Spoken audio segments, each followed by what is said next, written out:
Around the World in 80 Days. By Jules Verne. Chapter I, in which Phileas Fogg and Passepartout accept each other, the one as master, the other as man. Mr. Phileas Fogg lived, in 1872, at No. 7, Savile Row, Burlington Gardens, the house in which Sheridan died in 1814. He was one of the most noticeable members of the Reform Club, though he seemed always to avoid attracting attention. An enigmatical personage, about whom little was known, except that he was a polished man of the world. People said that he resembled Byron, at least that his head was Byronic. But he was a bearded, tranquil Byron who might live on 1,000 years without growing old. Certainly an Englishman, it was more doubtful whether Phileas Fogg was a Londoner. He was never seen on 'Change, nor at the bank, nor in the counting rooms of the city. No ships ever came into London docks of which he was the owner. He had no public employment. He had never been entered at any of the Inns of Court, either at the Temple, or Lincoln's Inn, or Gray's Inn, nor had his voice ever resounded in the Court of Chancery, or in the Exchequer, or the Queen's Bench, or the ecclesiastical courts. He certainly was not a manufacturer, nor was he a merchant or a gentleman farmer. His name was strange to the scientific and learned societies, and he never was known to take part in the sage deliberations of the Royal Institution or the London Institution, the Artisans' Association, or the Institution of Arts and Sciences. He belonged, in fact, to none of the numerous societies which swarm in the English capital, from the harmonic to that of the entomologists, founded mainly for the purpose of abolishing pernicious insects. Phileas Fogg was a member of the Reform, and that was all. The way in which he got admission to this exclusive club was simple enough. He was recommended by the Barings, with whom he had an open credit. His checks were regularly paid at sight from his account current, which was always flush. Was Phileas Fogg rich? Undoubtedly. But those who knew him best could not imagine how he had made his fortune, and Mr. Fogg was the last person to whom to apply for the information. He was not lavish nor, on the contrary, avaricious, for whenever he knew that money was needed for a noble, useful, or benevolent purpose, he supplied it quietly and sometimes anonymously. He was, in short, the least communicative of men. He talked very little, and seemed all the more mysterious for his taciturn manner. His daily habits were quite open to observation, but whatever he did was so exactly the same thing that he had always done before, that the wits of the curious were fairly puzzled. Had he traveled? It was likely, for no one seemed to know the world more familiarly. There was no spot so secluded that he did not appear to have an intimate acquaintance with it. He often corrected, with a few clear words, the 1,000 conjectures advanced by members of the club as to lost and unheard-of travelers, pointing out the true probabilities, and seeming as if gifted with a sort of second sight, so often did events justify his predictions. He must have traveled everywhere, at least in the spirit. It was at least certain that Phileas Fogg had not absented himself from London for many years. Those who were honored by a better acquaintance with him than the rest declared that nobody could pretend to have ever seen him anywhere else. His sole pastimes were reading the papers and playing whist. He often won at this game, which, as a silent one, harmonized with his nature, but his winnings never went into his purse, being reserved as a fund for his charities. Mr. Fogg played not to win, but for the sake of playing. The game was in his eyes a contest, a struggle with a difficulty, yet a motionless, unwearying struggle, congenial to his tastes. Phileas Fogg was not known to have either wife or children, which may happen to the most honest people, either relatives or near friends, which is certainly more unusual. He lived alone in his house in Savile Row, whither none penetrated. A single domestic sufficed to serve him. He breakfasted and dined at the club at hours mathematically fixed, in the same room, at the same table, never taking his meals with other members, much less bringing a guest with him, and went home at exactly midnight, only to retire at once to bed. He never used the cozy chambers which the Reform provides for its favored members. He passed 10 hours out of the 24 in Savile Row, either in sleeping or making his toilet. When he chose to take a walk, it was with a regular step in the entrance hall with its mosaic flooring, or in the circular gallery with its dome supported by 20 red porphyry Ionic columns and illumined by blue painted windows. When he breakfasted or dined all the resources of the club. Its kitchens and pantries, its buttery and dairy, aided to crowd his table with their most succulent stores. He was served by the gravest waiters in dress coats and shoes with swanskin soles who proffered the viands in special porcelain and on the finest linen. Club decanters of a lost mold contained his sherry, his port, and his cinnamon-spiced claret, while his beverages were refreshingly cooled with ice, brought at great cost from the American lakes. If to live in this style is to be eccentric, it must be confessed that there is something good in eccentricity. The mansion in Savile Row, though not sumptuous, was exceedingly comfortable. The habits of its occupant were such as to demand but little from the sole domestic, but Phileas Fogg required him to be almost superhumanly prompt and regular. On this very 2nd of October, he had dismissed James Forster, because that luckless youth had brought him shaving water at 84 degrees Fahrenheit instead of 86, and he was awaiting his successor, who was due at the house between 11 and half past. Phileas Fogg was seated squarely in his armchair, his feet closed together like those of a grenadier on parade, his hands resting on his knees, his body straight, his head erect. He was steadily watching a complicated clock which indicated the hours, the minutes, the seconds, the days, the months, and the years. At exactly 11:30 Mr. Fogg would, according to his daily habit, quit Savile Row and repair to the Reform. A rap at this moment sounded on the door of the cozy apartment where Phileas Fogg was seated, and James Forster, the dismissed servant, appeared. "The new servant," said he. A young man of 30 advanced and bowed. "You are a Frenchman, I believe," asked Phileas Fogg, "and your name is John." "Jean, if monsieur pleases," replied the newcomer. "Jean Passepartout, a surname which has clung to me because I have a natural aptness for going out of one business into another. I believe I'm honest, monsieur, but to be outspoken, I've had several trades. I've been an itinerant singer, a circus rider, when I used to vault like Leotard and dance on a rope like Blondin. Then I got to be a professor of gymnastics so as to make better use of my talents. And then I was a sergeant fireman at Paris and assisted at many a big fire. But I quitted France 5 years ago and, wishing to taste the sweets of domestic life, took service as a valet here in England. Finding myself out of place, and hearing that Monsieur Phileas Fogg was the most exact and settled gentleman in the United Kingdom, I have come to Monsieur in the hope of living with him a tranquil life, and forgetting even the name of Passepartout."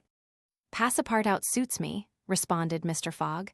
"You are well recommended to me. I hear a good report of you. You know my conditions." "Yes, monsieur." "Good. What time is it?" 22 minutes after 11, returned Passepartout, drawing an enormous silver watch from the depths of his pocket. "You are too slow," said Mr. Fogg. "Pardon me, monsieur, it is impossible. You are 4 minutes too slow. No matter, it's enough to mention the error. Now from this moment, 29 minutes after 11 a.m. this Wednesday, 2nd October, you are in my service." Phileas Fogg got up, took his hat in his left hand, put it on his head with an automatic motion, and went off without a word. Passepartout heard the street door shut once. It was his new master going out. He heard it shut again. It was his predecessor, James Forster, departing in his turn. Passepartout remained alone in the house in Savile Row. Chapter A, in which Passepartout is convinced that he has at last found his ideal. "Faith," muttered Passepartout, somewhat flurried, "I've seen people at Madame Tussaud's as lively as my new master." Madame Tussaud's people, let it be said, are of wax and are much visited in London. Speech is all that is wanting to make them human. During his brief interview with Mr. Fogg, Passepartout had been carefully observing him. He appeared to be a man about 40 years of age, with fine, handsome features and a tall, well-shaped figure. His hair and whiskers were light, his forehead compact and unwrinkled, his face rather pale, his teeth magnificent. His countenance possessed in the highest degree what physiognomists call repose in action, a quality of those who act rather than talk. Calm and phlegmatic, with a clear eye, Mr. Fogg seemed a perfect type of that English composure which Angelica Kauffmann has so skillfully represented on canvas. Seen in the various phases of his daily life, he gave the idea of being perfectly well-balanced, as exactly regulated as a lyra chronometer. Phileas Fogg was, indeed, exactitude personified, and this was betrayed even in the expression of his very hands and feet. For in men, as well as in animals, the limbs themselves are expressive of the passions. He was so exact that he was never in a hurry, was always ready, and was economical alike of his steps and his motions. He never took one step too many, and always went to his destination by the shortest cut. He made no superfluous gestures, and was never seen to be moved or agitated. He was the most deliberate person in the world, yet always reached his destination at the exact moment. He lived alone and, so to speak, outside of every social relation. And as he knew that in this world account must be taken of friction, and that friction retards, he never rubbed against anybody. As for Passepartout, he was a true Parisian of Paris. Since he had abandoned his own country for England, taking service as a valet, he had in vain searched for a master after his own heart. Passepartout was by no means one of those pert dunces depicted by Molière with a bold gaze and a nose held high in the air. He was an honest fellow, with a pleasant face, lips a trifle protruding, soft-mannered and serviceable, with a good round head, such as one likes to see on the shoulders of a friend. His eyes were blue, his complexion rubicund, his figure almost portly and well-built, his body muscular, and his physical powers fully developed by the exercises of his younger days.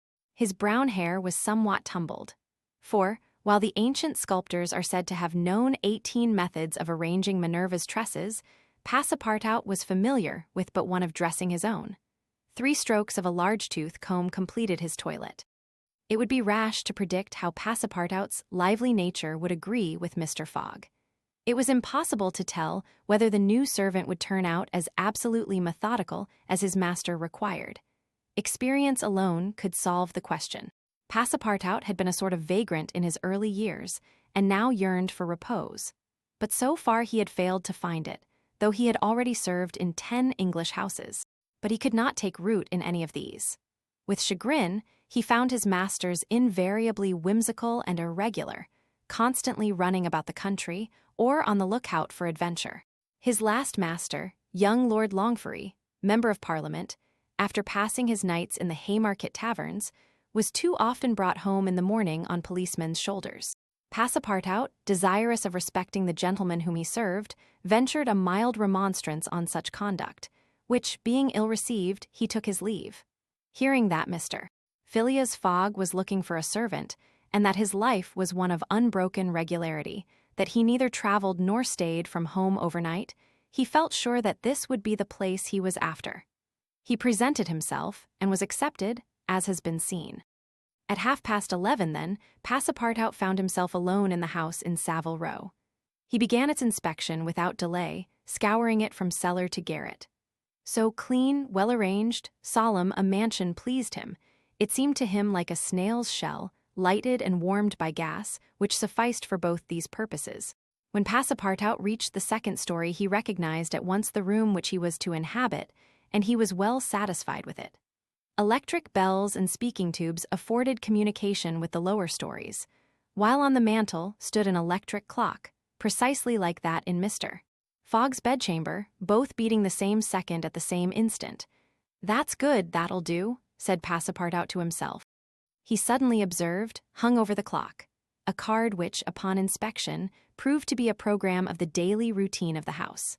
It comprised all that was required of the servant, from 8 in the morning, exactly at which hour Phileas Fogg rose, till 11:30, when he left the house for the Reform Club.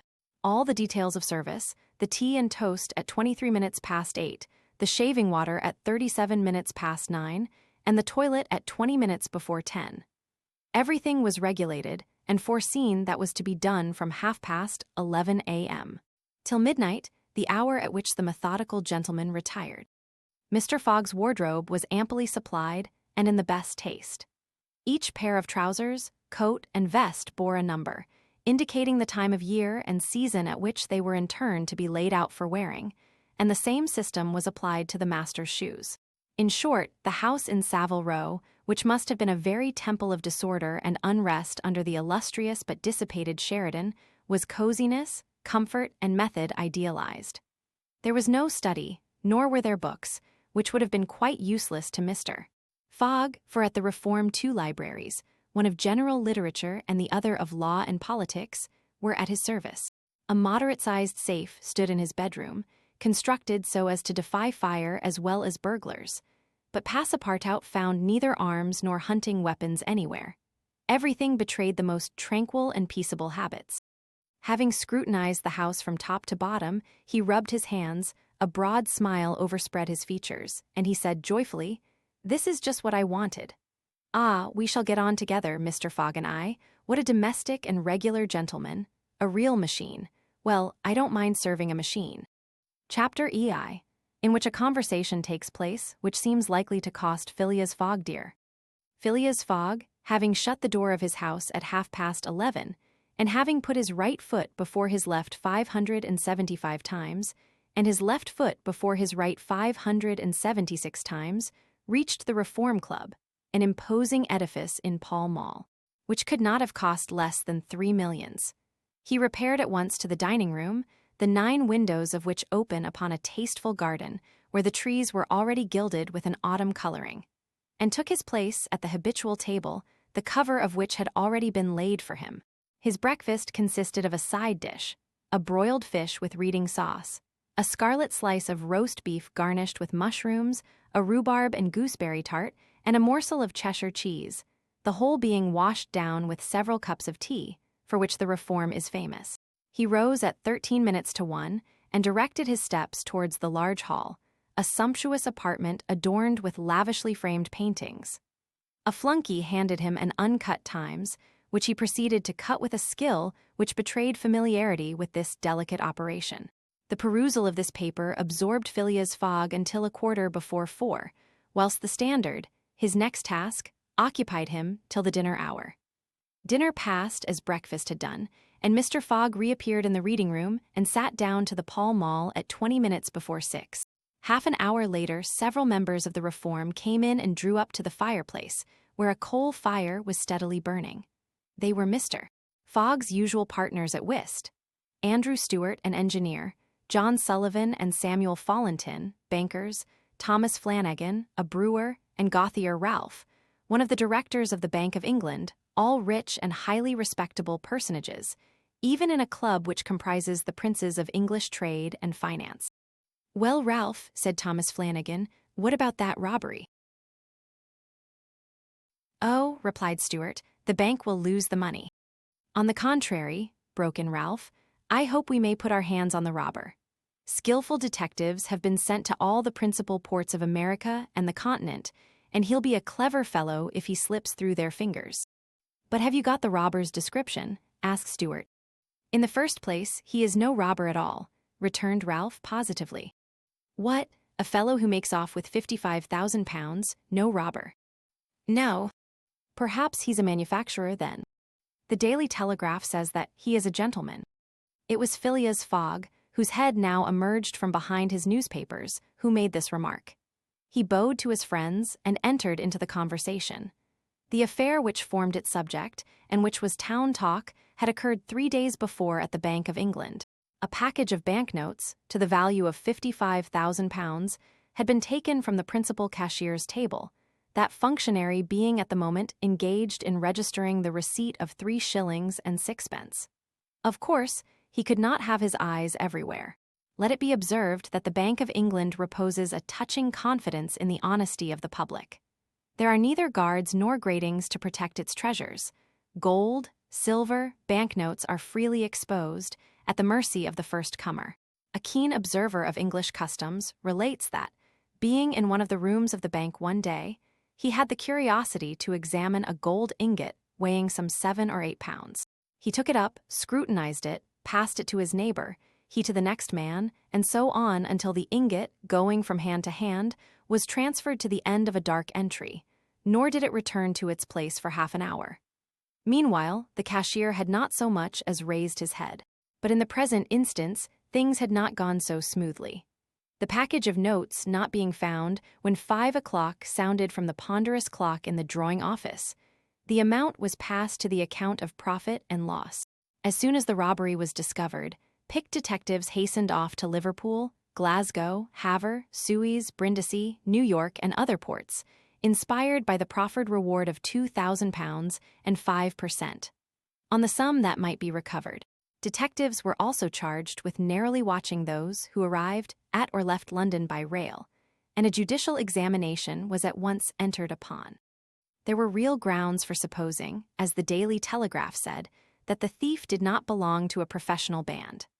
On the day of the robbery, a well-dressed gentleman of polished manners and with a well-to-do air had been observed going to and fro in the paying room where the crime was committed.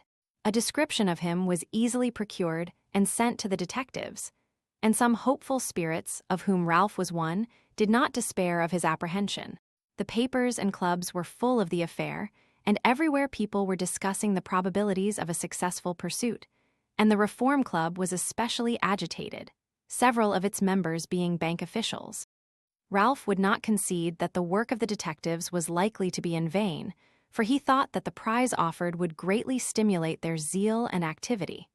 But Stuart was far from sharing this confidence, and, as they placed themselves at the whist table, they continued to argue the matter. Stuart and Flanagan played together, while Phileas Fogg had Fallentin for his partner. As the game proceeded, the conversation ceased, excepting between the rubbers when it revived again. "I maintain," said Stuart, "that the chances are in favor of the thief, who must be a shrewd fellow." "Well, but where can he fly to?" asked Ralph. "No country is safe for him." "Pshaw! Where could he go, then?" "Oh, I don't know that. The world is big enough." "It was once," said Phileas Fogg in a low tone. "Cut, sir," he added, handing the cards to Thomas Flanagan. The discussion fell during the rubber, after which Stuart took up its thread. "What do you mean by once? Has the world grown smaller?" "Certainly," returned Ralph. "I agree with Mr. Fogg. The world has grown smaller, since a man can now go round it 10 times more quickly than 100 years ago, and that is why the search for this thief will be more likely to succeed. And also why the thief can get away more easily." "Be so good as to play, Mr. Stuart," said Phileas Fogg. But the incredulous Stuart was not convinced, and when the hand was finished, said eagerly, "You have a strange way, Ralph, of proving that the world has grown smaller. So, because you can go round it in 3 months." "In 80 days," interrupted Phileas Fogg. "That is true, gentlemen," added John Sullivan. "Only 80 days, now that the section between Rothal and Allahabad on the Great Indian Peninsula Railway has been opened. Here is the estimate made by the Daily Telegraph. From London to Suez via Mont Cenis and Brindisi by rail and steamboats. 7 days from Suez to Bombay by steamer. 13 from Bombay to Calcutta by rail. 3 from Calcutta to Hong Kong by steamer. 13 from Hong Kong to Yokohama, Japan, by steamer. 6 from Yokohama to San Francisco by steamer. 22 from San Francisco to New York by rail. 7 from New York to London by steamer and rail. 9 total. 80 days. "Yes, in 80 days," exclaimed Stuart, who in his excitement made a false deal. "But that doesn't take into account bad weather, contrary winds, shipwrecks, railway accidents, and so on." "All included," returned Phileas Fogg, continuing to play despite the discussion. "But suppose the Hindus or Indians pull up the rails," replied Stuart. "Suppose they stop the trains, pillage the luggage vans, and scalp the passengers." "All included," calmly retorted Fogg, adding as he threw down the cards 2 trumps. Stuart, whose turn it was to deal, gathered them up and went on. "You are right, theoretically, Mr. Fogg, but practically. Practically also, Mr. Stuart. I'd like to see you do it in 80 days. It depends on you. Shall we go?" "Heaven preserve me, but I would wager £4,000 that such a journey, made under these conditions, is impossible." "Quite possible, on the contrary," returned Mr. Fogg. "Well, make it then. The journey round the world in 80 days. "Yes. I should like nothing better." "When?" "At once, only I warn you that I shall do it at your expense." "It's absurd," cried Stuart, who was beginning to be annoyed at the persistency of his friend. "Come, let's go on with the game." "Deal over again, then," said Phileas Fogg. "There's a false deal." Stuart took up the pack with a feverish hand, then suddenly put them down again. "Well, Mr. Fogg," said he, "it shall be so. I will wager the 4,000 on it." "Calm yourself, my dear Stuart," said Fallentin. "It's only a joke."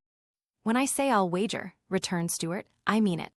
"All right," said Mr. Fogg, and, turning to the others, he continued, "I have a deposit of 20,000 at Barings which I will willingly risk upon it." £20,000, cried Sullivan. £20,000 which you would lose by a single accidental delay. "The unforeseen does not exist," quietly replied Phileas Fogg. "But, Mr. Fogg, 80 days are only the estimate of the least possible time in which the journey can be made. A well-used minimum suffices for everything. But, in order not to exceed it, you must jump mathematically from the trains upon the steamers, and from the steamers upon the trains again." "I will jump mathematically." "You are joking." "A true Englishman doesn't joke when he is talking about so serious a thing as a wager," replied Phileas Fogg, solemnly. "I will bet £20,000 against anyone who wishes that I will make the tour of the world in 80 days or less, in 1920 hours, or 115,200 minutes. Do you accept?" "We accept," replied Messrs. Stuart, Fallentin, Sullivan, Flanagan, and Ralph, after consulting each other. "Good," said Mr. Fogg. "The train leaves for Dover at 9:15. I will take it." "This very evening?" asked Stuart. "This very evening," returned Phileas Fogg.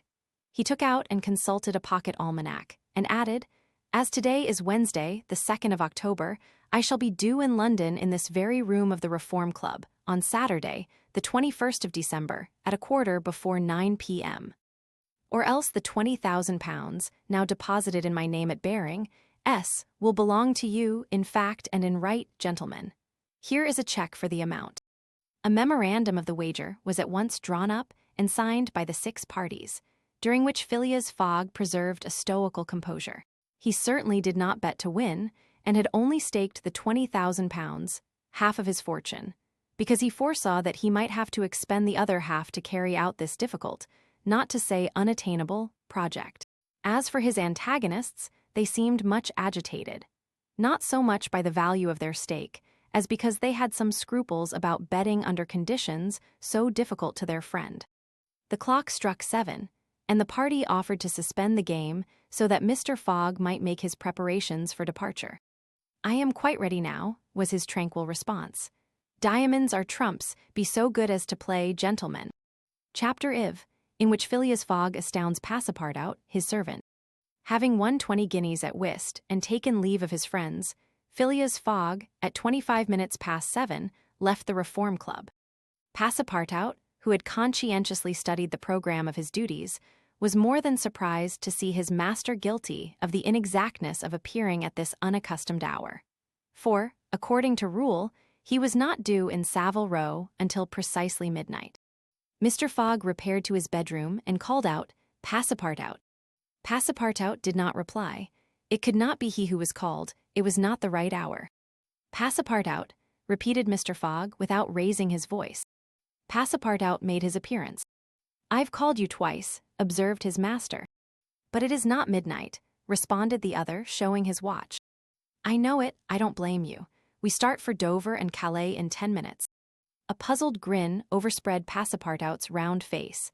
Clearly he had not comprehended his master. "Monsieur is going to leave home." "Yes," returned Phileas Fogg, "we are going round the world." Passepartout opened wide his eyes, raised his eyebrows, held up his hands, and seemed about to collapse, so overcome was he with stupefied astonishment. "Round the world," he murmured. "In 80 days," responded Mr. Fogg, "so we haven't a moment to lose." "But the trunks," gasped Passepartout, unconsciously swaying his head from right to left.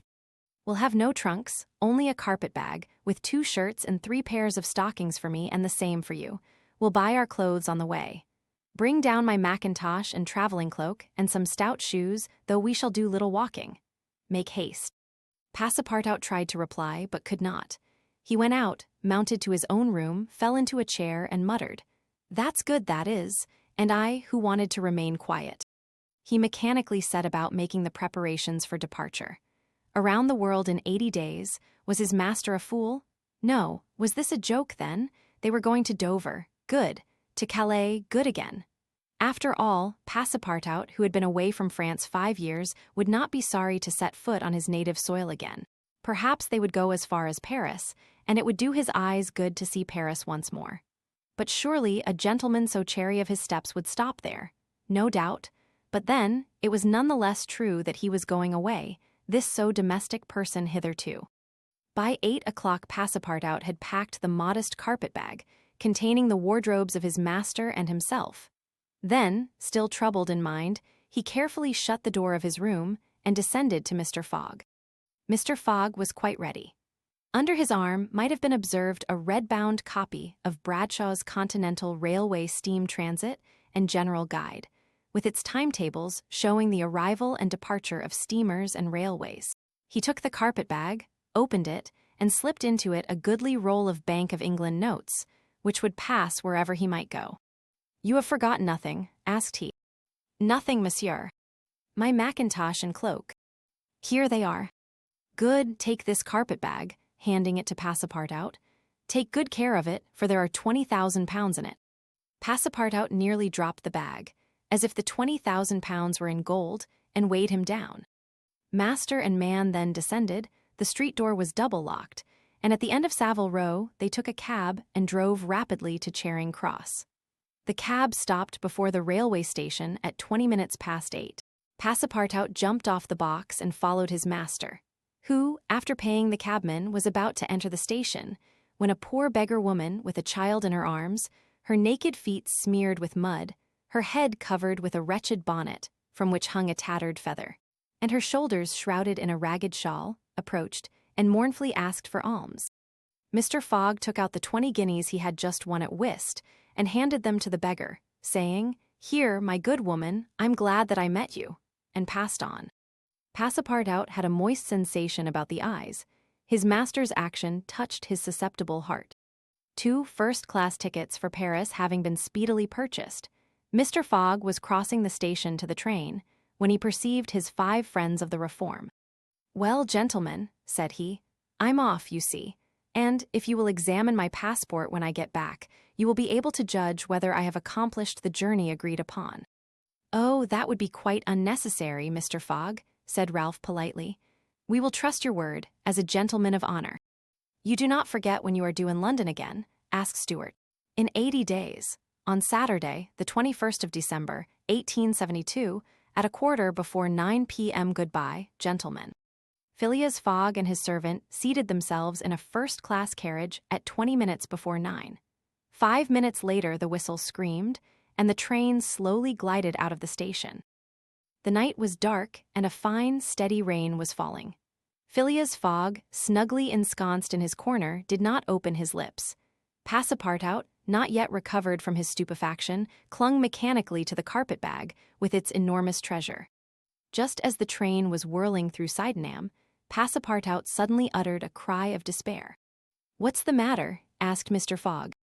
"Alas, in my hurry, I forgot." "What?" "To turn off the gas in my room." "Very well, young man," returned Mr. Fogg coolly. "It will burn at your expense." Chapter V, in which a new species of funds, unknown to the moneyed men, appears on chain. Phileas Fogg rightly suspected that his departure from London would create a lively sensation at the West End. The news of the bet spread through the Reform Club and afforded an exciting topic of conversation to its members. From the club, it soon got into the papers throughout England. The boasted tour of the world was talked about, disputed, argued with as much warmth as if the subject were another Alabama claim. Some took sides with Phileas Fogg, but the large majority shook their heads and declared against him. It was absurd, impossible, they declared, that the tour of the world could be made, except theoretically and on paper, in this minimum of time, and with the existing means of traveling. The Times, Standard, Morning Post, and Daily News, and 20 other highly respectable newspapers scouted Mr. Fogg's project as madness. The Daily Telegraph alone hesitatingly supported him. People in general thought him a lunatic, and blamed his Reform Club friends for having accepted a wager which betrayed the mental aberration of its proposer. Articles no less passionate than logical appeared on the question, for geography is one of the pet subjects of the English, and the columns devoted to Phileas Fogg's venture were eagerly devoured by all classes of readers.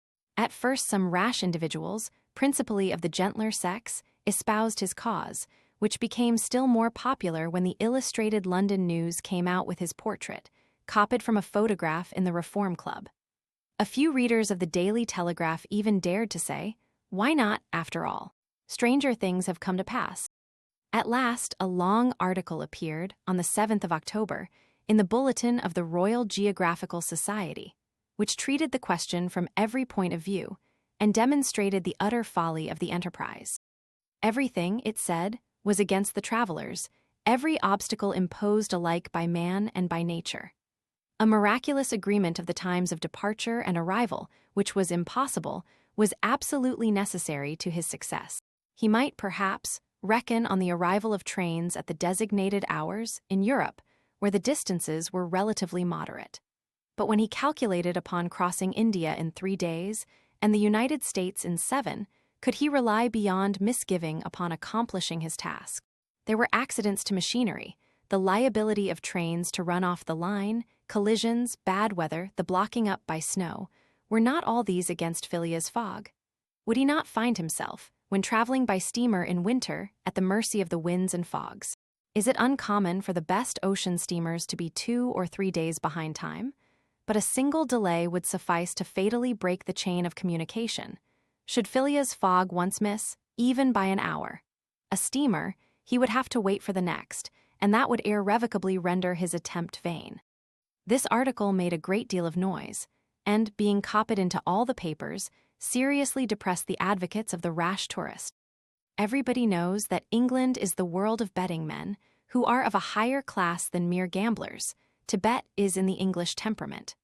Not only the members of the Reform, but the general public, made heavy wagers for or against Phileas Fogg, who was set down in the betting books as if he were a race-horse. Bonds were issued and made their appearance on 'Change. Phileas Fogg bonds were offered at par or at a premium, and a great business was done in them.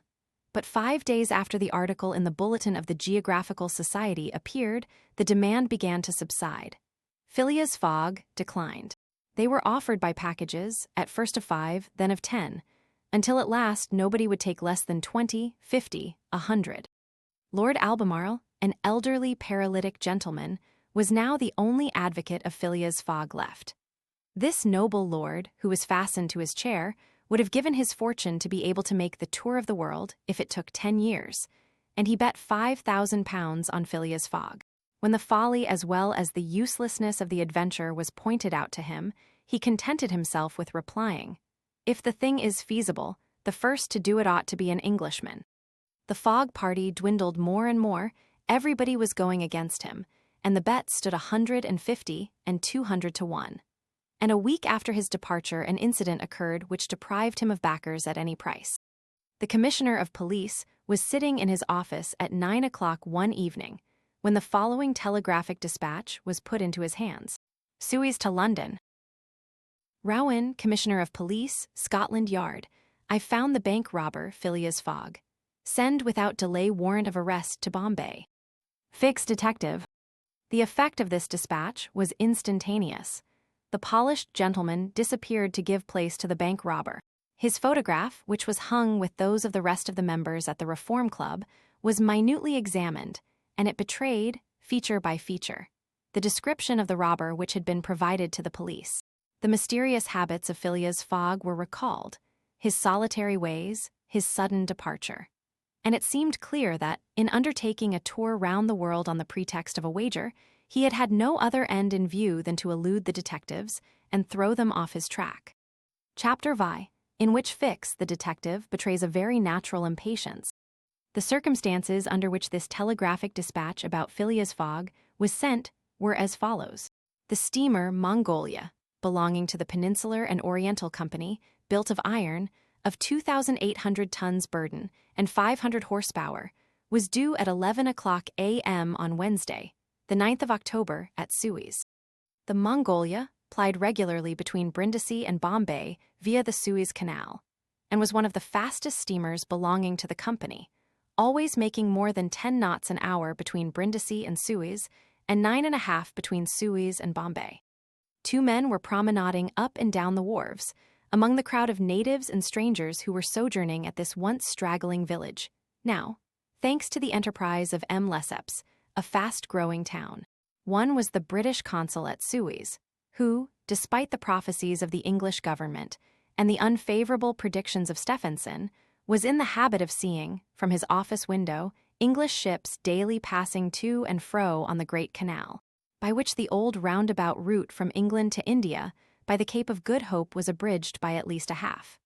The other was a small, slight-built personage, with a nervous, intelligent face and bright eyes peering out from under eyebrows which he was incessantly twitching. He was just now manifesting unmistakable signs of impatience, nervously pacing up and down, and unable to stand still for a moment. This was Fix, one of the detectives who had been dispatched from England in search of the bank robber. It was his task to narrowly watch every passenger who arrived at Suez, and to follow up all who seemed to be suspicious characters, or bore a resemblance to the description of the criminal, which he had received 2 days before from the police headquarters at London. The detective was evidently inspired by the hope of obtaining the splendid reward which would be the prize of success, and awaited with a feverish impatience, easy to understand, the arrival of the steamer, Mongolia. "So you say, Consul," asked he for the 20th time, "that this steamer is never behind time?" "No, Mr. Fix," replied the consul. "She was bespoken yesterday at Port Said, and the rest of the way is of no account to such a craft. I repeat that the Mongolia has been in advance of the time required by the company's regulations and gained the prize awarded for excessive speed." "Does she come directly from Brindisi?" "Directly from Brindisi. She takes on the Indian mails there, and she left there Saturday at 5 p.m. Have patience, Mr. Fix. She will not be late. But really, I don't see how, from the description you have, you will be able to recognize your man, even if he is on board the Mongolia." "A man rather feels the presence of these fellows, Consul, than recognizes them. You must have a scent for them, and a scent is like a sixth sense which combines hearing, seeing, and smelling. I've arrested more than one of these gentlemen in my time, and, if my thief is on board, I'll answer for it. He'll not slip through my fingers." "I hope so, Mr. Fix, for it was a heavy robbery." "A magnificent robbery, Consul, £55,000. We don't often have such windfalls. Burglars are getting to be so contemptible nowadays. A fellow gets hung for a handful of shillings." "Mr. Fix," said the consul, "I like your way of talking and hope you'll succeed, but I fear you will find it far from easy. Don't you see, the description which you have there has a singular resemblance to an honest man." "Consul," remarked the detective dogmatically, "great robbers always resemble honest folks. Fellows who have rascally faces have only one course to take, and that is to remain honest. Otherwise, they would be arrested offhand. The artistic thing is to unmask honest countenances. It's no light task, I admit, but a real art." Mr. Fix evidently was not wanting in a tinge of self-conceit. Little by little the scene on the quay became more animated. Sailors of various nations, merchants, shipbrokers, porters, fellahs, bustled to and fro as if the steamer were immediately expected. The weather was clear and slightly chilly. The minarets of the town loomed above the houses in the pale rays of the sun. A jetty pier, some 2,000 yards along, extended into the roadstead. A number of fishing smacks and coasting boats, some retaining the fantastic fashion of ancient galleys, were discernible on the Red Sea. As he passed among the busy crowd, Fix, according to habit, scrutinized the passers-by with a keen, rapid glance. It was now 10:30. "The steamer doesn't come," he exclaimed as the port clock struck. "She can't be far off now," returned his companion. "How long will she stop at Suez?" 4 hours, long enough to get in her coal.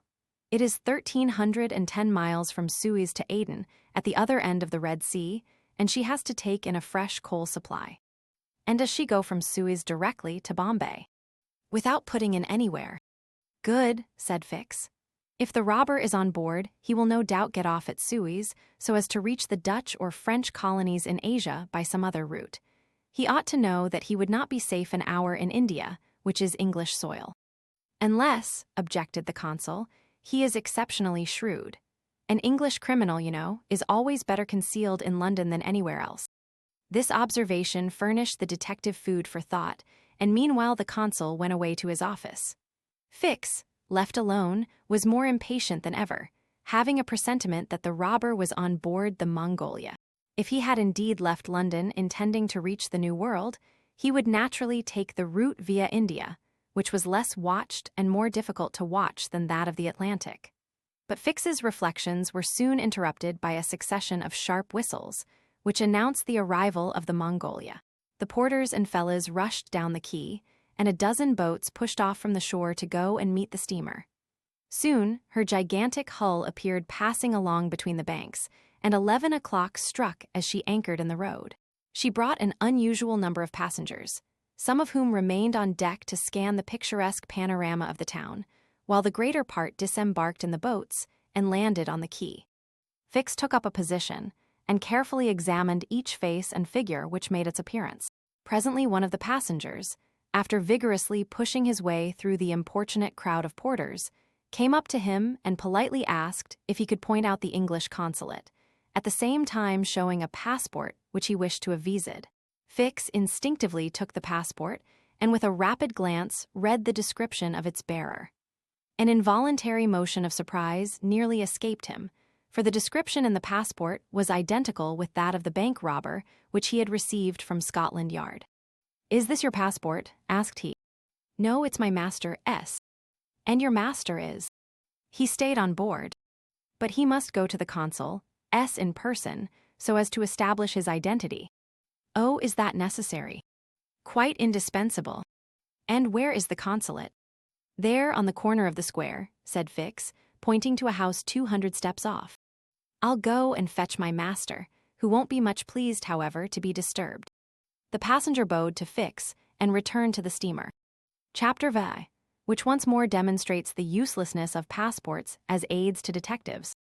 The detective passed down the quay and rapidly made his way to the consul's office, where he was at once admitted to the presence of that official. "Consul," said he, without preamble, "I have strong reasons for believing that my man is a passenger on the Mongolia." And he narrated what had just passed concerning the passport. "Well, Mr. Fix," replied the consul, "I shall not be sorry to see the rascal's face, but perhaps he won't come here, that is, if he is the person you suppose him to be.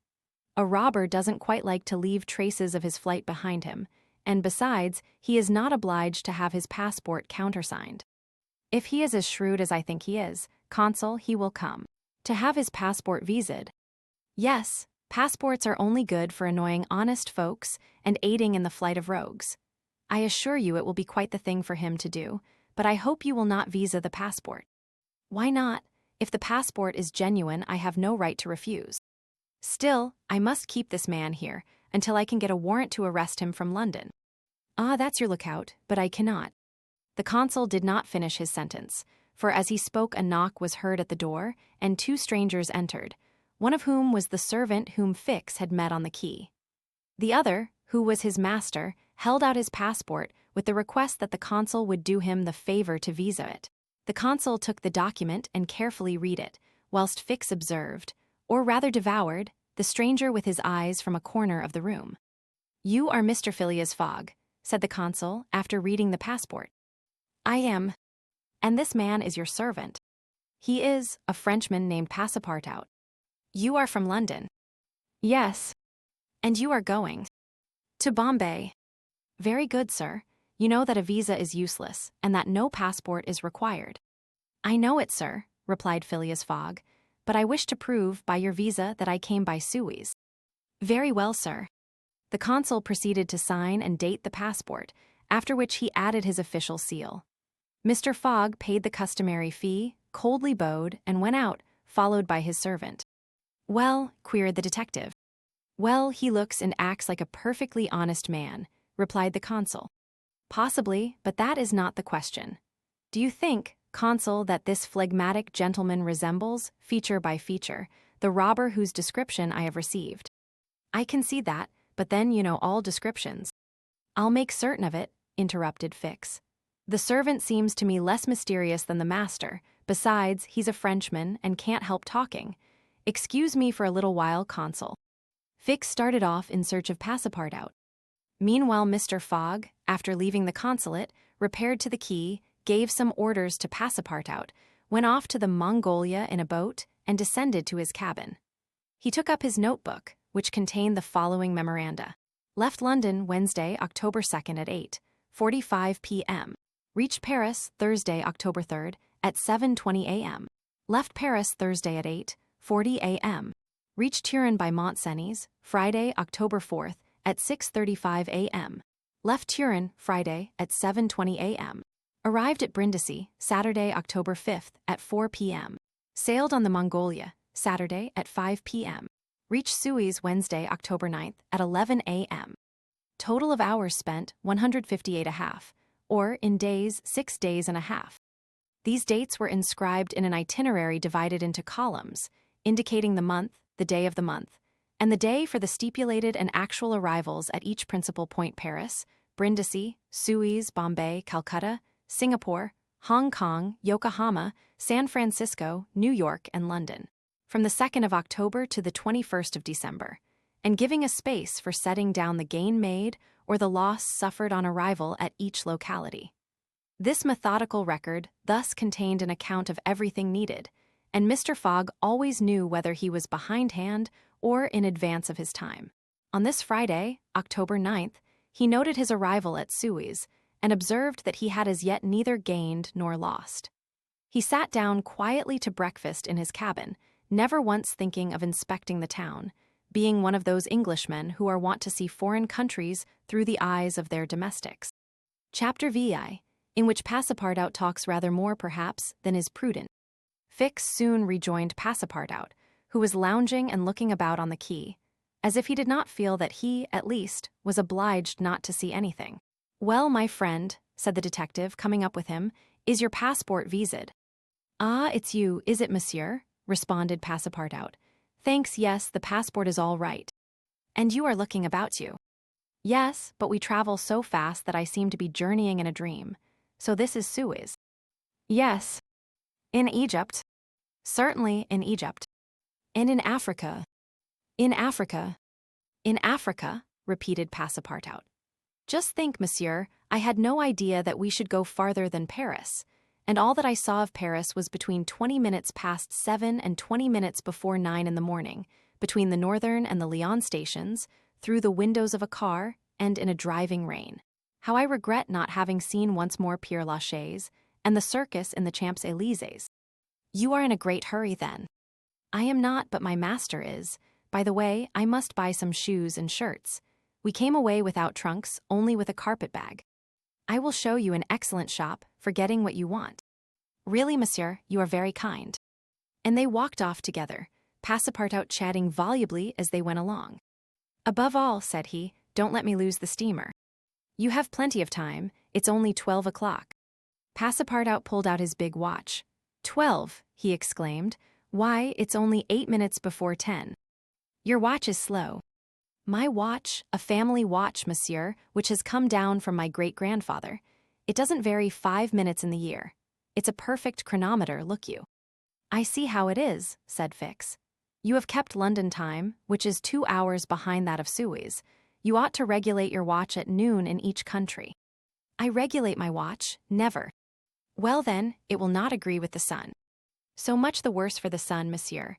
The sun will be wrong then." And the worthy fellow returned the watch to its fob with a defiant gesture. After a few minutes' silence, Fix resumed, "You left London hastily, then?" "I rather think so. Last Friday at 8 o'clock in the evening, Monsieur Fogg came home from his club, and 3/4 of an hour afterwards we were off." "But where is your master going?" "Always straight ahead. He is going round the world." "Round the world?" cried Fix. "Yes, and in 80 days. He says it is on a wager, but between us I don't believe a word of it. That wouldn't be common sense. There's something else in the wind." "Ah, Mr. Fogg is a character, is he?" "I should say he was." "Is he rich?" "No doubt, for he is carrying an enormous sum in brand-new banknotes with him. And he doesn't spare the money on the way, either. He has offered a large reward to the engineer of the Mongolia if he gets us to Bombay well in advance of time." "And you have known your master a long time?" "Why, no. I entered his service the very day we left London." The effect of these replies upon the already suspicious and excited detective may be imagined. The hasty departure from London soon after the robbery, the large sum carried by Mr. Fogg, his eagerness to reach distant countries, the pretext of an eccentric and foolhardy bet, all confirmed Fix in his theory. He continued to pump poor Passepartout out, and learned that he really knew little or nothing of his master, who lived a solitary existence in London, was said to be rich, though no one knew whence came his riches, and was mysterious and impenetrable in his affairs and habits. Fix felt sure that Phileas Fogg would not land at Suez, but was really going on to Bombay. "Is Bombay far from here?" asked Passepartout. "Pretty far. It is a 10 days' voyage by sea." "And in what country is Bombay?" "India." "In Asia?" "Certainly." "The deuce! I was going to tell you there's one thing that worries me, my burner." "What burner?" "My gas burner, which I forgot to turn off, and which is at this moment burning at my expense. I have calculated, monsieur, that I lose 2 shillings every 24 hours, exactly 6 pence more than I earn, and you will understand that the longer our journey." Did Fix pay any attention to Passepartout's trouble about the gas? It is not probable. He was not listening, but was cogitating a project. Passepartout and he had now reached the shop, where Fix left his companion to make his purchases, after recommending him not to miss the steamer, and hurried back to the consulate. Now that he was fully convinced, Fix had quite recovered his equanimity. "Consul," said he, "I have no longer any doubt. I have spotted my man. He passes himself off as an odd stick who is going round the world in 80 days. "Then he's a sharp fellow," returned the consul, "and counts on returning to London after putting the police of the 2 countries off his track." "We'll see about that," replied Fix. "But are you not mistaken?" "I am not mistaken." Why was this robber so anxious to prove, by the visa, that he had passed through Suez? Why, I have no idea, but listen to me. He reported in a few words the most important parts of his conversation with Passepartout. "In short," said the consul, "appearances are wholly against this man. And what are you going to do?" "Send a dispatch to London for a warrant of arrest to be dispatched instantly to Bombay, take passage on board the Mongolia, follow my rogue to India, and there, on English ground, arrest him politely, with my warrant in my hand and my hand on his shoulder." Having uttered these words with a cool, careless air, the detective took leave of the consul and repaired to the telegraph office, whence he sent the dispatch which we have seen to the London police office. A quarter of an hour later found Fix, with a small bag in his hand, proceeding on board the Mongolia. And, ere many moments longer, the noble steamer rode out at full steam upon the waters of the Red Sea. Chapter X, in which the Red Sea and the Indian Ocean prove propitious to the designs of Phileas Fogg. The distance between Suez and Aden is precisely 1,310 miles, and the regulations of the company allow the steamers 138 hours in which to traverse it. The Mongolia, thanks to the vigorous exertions of the engineer, seemed likely, so rapid was her speed, to reach her destination considerably within that time. The greater part of the passengers from Brindisi were bound for India, some for Bombay, others for Calcutta by way of Bombay, the nearest route thither, now that a railway crosses the Indian peninsula. Among the passengers was a number of officials and military officers of various grades, the latter being either attached to the regular British forces or commanding the sepoy troops, and receiving high salaries ever since the central government has assumed the powers of the East India Company. For the sub-lieutenants get £280, brigadiers £2,400, and generals of divisions £4,000. What with the military men, a number of rich young Englishmen on their travels, and the hospitable efforts of the purser, the time passed quickly on the Mongolia. The best of fare was spread upon the cabin tables at breakfast, lunch, dinner, and the 8 o'clock supper, and the ladies scrupulously changed their toilets twice a day. And the hours were whirled away, when the sea was tranquil, with music, dancing, and games. But the Red Sea is full of caprice, and often boisterous, like most long and narrow gulfs. When the wind came from the African or Asian coast, the Mongolia, with her long hull, rolled fearfully. Then the ladies speedily disappeared below, the pianos were silent, singing and dancing suddenly ceased. Yet the good ship ploughed straight on, unretarded by wind or wave, towards the Straits of Bab el-Mandeb. What was Phileas Fogg doing all this time? It might be thought that, in his anxiety, He would be constantly watching the changes of the wind, the disorderly raging of the billows. Every chance, in short, which might force the Mongolia to slacken her speed and thus interrupt his journey. But if he thought of these possibilities, he did not betray the fact by any outward sign.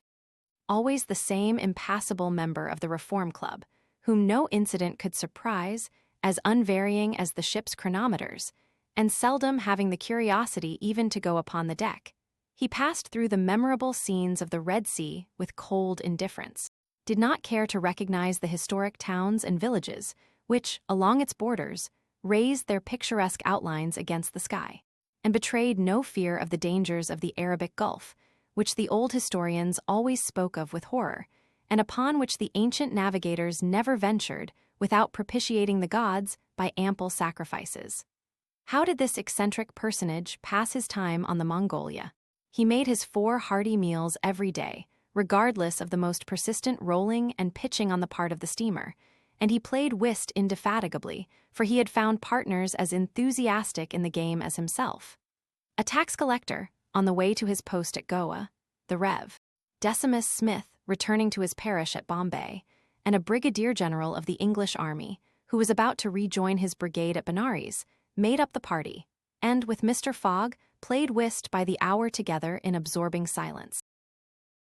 As for Passepartout, he, too, had escaped seasickness, and took his meals conscientiously in the forward cabin.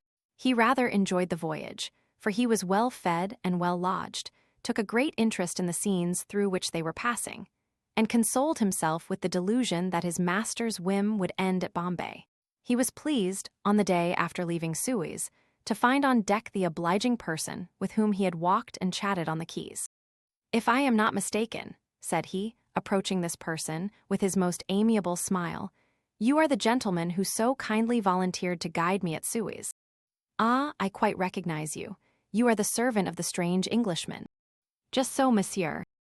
"Fix." "Monsieur Fix," resumed Passepartout, "I'm charmed to find you on board. Where are you bound?" "Like you, to Bombay." "That's capital. Have you made this trip before?" "Several times.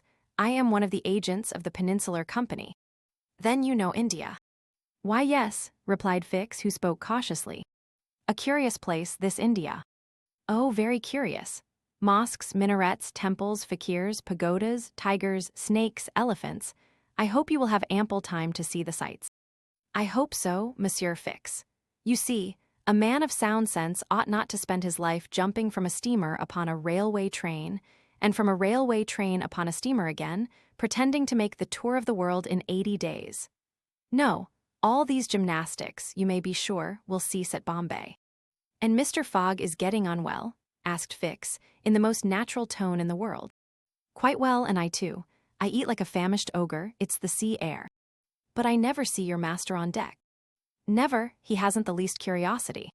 Do you know, Mr. Passepartout, that this pretended tour in 80 days may conceal some secret errand, perhaps a diplomatic mission?"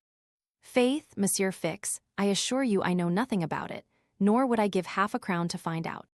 After this meeting, Passepartout and Fix got into the habit of chatting together, the latter making it a point to gain the worthy man's confidence.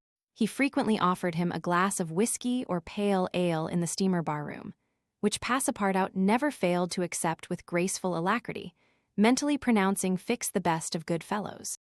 Meanwhile, the Mongolia was pushing forward rapidly. On the 13th, Mocha, surrounded by its ruined walls whereon date trees were growing, was sighted, and on the mountains beyond were espied vast coffee fields. Passepartout was ravished to behold this celebrated place, and thought that, with its circular walls and dismantled fort, it looked like an immense coffee cup and saucer. The following night they passed through the Strait of Bab el-Mandeb, which means in Arabic, the Bridge of Tears, and the next day they put in at Steamer Point, northwest of Aden Harbor, to take in coal. This matter of fueling steamers is a serious one at such distances from the coal mines. It costs the Peninsular Company some £800,000 a year. In these distant seas, coal is worth £3 or £4 sterling a ton. The Mongolia had still 1,650 miles to traverse before reaching Bombay, and was obliged to remain 4 hours at Steamer Point to coal up. But this delay, as it was foreseen, did not affect Phileas Fogg's program. Besides, the Mongolia, instead of reaching Aden on the morning of the 15th, when she was due, arrived there on the evening of the 14th, a gain of 15 hours. Mr. Fogg and his servant went ashore at Aden to have the passport again visaed. Fix, unobserved, followed them. The visa procured, Mr. Fogg returned on board to resume his former habits, while Passepartout, according to custom, sauntered about among the mixed population of Somalis, Banyans, Parsees, Jews, Arabs, and Europeans who comprise the 25,000 inhabitants of Aden. He gazed with wonder upon the fortifications, which make this place the Gibraltar of the Indian Ocean, and the vast cisterns where the English engineers were still at work, 2,000 years after the engineers of Solomon. Very curious, said Passepartout to himself on returning to the steamer. I see that it is by no means useless to travel if a man wants to see something new. At 6 p.m. the Mongolia slowly moved out of the roadstead and was soon once more on the Indian Ocean. She had 168 hours in which to reach Bombay, and the sea was favorable, the wind being in the northwest and all sails aiding the engine. The steamer rolled but little, the ladies, in fresh toilets, reappeared on deck, and the singing and dancing were resumed. The trip was being accomplished most successfully, and Passepartout was enchanted with the congenial companion which chance had secured him in the person of the delightful Fix. On Sunday, October 20th, towards noon, they came in sight of the Indian coast. 2 hours later the pilot came on board. A range of hills lay against the sky in the horizon, and soon the rows of palms which adorn Bombay came distinctly into view. The steamer entered the road formed by the islands in the bay, and at 4:30 she hauled up at the quays of Bombay. Phileas Fogg was in the act of finishing the 33rd rubber of the voyage, and his partner and himself having, by a bold stroke, captured all 13 of the tricks, concluded this fine campaign with a brilliant victory. The Mongolia was due at Bombay on the 22nd. She arrived on the 20th. This was a gain to Phileas Fogg of 2 days since his departure from London, and he calmly entered the fact in the itinerary in the column of gains. Chapter X, in which Passepartout is only too glad to get off with the loss of his shoes. Everybody knows that the great reversed triangle of land, with its base in the north and its apex in the south, which is called India, embraces 1,400,000 square miles, upon which is spread unequally a population of 180 millions of souls. The British Crown exercises a real and despotic dominion over the larger portion of this vast country, and has a Governor-General stationed at Calcutta, governors at Madras, Bombay, and in Bengal, and a lieutenant governor at Agra. But British India, properly so called, only embraces 700,000 square miles, and a population of from 100 to 110 millions of inhabitants. A considerable portion of India is still free from British authority, and there are certain ferocious Rajas in the interior who are absolutely independent.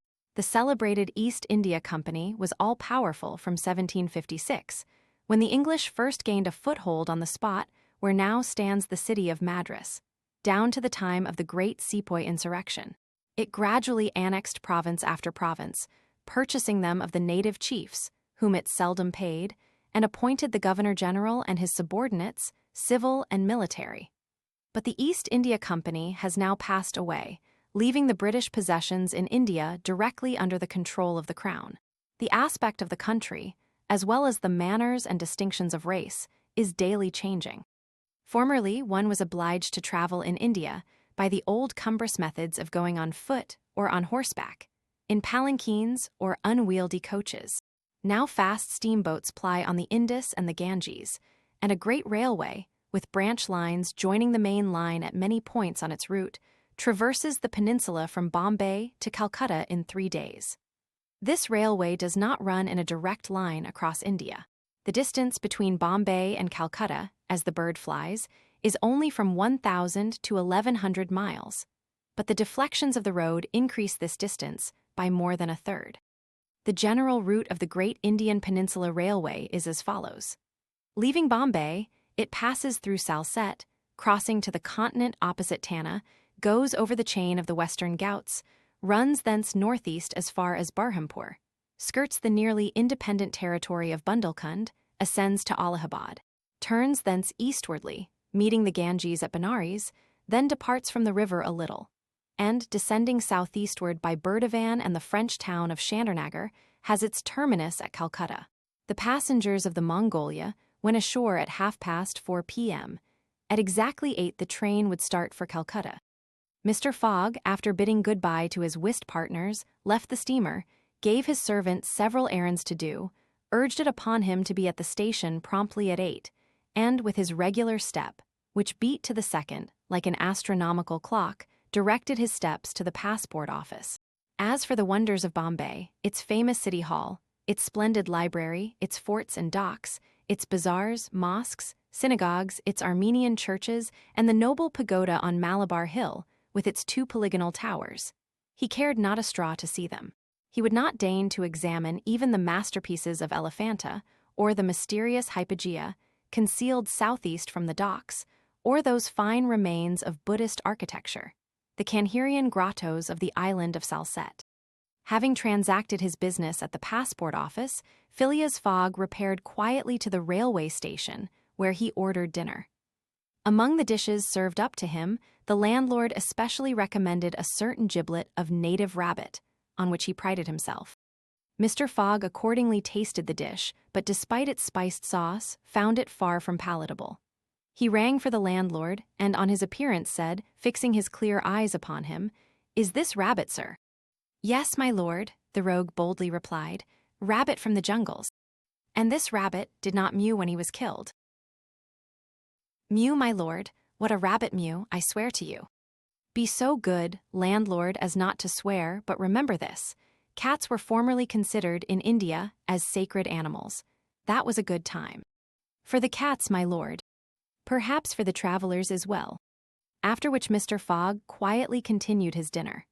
Fix had gone on shore shortly after Mr. Fogg, and his first destination was the headquarters of the Bombay police. He made himself known as a London detective, told his business at Bombay, and the position of affairs relative to the supposed robber, and nervously asked if a warrant had arrived from London. It had not reached the office. Indeed, there had not yet been time for it to arrive. Fix was sorely disappointed, and tried to obtain an order of arrest from the director of the Bombay police. This the director refused, as the matter concerned the London office, which alone could legally deliver the warrant. Fix did not insist, and was fain to resign himself to await the arrival of the important document. But he was determined not to lose sight of the mysterious rogue as long as he stayed in Bombay.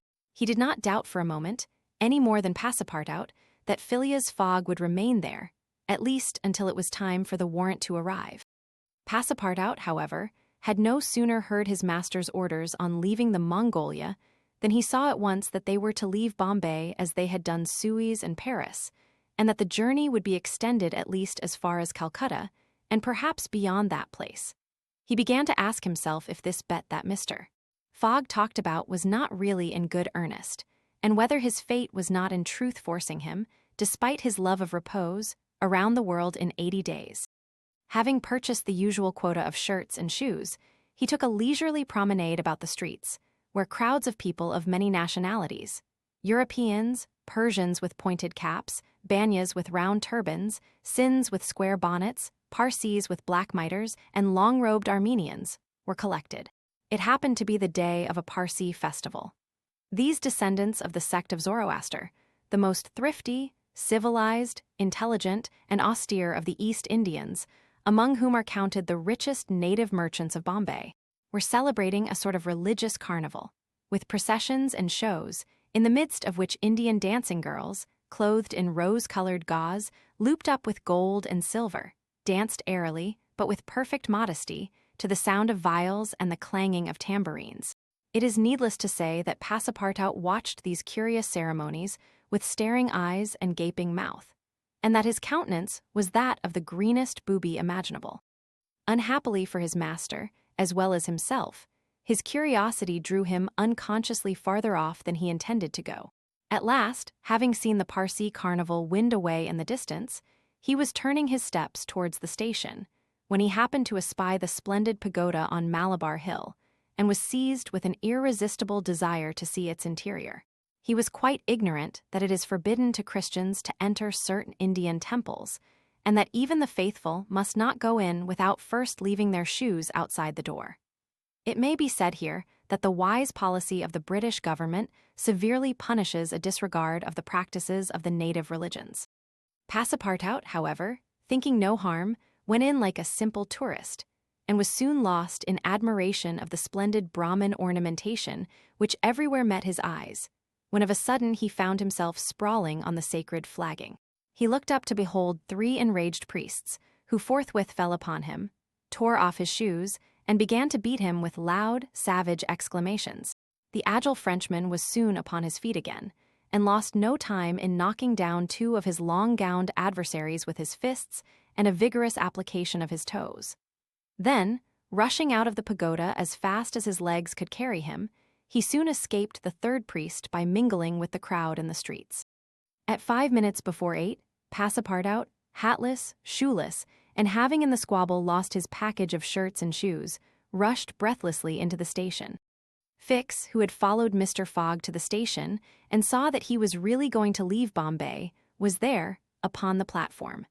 He had resolved to follow the supposed robber to Calcutta, and farther, if necessary.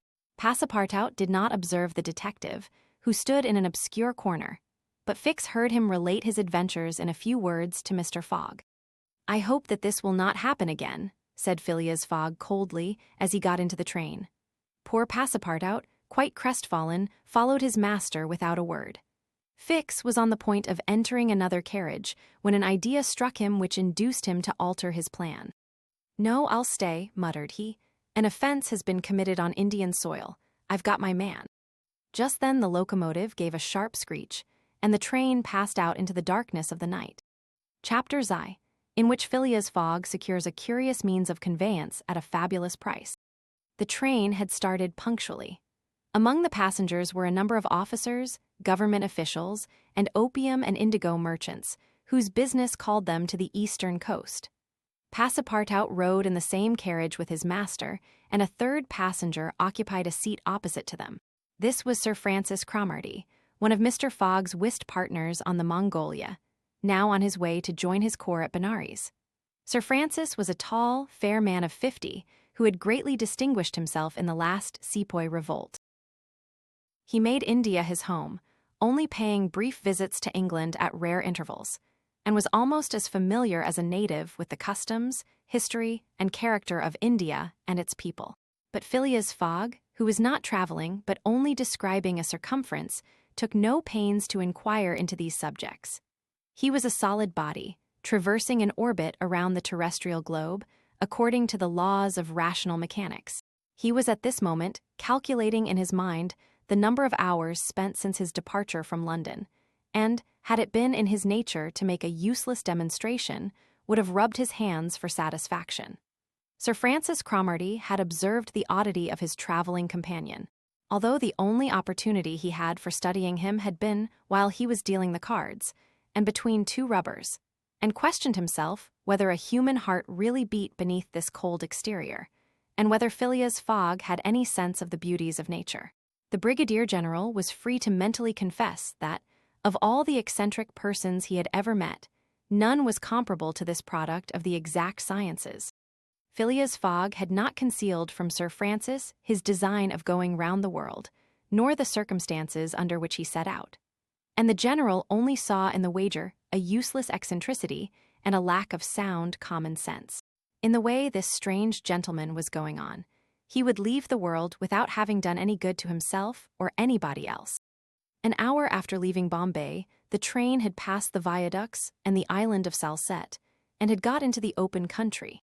At Kalyan they reached the junction of the branch line, which descends towards southeastern India by Kandela and Poona. And, passing Pawel, they entered the defiles of the mountains, with their basalt bases, and their summits crowned with thick and verdant forests.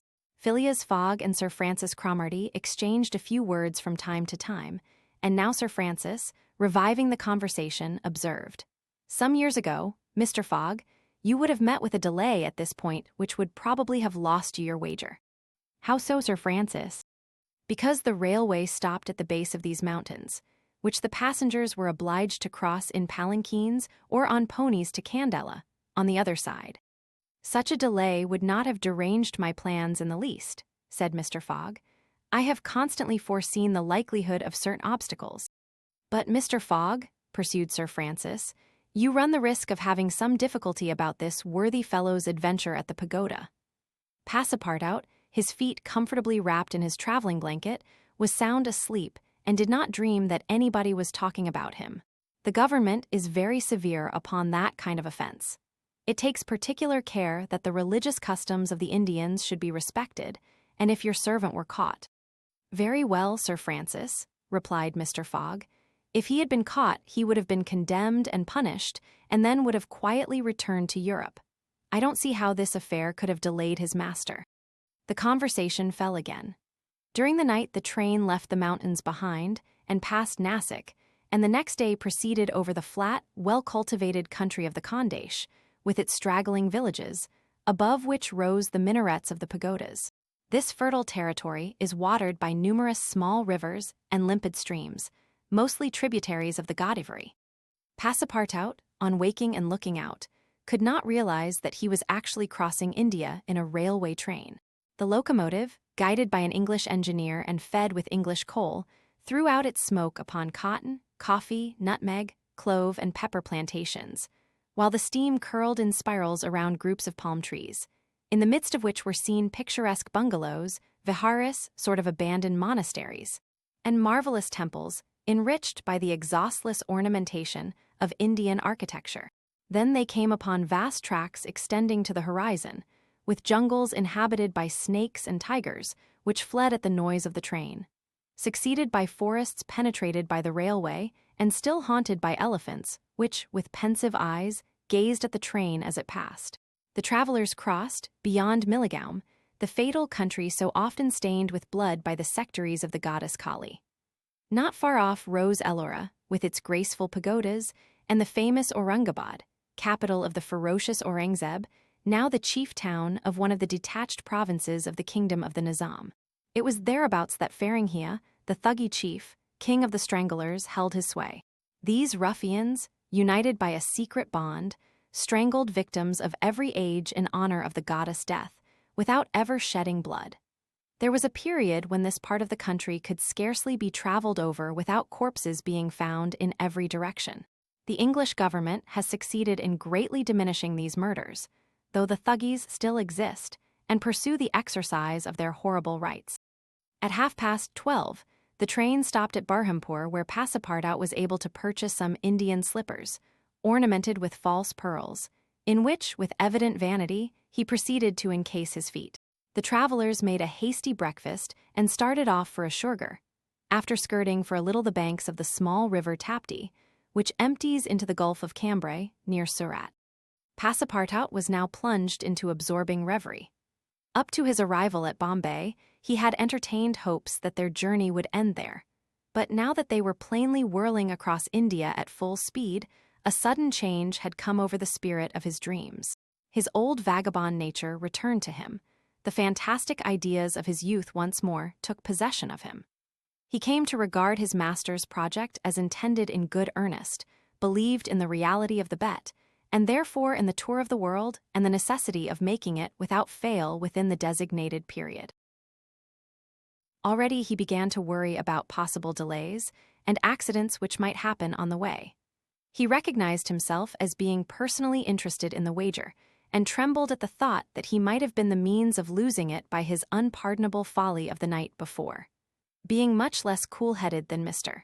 Fogg, he was much more restless, counting and recounting the days passed over, uttering maledictions when the train stopped, and accusing it of sluggishness and mentally blaming Mr. Fogg for not having bribed the engineer. The worthy fellow was ignorant that, while it was possible by such means to hasten the rate of a steamer, it could not be done on the railway. The train entered the defiles of the Sutpur Mountains, which separate the Khandesh from Bundelkund, towards evening. The next day Sir Francis Cromarty asked Passepartout what time it was, to which, on consulting his watch, he replied that it was 3 in the morning. This famous timepiece, always regulated on the Greenwich meridian, which was now some 77 degrees westward, was at least 4 hours slow. Sir Francis corrected Passepartout's time, whereupon the latter made the same remark that he had done to Fix, and upon the general insisting that the watch should be regulated in each new meridian, since he was constantly going eastward, that is in the face of the sun, and therefore the days were shorter by 4 minutes for each degree gone over, Passepartout obstinately refused to alter his watch, which he kept at London time. It was an innocent delusion, which could harm no one. The train stopped at 8 o'clock, in the midst of a glade some 15 miles beyond Rothal, where there were several bungalows and workmen's cabins. The conductor, passing along the carriages, shouted, "Passengers will get out here."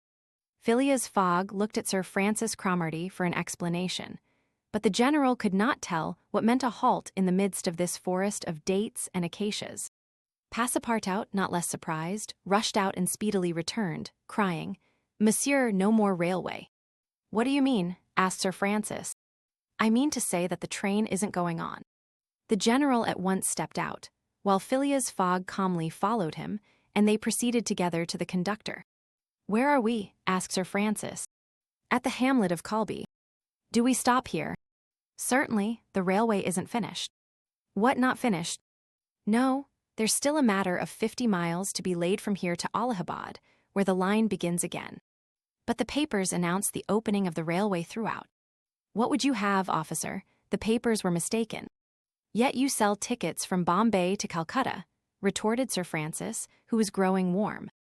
"No doubt," replied the conductor. "But the passengers know that they must provide means of transportation for themselves from Calby to Allahabad." Sir Francis was furious. Passepartout would willingly have knocked the conductor down and did not dare to look at his master. "Sir Francis," said Mr. Fogg quietly, "we will, if you please, look about for some means of conveyance to Allahabad." "Mr. Fogg, this is a delay greatly to your disadvantage." "No, Sir Francis, it was foreseen." "What, you knew that the way?" "Not at all, but I knew that some obstacle or other would sooner or later arise on my route. Nothing, therefore, is lost. I have 2 days, which I have already gained, to sacrifice. A steamer leaves Calcutta for Hong Kong at noon on the 25th. This is the 22nd, and we shall reach Calcutta in time." There was nothing to say to so confident a response. It was but too true that the railway came to a termination at this point.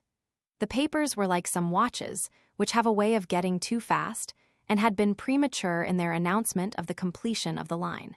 The greater part of the travelers were aware of this interruption, and, leaving the train, they began to engage such vehicles as the village could provide: 4-wheeled palkikaras, wagons drawn by zebus, carriages that looked like perambulating pagodas, palanquins, ponies, and what not. Mr. Fogg and Sir Francis Cromarty, after searching the village from end to end, came back without having found anything. "I shall go afoot," said Phileas Fogg. Passepartout, who had now rejoined his master, made a wry grimace as he thought of his magnificent, but too frail Indian shoes. Happily he too had been looking about him, and after a moment's hesitation said, "Monsieur, I think I have found a means of conveyance." "What?" "An elephant that belongs to an Indian who lives but 100 steps from here." "Let's go and see the elephant," replied Mr. Fogg. They soon reached a small hut, near which, enclosed within some high palings, was the animal in question. An Indian came out of the hut, and, at their request, conducted them within the enclosure. The elephant, which its owner had reared, not for a beast of burden, but for warlike purposes, was half domesticated. The Indian had begun already, by often irritating him, and feeding him every 3 months on sugar and butter, to impart to him a ferocity not in his nature, this method being often employed by those who train the Indian elephants for battle. Happily, however, for Mr. Fogg, the animal's instruction in this direction had not gone far, and the elephant still preserved his natural gentleness. Kiauni, this was the name of the beast, could doubtless travel rapidly for a long time, and, in default of any other means of conveyance, Mr. Fogg resolved to hire him. But elephants are far from cheap in India, where they are becoming scarce. The males, which alone are suitable for circus shows, are much sought, especially as but few of them are domesticated. When therefore Mr. Fogg proposed to the Indian to hire Kiauni, he refused point-blank. Mr. Fogg persisted, offering the excessive sum of £10 an hour for the loan of the beast to Allahabad. Refused. £20? Refused also. £40? Still refused. Passepartout jumped at each advance, but the Indian declined to be tempted. Yet the offer was an alluring one. For, supposing it took the elephant 15 hours to reach Allahabad, his owner would receive no less than £600 sterling. Phileas Fogg, without getting in the least flurried, then proposed to purchase the animal outright, and at first offered £1,000 for him. The Indian, perhaps thinking he was going to make a great bargain, still refused. Sir Francis Cromarty took Mr. Fogg aside and begged him to reflect before he went any further, to which that gentleman replied that he was not in the habit of acting rashly, that a bet of £20,000 was at stake, that the elephant was absolutely necessary to him, and that he would secure him if he had to pay 20 times his value. Returning to the Indian, whose small, sharp eyes, glistening with avarice, betrayed that with him it was only a question of how great a price he could obtain. Mr. Fogg offered first £1,200, then £1,500, £1,800, £2,000. Passepartout, usually so rubicund, was fairly white with suspense. At £2,000, the Indian yielded. "What a price, good heavens!" cried Passepartout, "for an elephant." It only remained now to find a guide, which was comparatively easy. A young Parsee with an intelligent face offered his services, which Mr. Fogg accepted, promising so generous a reward as to materially stimulate his zeal. The elephant was led out and equipped. The Parsee, who was an accomplished elephant driver, covered his back with a sort of saddle-cloth, and attached to each of his flanks some curiously uncomfortable howdahs. Phileas Fogg paid the Indian with some banknotes which he extracted from the famous carpet-bag, a proceeding that seemed to deprive poor Passepartout of his vitals. Then he offered to carry Sir Francis to Allahabad, which the brigadier gratefully accepted, as one traveler the more would not be likely to fatigue the gigantic beast. Provisions were purchased at Calby, and, while Sir Francis and Mr. Fogg took the howdahs on either side, Passepartout got astride the saddle-cloth between them. The Parsee perched himself on the elephant's neck, and at 9 o'clock they set out from the village, the animal marching off through the dense forest of palms by the shortest cut. Chapter Z, in which Phileas Fogg and his companions venture across the Indian forests, and what ensued. In order to shorten the journey, the guide passed to the left of the line where the railway was still in process of being built. This line, owing to the capricious turnings of the Vintia Mountains, did not pursue a straight course. The Parsee, who was quite familiar with the roads and paths in the district, declared that they would gain 20 miles by striking directly through the forest. Phileas Fogg and Sir Francis Cromarty, plunged to the neck in the peculiar howdahs provided for them, were horribly jostled by the swift trotting of the elephant, spurred on as he was by the skillful Parsee. But they endured the discomfort with true British phlegm, talking little, and scarcely able to catch a glimpse of each other. As for Passepartout, who was mounted on the beast's back, and received the direct force of each concussion as he trod along, he was very careful, in accordance with his master's advice, to keep his tongue from between his teeth, as it would otherwise have been bitten off short. The worthy fellow bounced from the elephant's neck to his rump, and vaulted like a clown on a springboard. Yet he laughed in the midst of his bouncing, and from time to time took a piece of sugar out of his pocket and inserted it in Chiauni's trunk, who received it without in the least slackening his regular trot. After 2 hours the guide stopped the elephant, and gave him an hour for rest, during which Chiauni, after quenching his thirst at a neighboring spring, set to devouring the branches and shrubs round about him. Neither Sir Francis nor Mr. Fogg regretted the delay, and both descended with a feeling of relief. "Why, he's made of iron," exclaimed the general, gazing admiringly on Chiauni. "Of forged iron," replied Passepartout, as he set about preparing a hasty breakfast. At noon the Parsee gave the signal of departure. The country soon presented a very savage aspect. Copses of dates and dwarf palms succeeded the dense forests, then vast, dry plains, dotted with scanty shrubs and sown with great blocks of syenite. All this portion of Bundelkund, which is little frequented by travelers, is inhabited by a fanatical population, hardened in the most horrible practices of the Hindu faith. The English have not been able to secure complete dominion over this territory, which is subjected to the influence of Rajas, whom it is almost impossible to reach in their inaccessible mountain fastnesses. The travelers several times saw bands of ferocious Indians, who, when they perceived the elephant striding across country, made angry and threatening motions. The Parsi avoided them as much as possible. Few animals were observed on the route.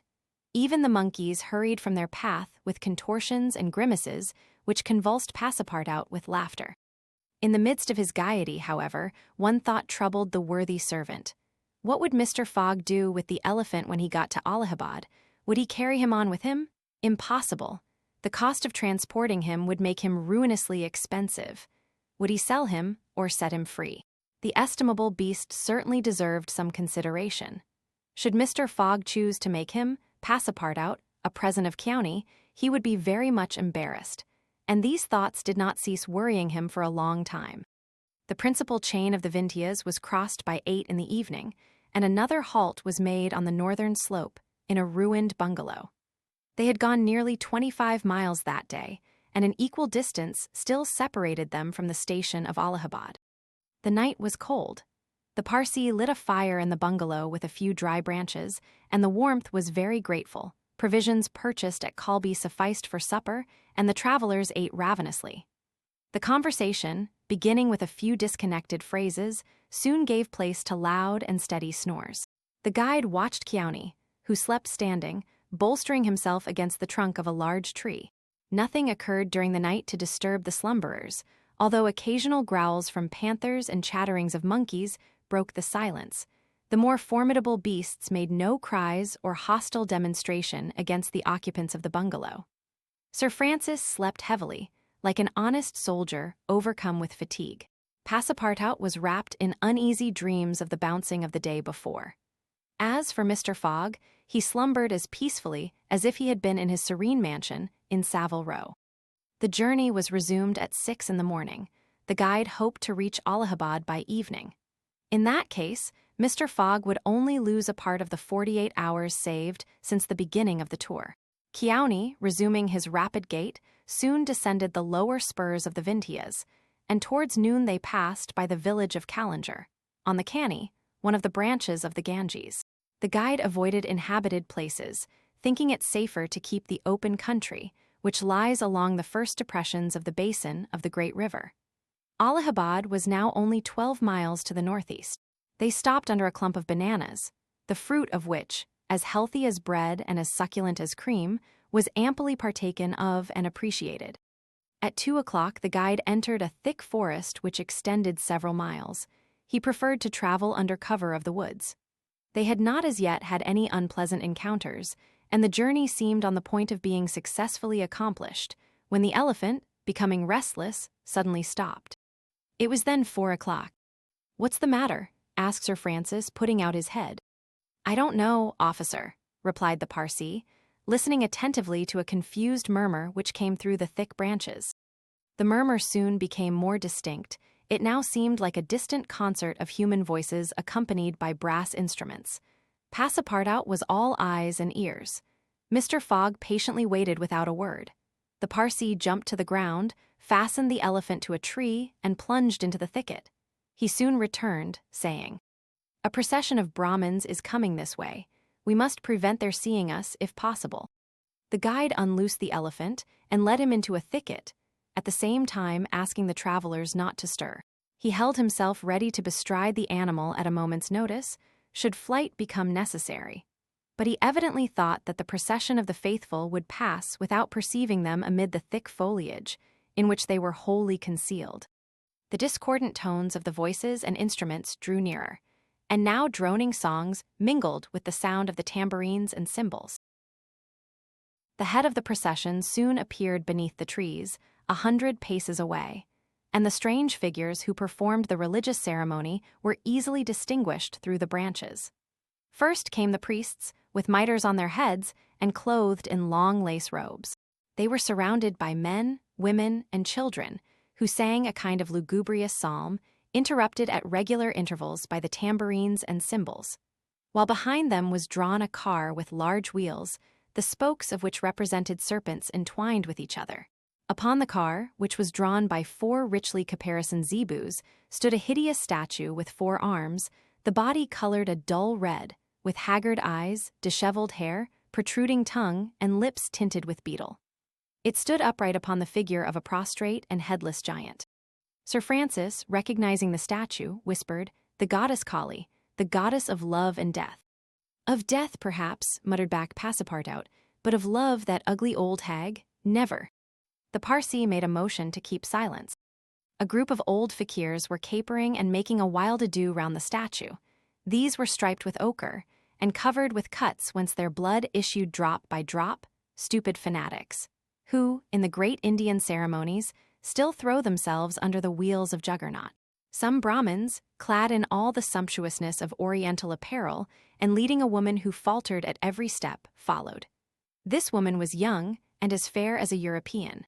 Her head and neck, shoulders, ears, arms, hands, and toes were loaded down with jewels and gems, with bracelets, earrings, and rings, while a tunic bordered with gold and covered with a light muslin robe betrayed the outline of her form. The guards who followed the young woman presented a violent contrast to her, armed as they were with naked sabers hung at their waists and long damascene pistols, and bearing a corpse on a palanquin. It was the body of an old man, gorgeously arrayed in the habiliments of a Raja, wearing, as in life, a turban embroidered with pearls, a robe of tissue of silk and gold, a scarf of cashmere sewed with diamonds, and the magnificent weapons of a Hindu prince. Next came the musicians and a rearguard of capering fakirs, whose cries sometimes drowned the noise of the instruments. These closed the procession. Sir Francis watched the procession with a sad countenance, and turning to the guide said, "A sutty." The Parsee nodded and put his finger to his lips. The procession slowly wound under the trees, and soon its last ranks disappeared in the depths of the wood. The songs gradually died away. Occasionally cries were heard in the distance, until at last all was silence again. Phileas Fogg had heard what Sir Francis said, and, as soon as the procession had disappeared, asked, "What is a sutty?" "A sutty," returned the general, "is a human sacrifice, but a voluntary one. The woman you have just seen will be burned tomorrow at the dawn of day." "Oh, the scoundrels!" cried Passepartout, who could not repress his indignation. "And the corpse?" asked Mr. Fogg. "Is that of the prince, her husband," said the guide, "an independent Roger of Bundelkund." "Is it possible," resumed Phileas Fogg, his voice betraying not the least emotion, "that these barbarous customs still exist in India, and that the English have been unable to put a stop to them?" "These sacrifices do not occur in the larger portion of India," replied Sir Francis, "but we have no power over these savage territories, and especially here in Bundelkund. The whole district north of the Vindhyas is the theater of incessant murders and pillage." "The poor wretch," exclaimed Passepartout, "to be burned alive." "Yes," returned Sir Francis, "burned alive. And if she were not, you cannot conceive what treatment she would be obliged to submit to from her relatives. They would shave off her hair, feed her on a scanty allowance of rice, treat her with contempt. She would be looked upon as an unclean creature, and would die in some corner, like a scurvy dog. The prospect of so frightful an existence drives these poor creatures to the sacrifice, much more than love or religious fanaticism. Sometimes, however, the sacrifice is really voluntary, and it requires the active interference of the government to prevent it. Several years ago, when I was living at Bombay, a young widow asked permission of the governor to be burned along with her husband's body. But, as you may imagine, he refused. The woman left the town, took refuge with an independent Raja, and there carried out her self-devoted purpose. While Sir Francis was speaking, the guide shook his head several times and now said, "The sacrifice which will take place tomorrow at dawn is not a voluntary one." "How do you know?" "Everybody knows about this affair in Bundelkund." "But the wretched creature did not seem to be making any resistance," observed Sir Francis. "That was because they had intoxicated her with fumes of hemp and opium." "But where are they taking her?" "To the pagoda of Pillaji, 2 miles from here. She will pass the night there. And the sacrifice will take place tomorrow at the first light of dawn." The guide now led the elephant out of the thicket and leaped upon his neck. Just at the moment that he was about to urge Kiauni forward with a peculiar whistle, Mr. Fogg stopped him, and turning to Sir Francis Cromarty, said, Suppose we save this woman. Save the woman, Mr. Fogg. I have yet 12 hours to spare. I can devote them to that. Why, you are a man of heart.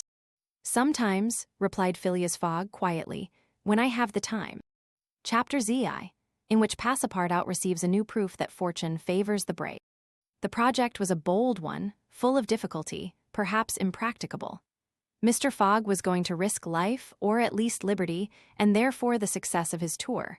But he did not hesitate, and he found in Sir Francis Cromarty an enthusiastic ally. As for Passepartout, he was ready for anything that might be proposed. His master's idea charmed him. He perceived a heart, a soul, under that icy exterior. He began to love Phileas Fogg.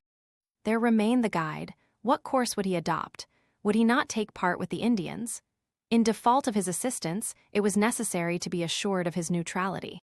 Sir Francis frankly put the question to him. Officers, replied the guide, I am a Parsee and this woman is a Parsee. Command me as you will. Excellent, said Mr. Fogg. However, resumed the guide, it is certain not only that we shall risk our lives, but horrible tortures if we are taken. That is foreseen, replied Mr. Fogg. I think we must wait till night before acting. I think so, said the guide. The worthy Indian then gave some account of the victim, who, he said, was a celebrated beauty of the Parsee race and the daughter of a wealthy Bombay merchant. She had received a thoroughly English education in that city, and from her manners and intelligence would be thought an European. Her name was Ayuda. Left an orphan, she was married against her will to the old Raja of Bundelkund, and knowing the fate that awaited her, she escaped, was retaken, and devoted by the Raja's relatives, who had an interest in her death, to the sacrifice from which it seemed she could not escape. The Parsee's narrative only confirmed Mr. Fogg and his companions in their generous design. It was decided that the guide should direct the elephant towards the pagoda of Pillaji, which he accordingly approached as quickly as possible. They halted, half an hour afterwards, in a copse, some 500 feet from the pagoda, where they were well concealed, but they could hear the groans and cries of the fakirs distinctly. They then discussed the means of getting at the victim. The guide was familiar with the pagoda of Pillaji, in which, as he declared, the young woman was imprisoned. Could they enter any of its doors while the whole party of Indians was plunged in a drunken sleep, or was it safer to attempt to make a hole in the walls? This could only be determined at the moment and the place themselves, but it was certain that the abduction must be made that night, and not when, at break of day, the victim was led to her funeral pyre. Then no human intervention could save her. As soon as night fell, about 6 o'clock, they decided to make a reconnaissance around the pagoda. The cries of the fakirs were just ceasing. The Indians were in the act of plunging themselves into the drunkenness caused by liquid opium mingled with hemp, and it might be possible to slip between them to the temple itself. The Parsee, leading the others, noiselessly crept through the wood, and in 10 minutes they found themselves on the banks of a small stream, whence, by the light of the rosin torches, they perceived a pyre of wood, on the top of which lay the embalmed body of the Raja, which was to be burned with his wife. The pagoda, whose minarets loomed above the trees in the deepening dusk, stood 100 steps away. Come, whispered the guide. He slipped more cautiously than ever through the brush, followed by his companions. The silence around was only broken by the low murmuring of the wind among the branches.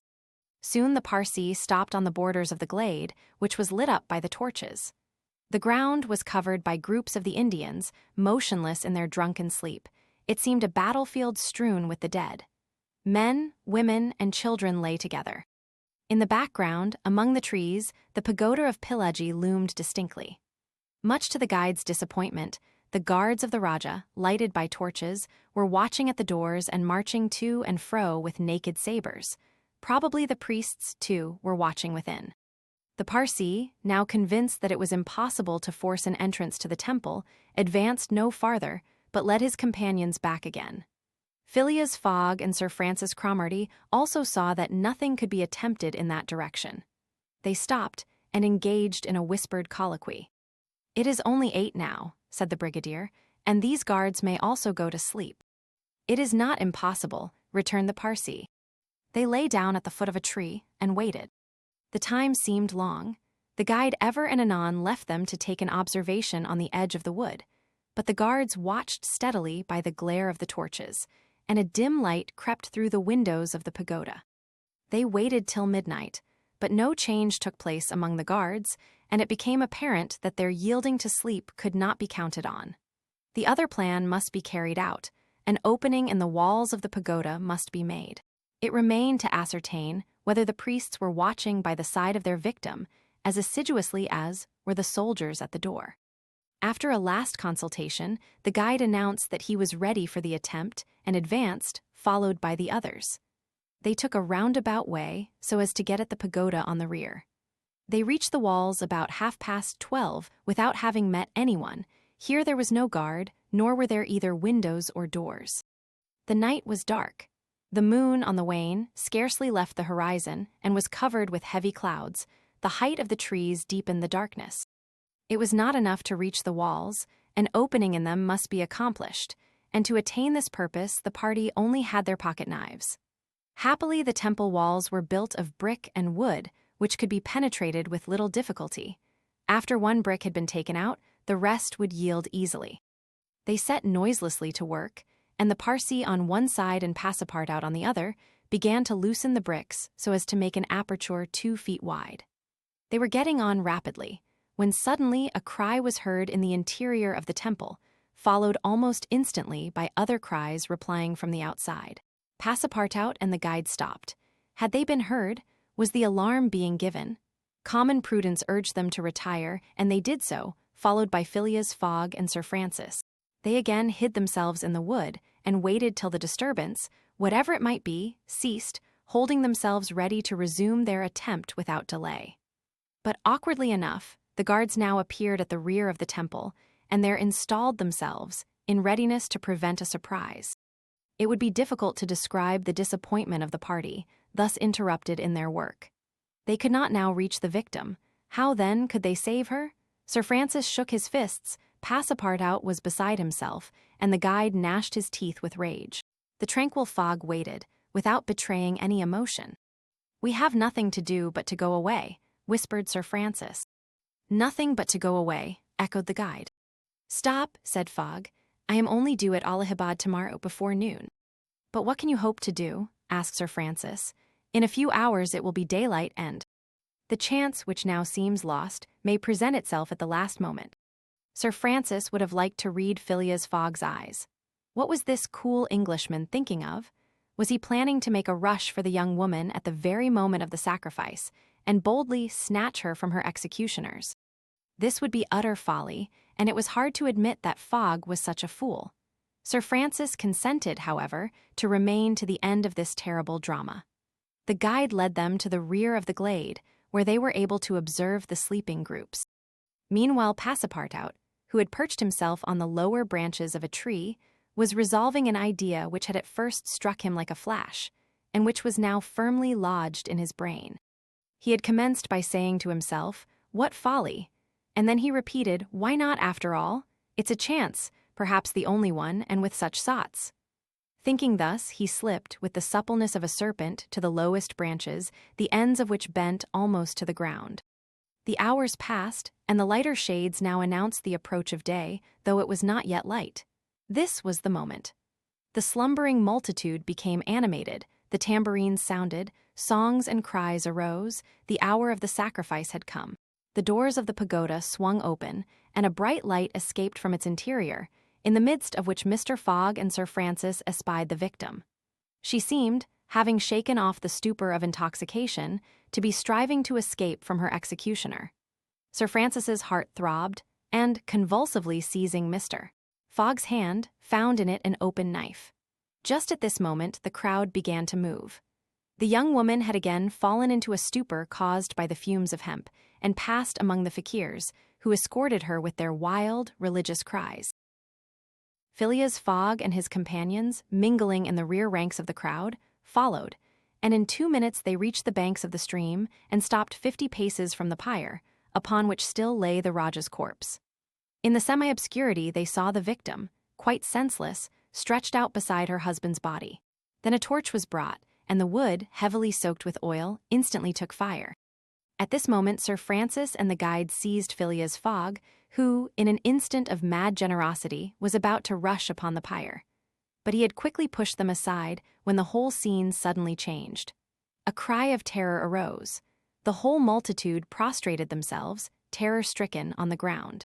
The old Raja was not dead, then, since he rose of a sudden, like a spectre, took up his wife in his arms, and descended from the pyre in the midst of the clouds of smoke, which only heightened his ghostly appearance. Fakirs and soldiers and priests, seized with instant terror, lay there with their faces on the ground, not daring to lift their eyes and behold such a prodigy. The inanimate victim was borne along by the vigorous arms which supported her, and which she did not seem in the least to burden. Mr. Fogg and Sir Francis stood erect, the Parsee bowed his head, and Passepartout was, no doubt, scarcely less stupefied. The resuscitated Raja approached Sir Francis and Mr. Fogg, and, in an abrupt tone, said, "Let us be off."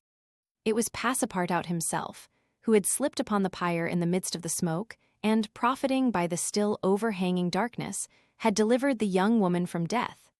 It was Passepartout who, playing his part with a happy audacity, had passed through the crowd amid the general terror. A moment after all four of the party had disappeared in the woods, and the elephant was bearing them away at a rapid pace. But the cries and noise, and a ball which whizzed through Phileas Fogg's hat, apprised them that the trick had been discovered. The old Raja's body, indeed, now appeared upon the burning pyre, and the priests, recovered from their terror, perceived that an abduction had taken place.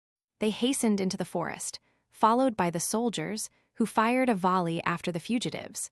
But the latter rapidly increased the distance between them, and ere long found themselves beyond the reach of the bullets and arrows. Chapter Ziv, in which Phileas Fogg descends the whole length of the beautiful valley of the Ganges without ever thinking of seeing it. The rash exploit had been accomplished, and for an hour Passepartout laughed gaily at his success. Sir Francis pressed the worthy fellow's hand, and his master said, "Well done," which, from him, was high commendation, to which Passepartout replied that all the credit of the affair belonged to Mr. Fogg.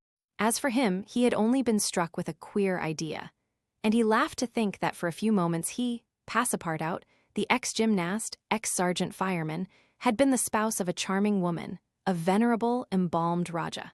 As for the young Indian woman, she had been unconscious throughout of what was passing, and now, wrapped up in a traveling blanket, was reposing in one of the howdahs. The elephant, thanks to the skillful guidance of the Parsee, was advancing rapidly through the still darksome forest, and, an hour after leaving the pagoda, had crossed a vast plain. They made a halt at 7 o'clock, the young woman being still in a state of complete prostration. The guide made her drink a little brandy and water, but the drowsiness which stupefied her could not yet be shaken off. Sir Francis, who was familiar with the effects of the intoxication produced by the fumes of hemp, reassured his companions on her account. But he was more disturbed at the prospect of her future fate. He told Phileas Fogg that, should Ayuda remain in India, she would inevitably fall again into the hands of her executioners. These fanatics were scattered throughout the county, and would, despite the English police, recover their victim at Madras, Bombay, or Calcutta. She would only be safe by quitting India forever. Phileas Fogg replied that he would reflect upon the matter. The station at Allahabad was reached about 10 o'clock, and, the interrupted line of railway being resumed, would enable them to reach Calcutta in less than 24 hours. Phileas Fogg would thus be able to arrive in time to take the steamer which left Calcutta the next day, October 25th, at noon, for Hong Kong.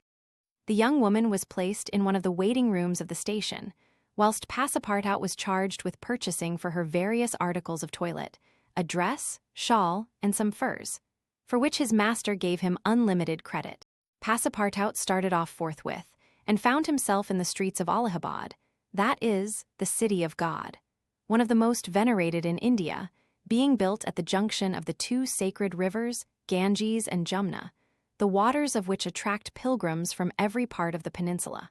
The Ganges, according to the legends of the Ramayana, rises in heaven, whence, owing to Brahma's agency, it descends to the earth.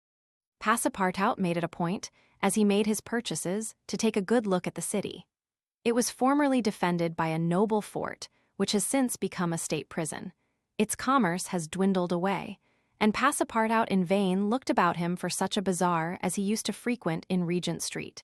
At last he came upon an elderly, crusty Jew who sold second-hand articles, and from whom he purchased a dress of Scotch stuff, a large mantle, and a fine otter-skin pelisse, for which he did not hesitate to pay £75. He then returned triumphantly to the station. The influence to which the priests of Pilagi had subjected Ayuda began gradually to yield, and she became more herself, so that her fine eyes resumed all their soft Indian expression. When the poet-king, Yukef Uddal, celebrates the charms of the Queen of Aminagara, he speaks thus. Her shining tresses, divided in two parts, encircle the harmonious contour of her white and delicate cheeks, brilliant in their glow and freshness. Her ebony brows have the form and charm of the bow of Kama, the god of love, and beneath her long silken lashes the purest reflections and a celestial light swim, as in the sacred lakes of Himalaya, in the black pupils of her great clear eyes. Her teeth, fine, equal, and white, glitter between her smiling lips like dewdrops in a passion flower's half-enveloped breast. Her delicately formed ears, her vermilion hands, her little feet, curved and tender as the lotus bud, glitter with the brilliancy of the loveliest pearls of Ceylon, the most dazzling diamonds of Golconda. Her narrow and supple waist, which a hand may clasp around, sets forth the outline of her rounded figure and the beauty of her bosom, where youth in its flower displays the wealth of its treasures. And beneath the silken folds of her tunic, she seems to have been modeled in pure silver by the godlike hand of Vikvarkarma, the immortal sculptor. It is enough to say, without applying this poetical rhapsody to Ayuda, that she was a charming woman, in all the European acceptation of the phrase. She spoke English with great purity, and the guide had not exaggerated in saying that the young Parsee had been transformed by her bringing up. The train was about to start from Allahabad, and Mr. Fogg proceeded to pay the guide the price agreed upon for his service, and not a farthing more, which astonished Passepartout, who remembered all that his master owed to the guide's devotion. He had, indeed, risked his life in the adventure at Pilagi, and, if he should be caught afterwards by the Indians, he would with difficulty escape their vengeance. Kiauni, also, must be disposed of. What should be done with the elephant, which had been so dearly purchased? Phileas Fogg had already determined this question. Parsee, said he to the guide, you have been serviceable and devoted. I have paid for your service, but not for your devotion. Would you like to have this elephant? He is yours. The guide's eyes glistened. Your honor is giving me a fortune, cried he. Take him, guide, returned Mr. Fogg, and I shall still be your debtor. Good, exclaimed Passepartout. Take him, friend.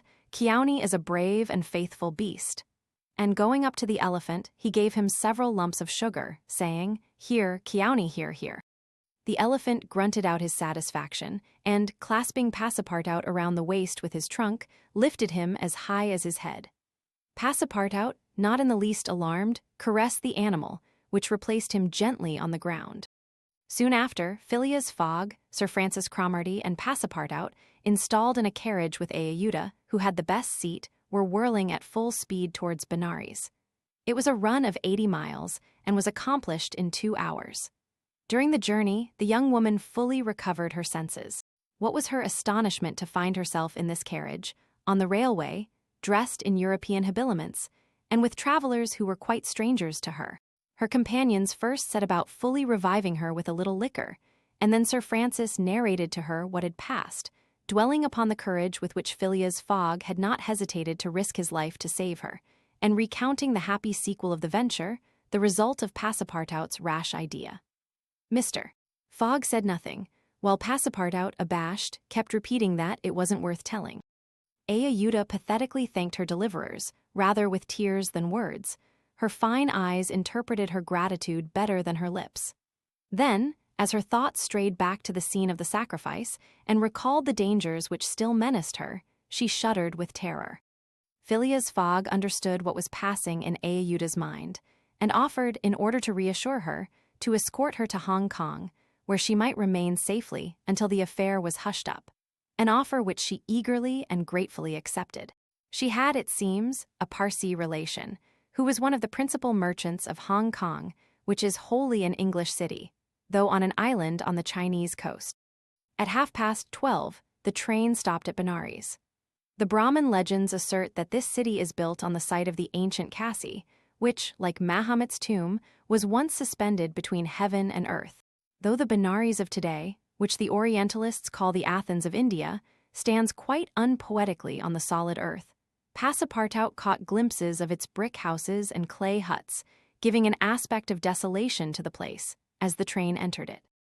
Benares was Sir Francis Cromarty's destination, the troops he was rejoining being encamped some miles northward of the city.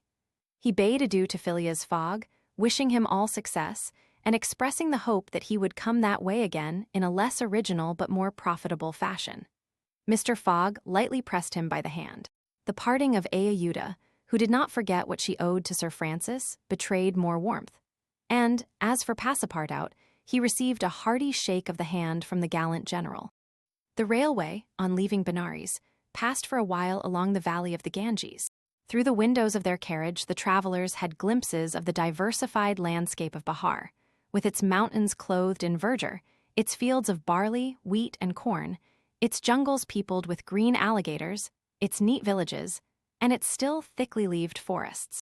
Elephants were bathing in the waters of the sacred river, and groups of Indians, despite the advanced season and chilly air, were performing solemnly their pious ablutions. These were fervent Brahmins, the bitterest foes of Buddhism, their deities being Vishnu, the solar god, Shiva, the divine impersonation of natural forces, and Brahma, the supreme ruler of priests and legislators.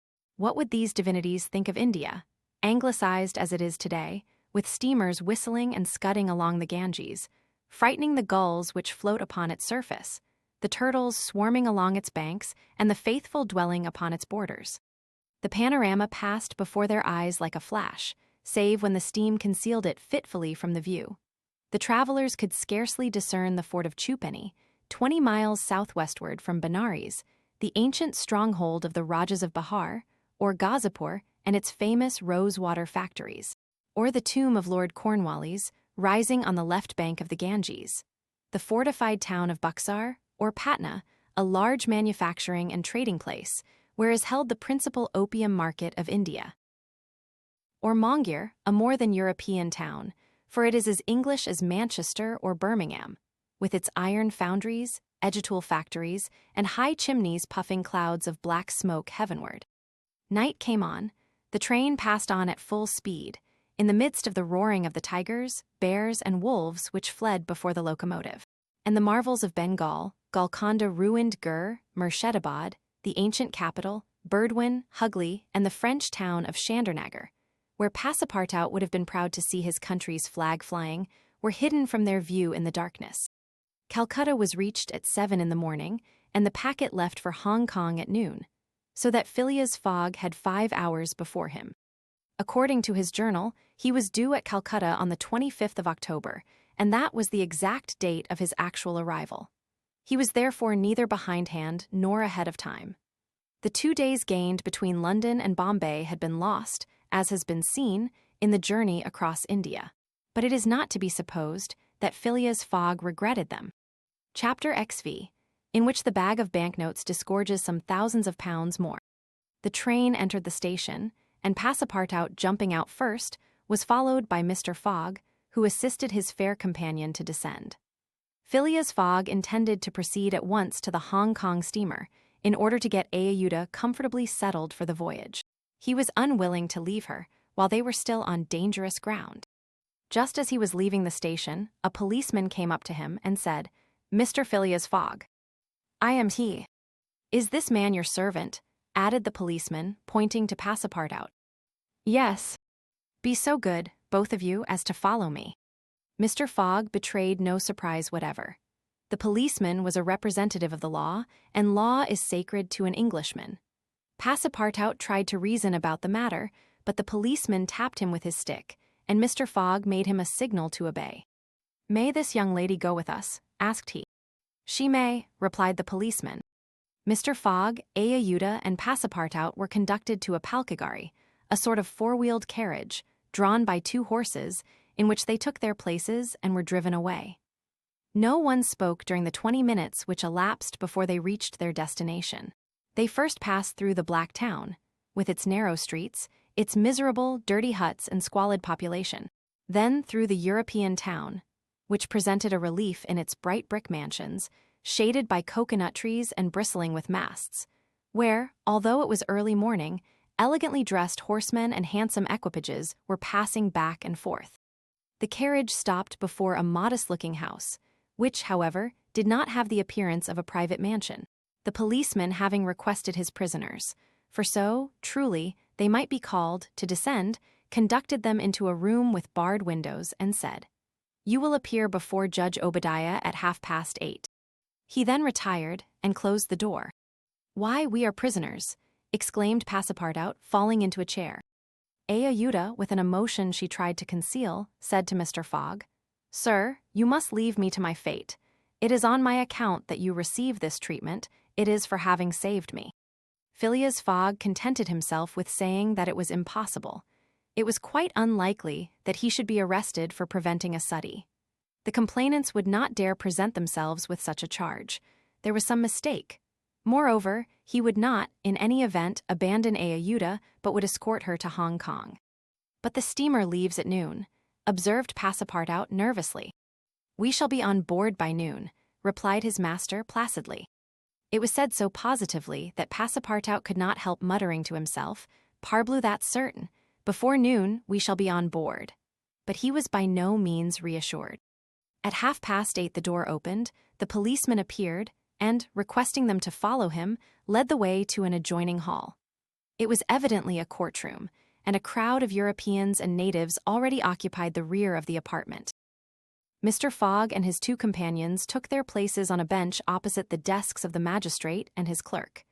Immediately after, Judge Obadiah, a fat, round man, followed by the clerk, entered. He proceeded to take down a wig which was hanging on a nail and put it hurriedly on his head. "The first case," said he. Then, putting his hand to his head, he exclaimed, "Ha! This is not my wig." "No, your worship," returned the clerk, "it is mine." "My dear Mr. Oysterpuff, how can a judge give a wise sentence in a clerk's wig?" The wigs were exchanged. Passepartout was getting nervous, for the hands on the face of the big clock over the judge seemed to go around with terrible rapidity. "The first case," repeated Judge Obadiah. "Phileas Fogg," demanded Oysterpuff. "I am here," replied Mr. Fogg. "Passepartout." "Present," responded Passepartout. "Good," said the judge. "You have been looked for prisoners for 2 days on the trains from Bombay." "But of what are we accused?" asked Passepartout impatiently. "You are about to be informed." "I am an English subject, sir," said Mr. Fogg, "and I have the right." "Have you been ill-treated?" "Not at all." "Very well, let the complainants come in." A door was swung open by order of the judge, and 3 Indian priests entered. "That's it," muttered Passepartout. "These are the rogues who were going to burn our young lady."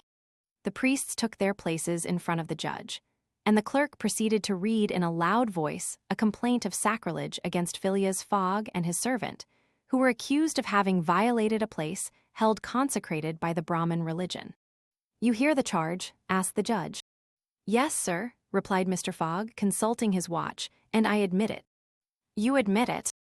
"I admit it, and I wish to hear these priests admit, in their turn, what they were going to do at the pagoda of Pillaji." The priests looked at each other. They did not seem to understand what was said. "Yes," cried Passepartout warmly, "at the pagoda of Pillaji, where they were on the point of burning their victim." The judge stared with astonishment, and the priests were stupefied. "What victim?" said Judge Obadiah. "Burn whom? In Bombay itself." "Bombay," cried Passepartout. "Certainly, we are not talking of the pagoda of Pillaji, but of the pagoda of Malabar Hill at Bombay." "And as a proof," added the clerk, "here are the desecrator's very shoes, which he left behind him." Whereupon he placed a pair of shoes on his desk. "My shoes!" cried Passepartout, in his surprise permitting this imprudent exclamation to escape him. The confusion of master and man, who had quite forgotten the affair at Bombay, for which they were now detained at Calcutta, may be imagined. Fix the detective had foreseen the advantage which Passepartout's escapade gave him, and, delaying his departure for 12 hours, had consulted the priests of Malabar Hill. Knowing that the English authorities dealt very severely with this kind of misdemeanor, he promised them a goodly sum in damages and sent them forward to Calcutta by the next train. Owing to the delay caused by the rescue of the young widow, Fix and the priests reached the Indian capital before Mr. Fogg and his servant, the magistrates having been already warned by a dispatch to arrest them should they arrive. Fix's disappointment when he learned that Phileas Fogg had not made his appearance in Calcutta may be imagined. He made up his mind that the robber had stopped somewhere on the route and taken refuge in the southern provinces. For 24 hours, Fix watched the station with feverish anxiety. At last, he was rewarded by seeing Mr. Fogg and Passepartout arrive, accompanied by a young woman, whose presence he was wholly at a loss to explain. He hastened for a policeman, and this was how the party came to be arrested and brought before Judge Obadiah. Had Passepartout been a little less preoccupied, he would have espied the detective ensconced in a corner of the courtroom, watching the proceedings with an interest easily understood. For the warrant had failed to reach him at Calcutta, as it had done at Bombay and Suez. Judge Obadiah had unfortunately caught Passepartout's rash exclamation, which the poor fellow would have given the world to recall. "The facts are admitted?" asked the judge. "Admitted," replied Mr. Fogg coldly. "Inasmuch," resumed the judge, "as the English law protects equally and sternly the religions of the Indian people, and as the man Passepartout has admitted that he violated the sacred pagoda of Malabar Hill at Bombay on the 20th of October, I condemn the said Passepartout to imprisonment for 15 days and a fine of £300. £300, cried Passepartout, startled at the largeness of the sum. "Silence," shouted the constable. "And inasmuch," continued the judge, "as it is not proved that the act was not done by the connivance of the master with the servant, and as the master in any case must be held responsible for the acts of his paid servant, I condemn Phileas Fogg to a week's imprisonment and a fine of £150. Fix rubbed his hands softly with satisfaction. If Phileas Fogg could be detained in Calcutta a week, it would be more than time for the warrant to arrive. Passepartout was stupefied. This sentence ruined his master. A wager of £20,000 lost, because he, like a precious fool, had gone into that abominable pagoda. Phileas Fogg, as self-composed as if the judgment did not in the least concern him, did not even lift his eyebrows while it was being pronounced. Just as the clerk was calling the next case, he rose and said, "I offer bail."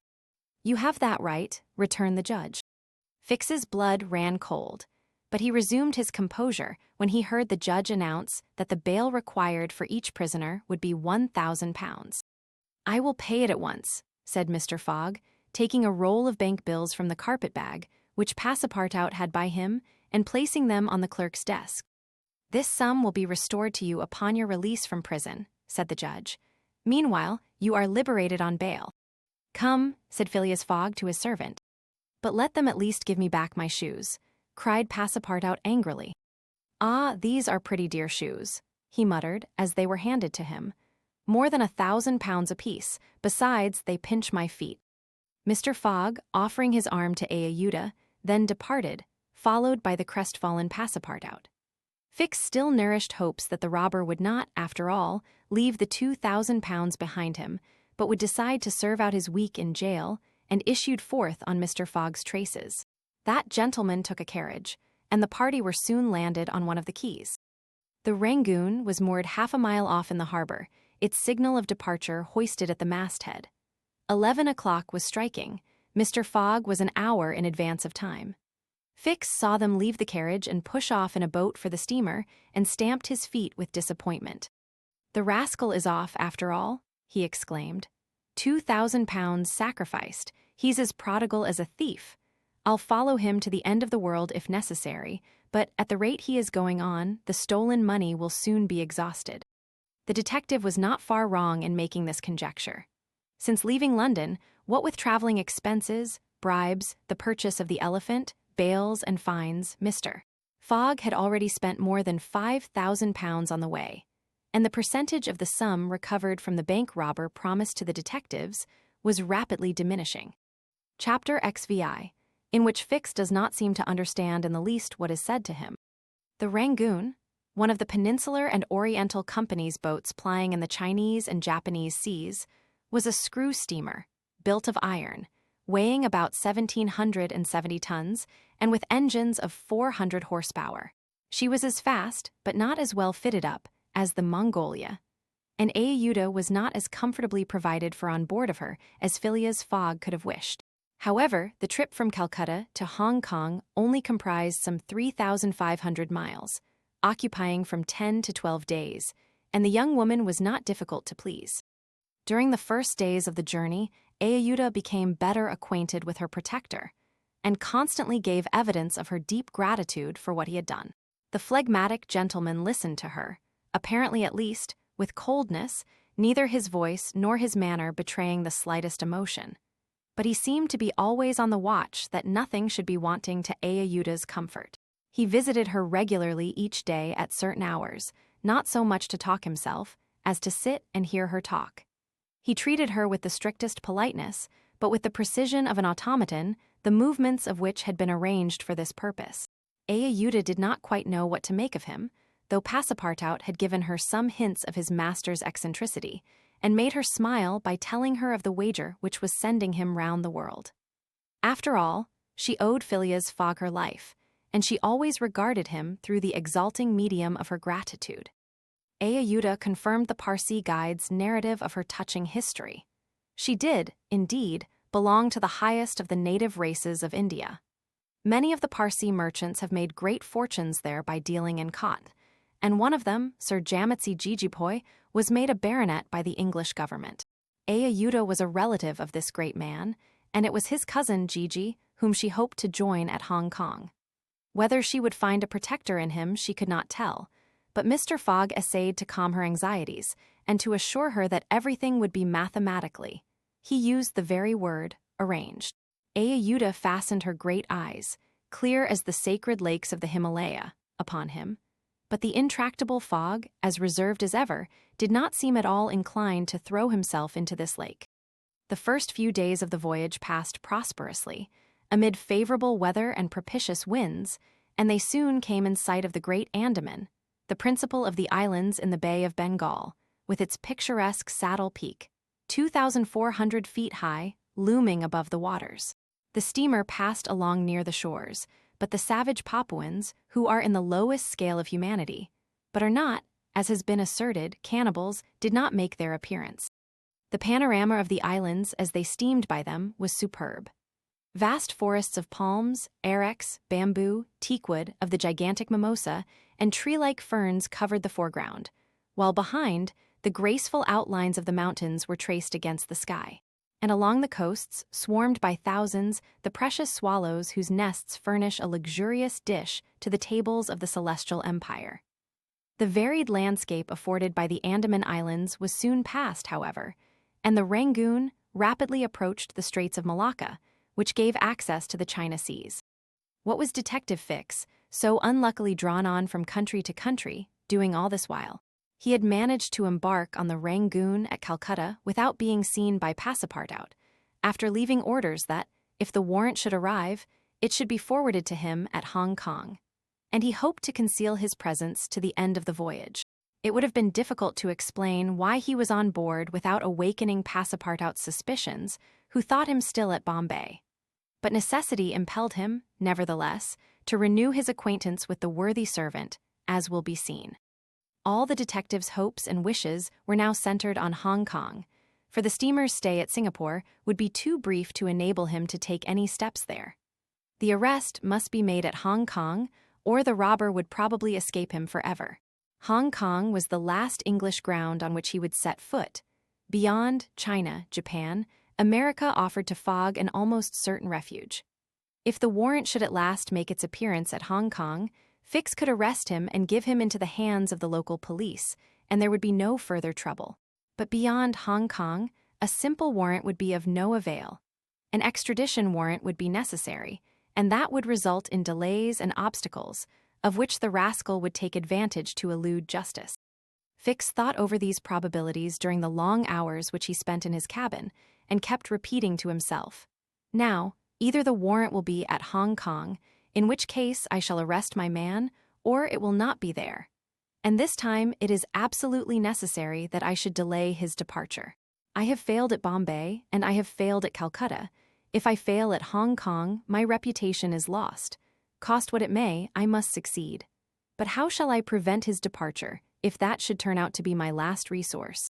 Fix made up his mind that, if worst came to worst, he would make a confidant of Passepartout, and tell him what kind of a fellow his master really was. That Passepartout was not Fogg's accomplice, he was very certain. The servant, enlightened by his disclosure and afraid of being himself implicated in the crime, would doubtless become an ally of the detective. But this method was a dangerous one, only to be employed when everything else had failed. A word from Passepartout to his master would ruin all. The detective was therefore in a sore strait, but suddenly a new idea struck him. The presence of Ayuda on the Rangoon, in company with Phileas Fogg, gave him new material for reflection. Who was this woman? What combination of events had made her Fogg's traveling companion? They had evidently met somewhere between Bombay and Calcutta. But where? Had they met accidentally, or had Fogg gone into the interior purposely in quest of this charming damsel? Fix was fairly puzzled. He asked himself whether there had not been a wicked elopement, and this idea so impressed itself upon his mind that he determined to make use of the supposed intrigue. Whether the young woman were married or not, he would be able to create such difficulties for Mr. Fogg at Hong Kong that he could not escape by paying any amount of money. But could he even wait till they reached Hong Kong? Fogg had an abominable way of jumping from one boat to another, and, before anything could be effected, might get full under way again for Yokohama. Fix decided that he must warn the English authorities and signal the Rangoon before her arrival. This was easy to do, since the steamer stopped at Singapore, whence there is a telegraphic wire to Hong Kong. He finally resolved, moreover, before acting more positively, to question Passepartout. It would not be difficult to make him talk, and, as there was no time to lose, Fix prepared to make himself known. It was now the 30th of October, and on the following day, the Rangoon was due at Singapore. Fix emerged from his cabin and went on deck. Passepartout was promenading up and down in the forward part of the steamer. The detective rushed forward with every appearance of extreme surprise and exclaimed, "You here, on the Rangoon?" "What, Monsieur Fix, are you on board?" returned the really astonished Passepartout, recognizing his crony of the Mongolia. "Why, I left you at Bombay, and here you are on the way to Hong Kong. Are you going round the world too?" "No, no," replied Fix. "I shall stop at Hong Kong, at least for some days." "Hum," said Passepartout, who seemed for an instant perplexed. "But how is it I have not seen you on board since we left Calcutta?" "Oh, a trifle of seasickness. I've been staying in my berth. The Gulf of Bengal does not agree with me as well as the Indian Ocean. And how is Mr. Fogg?" "As well and as punctual as ever, not a day behind time. But, Monsieur Fix, you don't know that we have a young lady with us." "A young lady," replied the detective, not seeming to comprehend what was said. Passepartout thereupon recounted Ayuda's history, the affair at the Bombay Pagoda, the purchase of the elephant for £2,000, the rescue, the arrest and sentence of the Calcutta court, and the restoration of Mr. Fogg and himself to liberty on bail.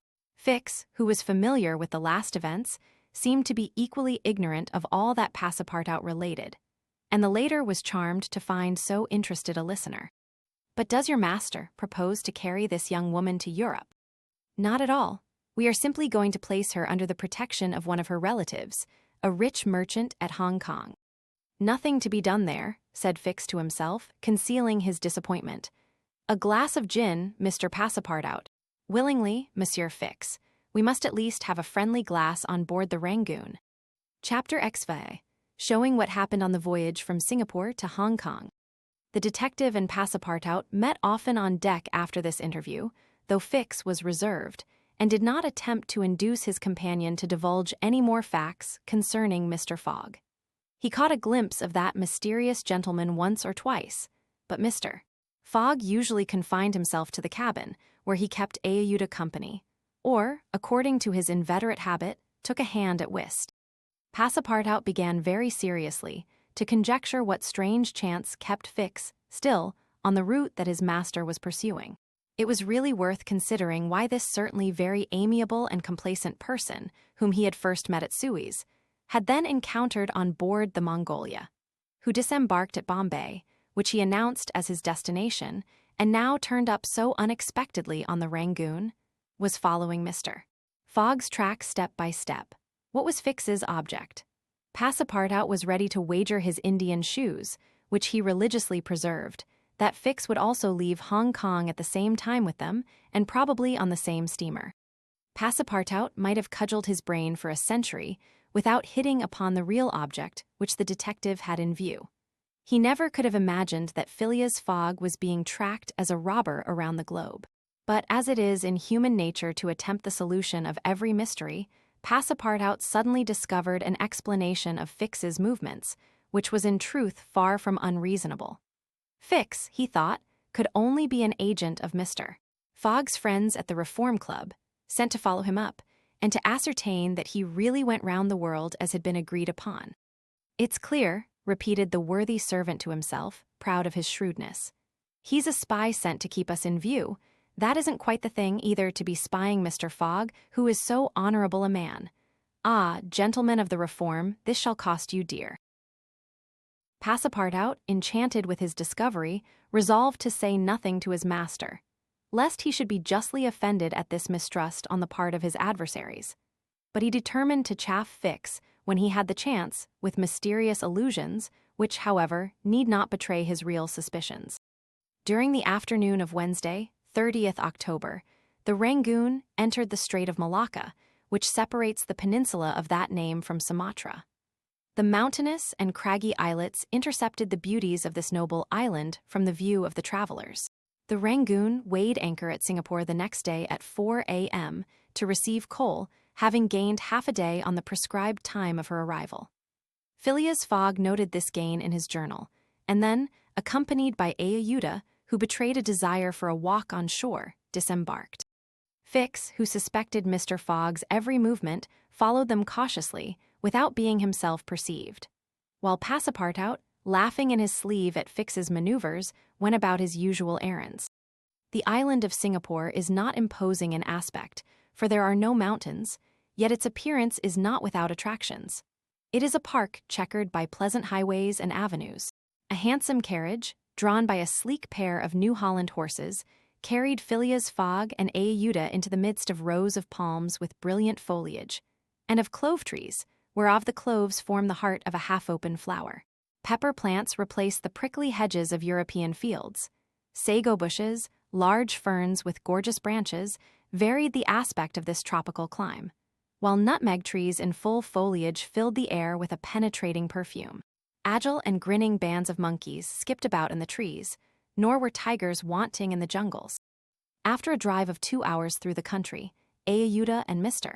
Fogg returned to the town, which is a vast collection of heavy-looking, irregular houses, surrounded by charming gardens rich in tropical fruits and plants. And at 10 o'clock they re-embarked, closely followed by the detective, who had kept them constantly in sight. Passepartout, who had been purchasing several dozen mangoes, a fruit as large as good-sized apples, of a dark brown color outside and a bright red within, and whose white pulp, melting in the mouth, affords gourmands a delicious sensation, was waiting for them on deck. He was only too glad to offer some mangoes to Ayuda, who thanked him very gracefully for them.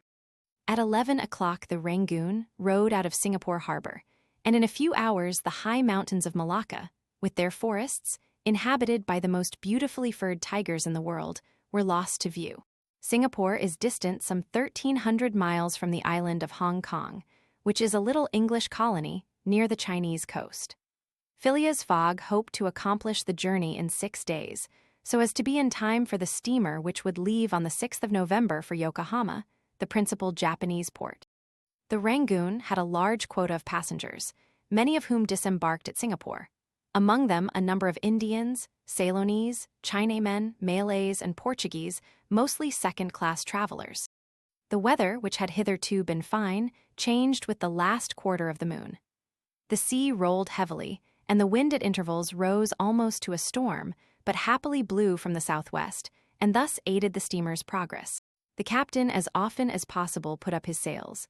and under the double action of steam and sail, the vessel made rapid progress along the coasts of Annam and Cochin China. Owing to the defective construction of the Rangoon, however, unusual precautions became necessary in unfavorable weather. But the loss of time which resulted from this cause, while it nearly drove Passepartout out of his senses, did not seem to affect his master in the least. Passepartout blamed the captain, the engineer, and the crew, and consigned all who were connected with the ship to the land where the pepper grows. Perhaps the thought of the gas, which was remorselessly burning at his expense in Savile Row, had something to do with his hot impatience. "You are in a great hurry, then," said Fix to him one day, "to reach Hong Kong." "A very great hurry." "Mr. Fogg, I suppose, is anxious to catch the steamer for Yokohama." "Terribly anxious." "You believe in this journey around the world, then?" "Absolutely, don't you, Mr. Fix?" I don't believe a word of it." "You're a sly dog," said Passepartout, winking at him. This expression rather disturbed Fix, without his knowing why. Had the Frenchman guessed his real purpose? He knew not what to think. But how could Passepartout have discovered that he was a detective? Yet, in speaking as he did, the man evidently meant more than he expressed. Passepartout went still further the next day. He could not hold his tongue. "Mr. Fix," said he, in a bantering tone, "shall we be so unfortunate as to lose you when we get to Hong Kong?" "Why," responded Fix, a little embarrassed, "I don't know, perhaps." "Ah, if you would only go on with us. An agent of the Peninsular Company, you know, can't stop on the way. You were only going to Bombay, and here you are in China. America is not far off, and from America to Europe is only a step." Fix looked intently at his companion, whose countenance was as serene as possible, and laughed with him. But Passepartout persisted in chaffing him by asking him if he made much by his present occupation. "Yes and no," returned Fix. "There is good and bad luck in such things, but you must understand that I don't travel at my own expense." "Oh, I am quite sure of that," cried Passepartout, laughing heartily. Fix, fairly puzzled, descended to his cabin and gave himself up to his reflections. He was evidently suspected. Somehow or other the Frenchman had found out that he was a detective. But had he told his master? What part was he playing in all this? Was he an accomplice or not? Was the game, then, up? Fix spent several hours turning these things over in his mind, sometimes thinking that all was lost, then persuading himself that Fogg was ignorant of his presence, and then undecided what course it was best to take. Nevertheless, he preserved his coolness of mind, and at last resolved to deal plainly with Passepartout. If he did not find it practicable to arrest Fogg at Hong Kong, and if Fogg made preparations to leave that last foothold of English territory, he, Fix, would tell Passepartout all. Either the servant was the accomplice of his master, and in this case the master knew of his operations, and he should fail, or else the servant knew nothing about the robbery, and then his interest would be to abandon the robber. Such was the situation between Fix and Passepartout. Meanwhile Phileas Fogg moved about above them in the most majestic and unconscious indifference. He was passing methodically in his orbit around the world, regardless of the lesser stars which gravitated around him. Yet there was near by what the astronomers would call a disturbing star, which might have produced an agitation in this gentleman's heart. But no, the charms of Ayuda failed to act, to Passepartout's great surprise. And the disturbances, if they existed, would have been more difficult to calculate than those of Uranus, which led to the discovery of Neptune. It was every day an increasing wonder to Passepartout, who read in Ayuda's eyes the depths of her gratitude to his master. Phileas Fogg, though brave and gallant, must be, he thought, quite heartless. As to the sentiment which this journey might have awakened in him, there was clearly no trace of such a thing, while poor Passepartout existed in perpetual reveries. One day he was leaning on the railing of the engine-room and was observing the engine, when a sudden pitch of the steamer threw the screw out of the water. The steam came hissing out of the valves, and this made Passepartout indignant. "The valves are not sufficiently charged," he exclaimed. "We are not going. Oh, these English! If this was an American craft, we should blow up perhaps, but we should at all events go faster." Chapter XVI, in which Phileas Fogg, Passepartout, and Fix go each about his business. The weather was bad during the latter days of the voyage. The wind, obstinately remaining in the northwest, blew a gale and retarded the steamer. The Rangoon rolled heavily, and the passengers became impatient of the long, monstrous waves which the wind raised before their path. A sort of tempest arose on the 3rd of November, the squall knocking the vessel about with fury and the waves running high. The Rangoon reefed all her sails, and even the rigging proved too much, whistling and shaking amid the squall. The steamer was forced to proceed slowly, and the captain estimated that she would reach Hong Kong 20 hours behind time, and more if the storm lasted. Phileas Fogg gazed at the tempestuous sea, which seemed to be struggling especially to delay him, with his habitual tranquility.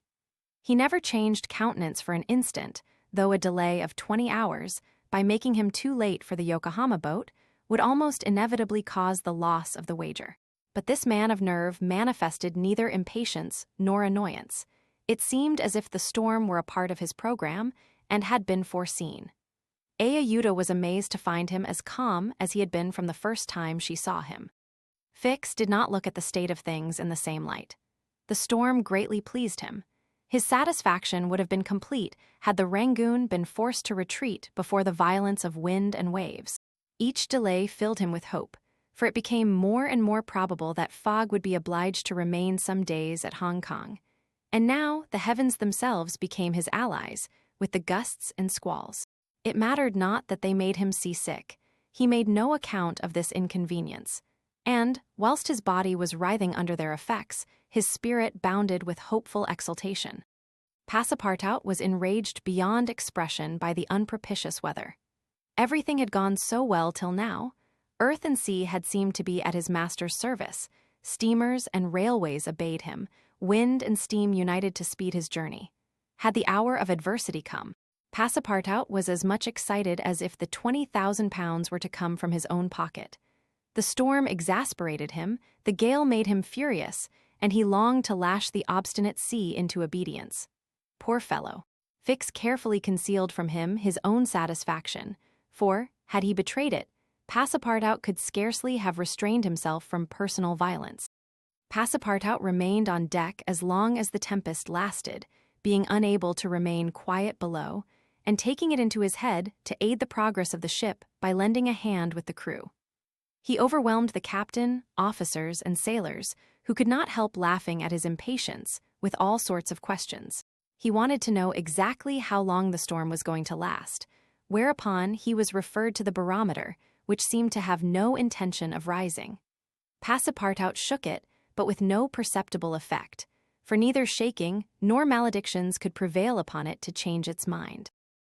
On the 4th, however, the sea became more calm, and the storm lessened its violence. The wind veered southward and was once more favorable. Passepartout cleared up with the weather.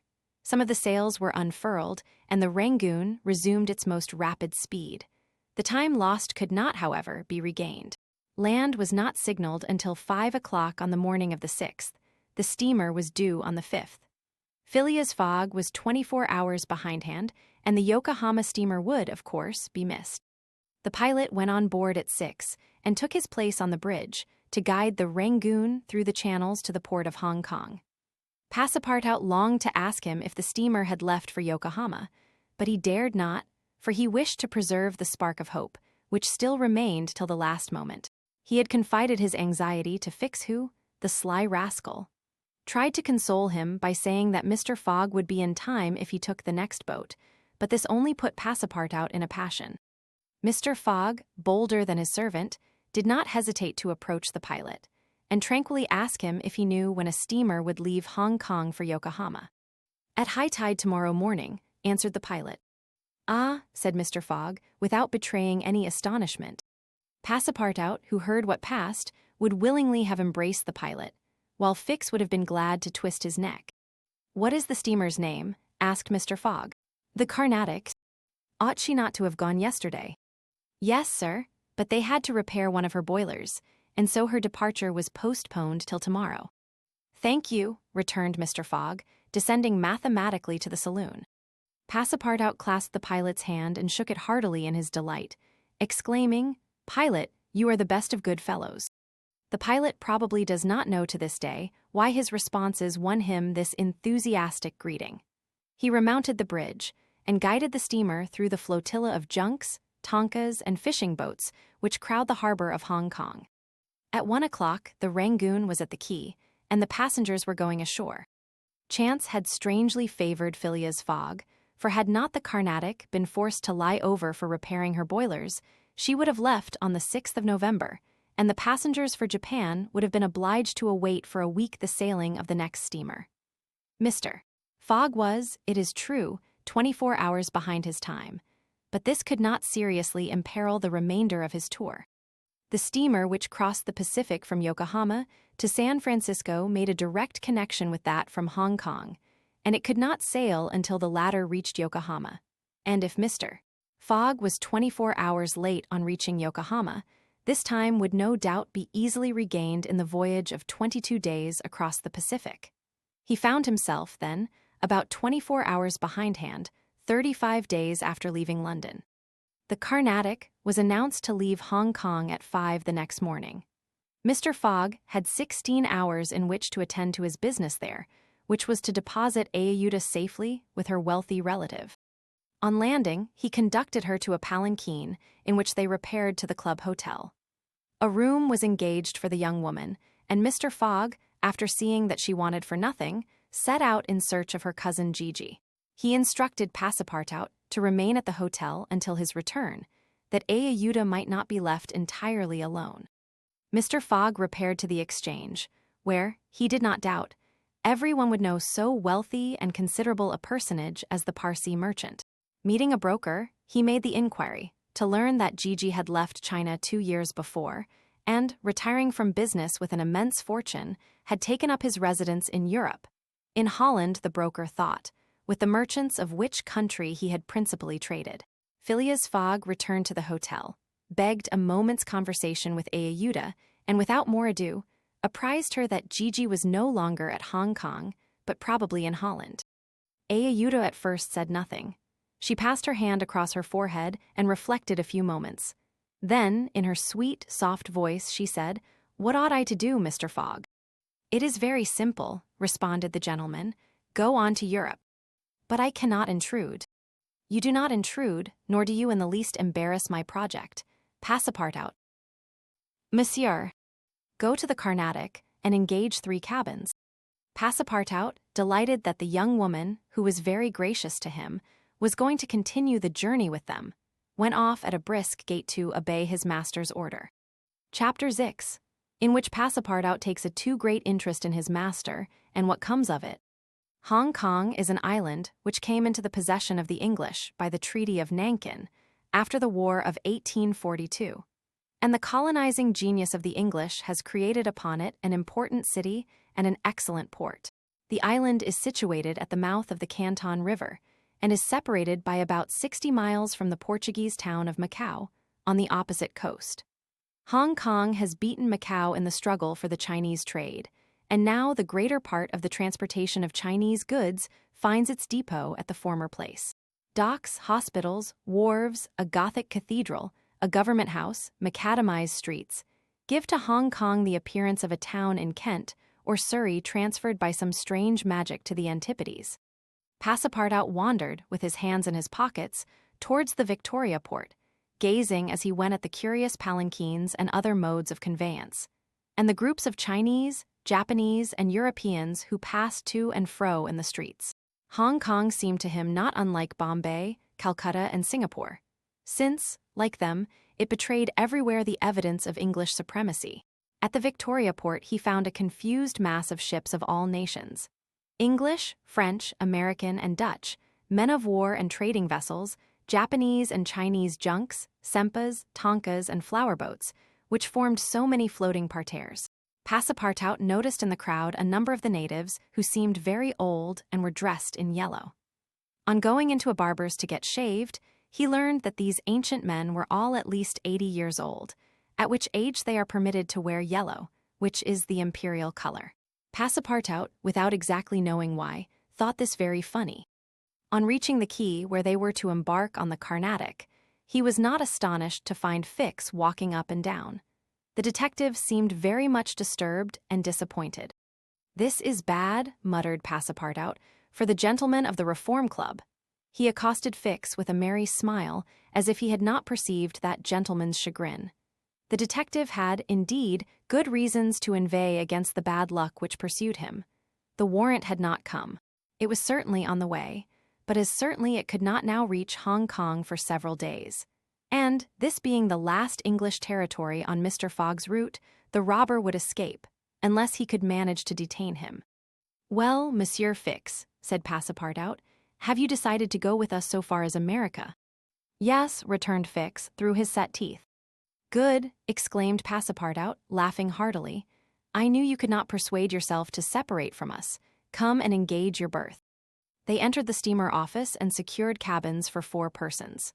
The clerk, as he gave them the tickets, informed them that, the repairs on the Carnatic having been completed, the steamer would leave that very evening, and not next morning, as had been announced.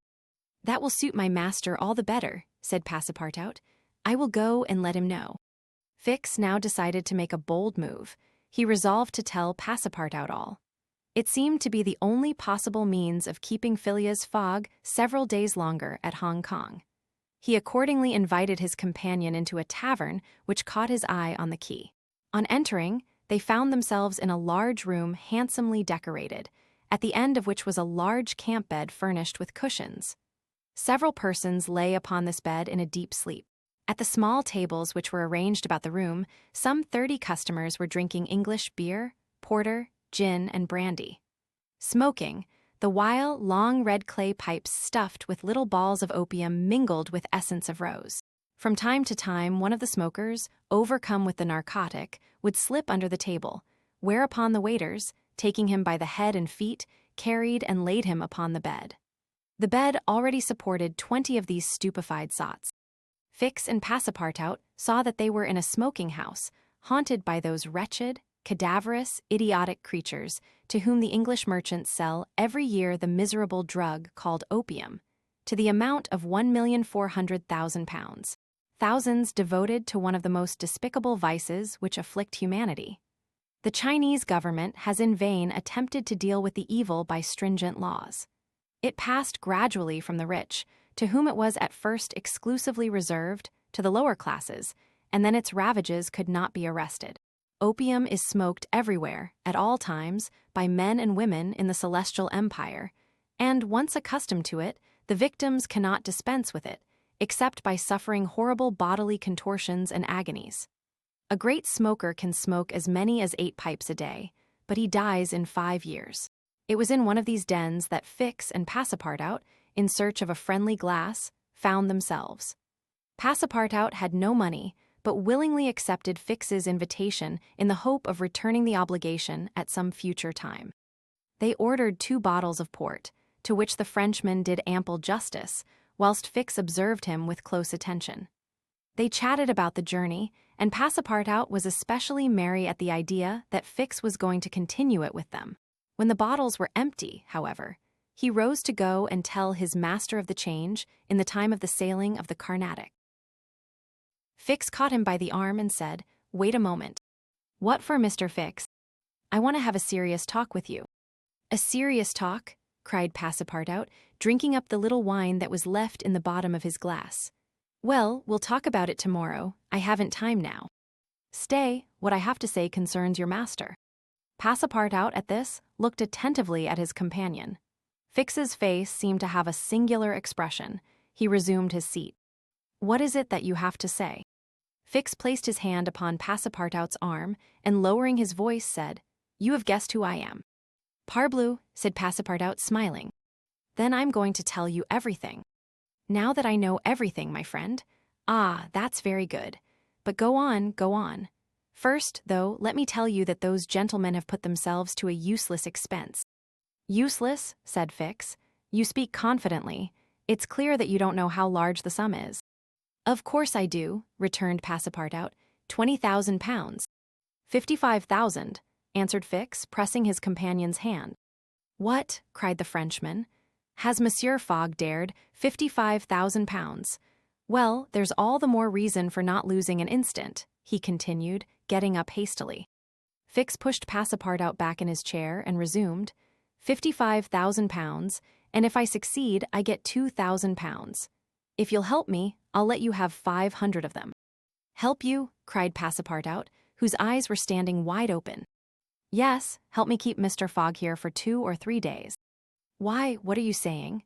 Those gentlemen are not satisfied with following my master and suspecting his honor, but they must try to put obstacles in his way. I blush for them. What do you mean? I mean that it is a piece of shameful trickery. They might as well waylay Mr. Fogg and put his money in their pockets. That's just what we count on doing. It's a conspiracy, then, cried Passepartout, who became more and more excited as the liquor mounted in his head, for he drank without perceiving it. A real conspiracy, and gentlemen too, bah. Fix began to be puzzled. Members of the Reform Club, continued Passepartout, you must know, Monsieur Fix, that my master is an honest man, and that, when he makes a wager, he tries to win it fairly. But who do you think I am? Asked Fix, looking at him intently. Parbleu, an agent of the members of the Reform Club, sent out here to interrupt my master's journey. But though I found you out some time ago, I've taken good care to say nothing about it to Mr. Fogg. He knows nothing, then. Nothing, replied Passepartout, again emptying his glass. The detective passed his hand across his forehead, hesitating before he spoke again. What should he do? Passepartout's mistake seemed sincere, but it made his design more difficult. It was evident that the servant was not the master's accomplice, as Fix had been inclined to suspect. Well, said the detective to himself, as he is not an accomplice, he will help me. He had no time to lose. Fogg must be detained at Hong Kong, so he resolved to make a clean breast of it. Listen to me, said Fix abruptly. I am not, as you think, an agent of the members of the Reform Club. Bah, retorted Passepartout, with an air of raillery. I am a police detective, sent out here by the London office. You a detective? I will prove it. Here is my commission. Passepartout was speechless with astonishment when Fix displayed this document, the genuineness of which could not be doubted. Mr. Fogg's wager, resumed Fix, is only a pretext, of which you and the gentlemen of the Reform are dupes. He had a motive for securing your innocent complicity. But why? Listen. On the 28th of last September, a robbery of £55,000 was committed at the Bank of England by a person whose description was fortunately secured. Here is his description. It answers exactly to that of Mr. Phileas Fogg. What nonsense, cried Passepartout, striking the table with his fist. My master is the most honorable of men. How can you tell? You know scarcely anything about him. You went into his service the day he came away, and he came away on a foolish pretext, without trunks, and carrying a large amount in banknotes. And yet you are bold enough to assert that he is an honest man. Yes, yes, repeated the poor fellow mechanically. Would you like to be arrested as his accomplice? Passepartout, overcome by what he had heard, held his head between his hands and did not dare to look at the detective. Phileas Fogg, the savior of Ayuda, that brave and generous man, a robber. And yet how many presumptions there were against him. Passepartout essayed to reject the suspicions which forced themselves upon his mind. He did not wish to believe that his master was guilty. Well, what do you want of me? Said he, at last, with an effort. See here, replied Fix. I have tracked Mr. Fogg to this place, but as yet I have failed to receive the warrant of arrest for which I sent to London. You must help me to keep him here in Hong Kong.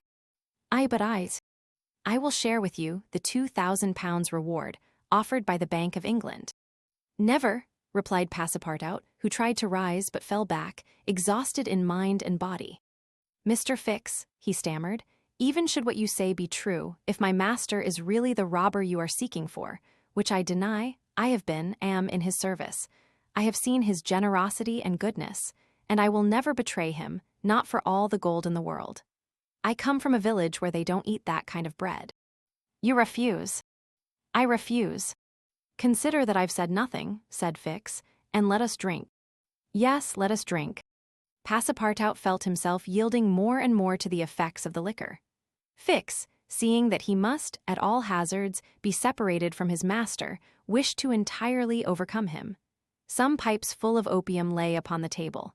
Fix slipped one into Passepartout's hand.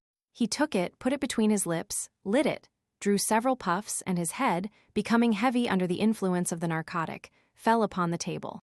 At last, said Fix, seeing Passepartout unconscious. Mr. Fogg will not be informed of the Carnatic's departure, and if he is, he will have to go without this cursed Frenchman. And after paying his bill, Fix left the tavern. Chapter XX, in which Fix comes face to face with Phileas Fogg. While these events were passing at the opium house, Mr. Fogg, unconscious of the danger he was in of losing the steamer, was quietly escorting Aehuda about the streets of the English quarter, making the necessary purchases for the long voyage before them. It was all very well for an Englishman like Mr. Fogg to make the tour of the world with a carpet-bag. A lady could not be expected to travel comfortably under such conditions. He acquitted his task with characteristic serenity, and invariably replied to the remonstrances of his fair companion, who was confused by his patience and generosity. "It is in the interest of my journey, a part of my program." The purchases made, they returned to the hotel, where they dined at a sumptuously served table d'hôte, after which Aehuda, shaking hands with her protector after the English fashion, retired to her room for rest. Mr. Fogg absorbed himself throughout the evening in the perusal of the Times and Illustrated London News. Had he been capable of being astonished at anything, it would have been not to see his servant return at bedtime. But knowing that the steamer was not to leave for Yokohama until the next morning, he did not disturb himself about the matter. When Passepartout did not appear the next morning to answer his master's bell, Mr. Fogg, not betraying the least vexation, contented himself with taking his carpet-bag, calling Aehuda, and sending for a palanquin. It was then 8 o'clock. At 9:30, it being then high tide, the Carnatic would leave the harbor.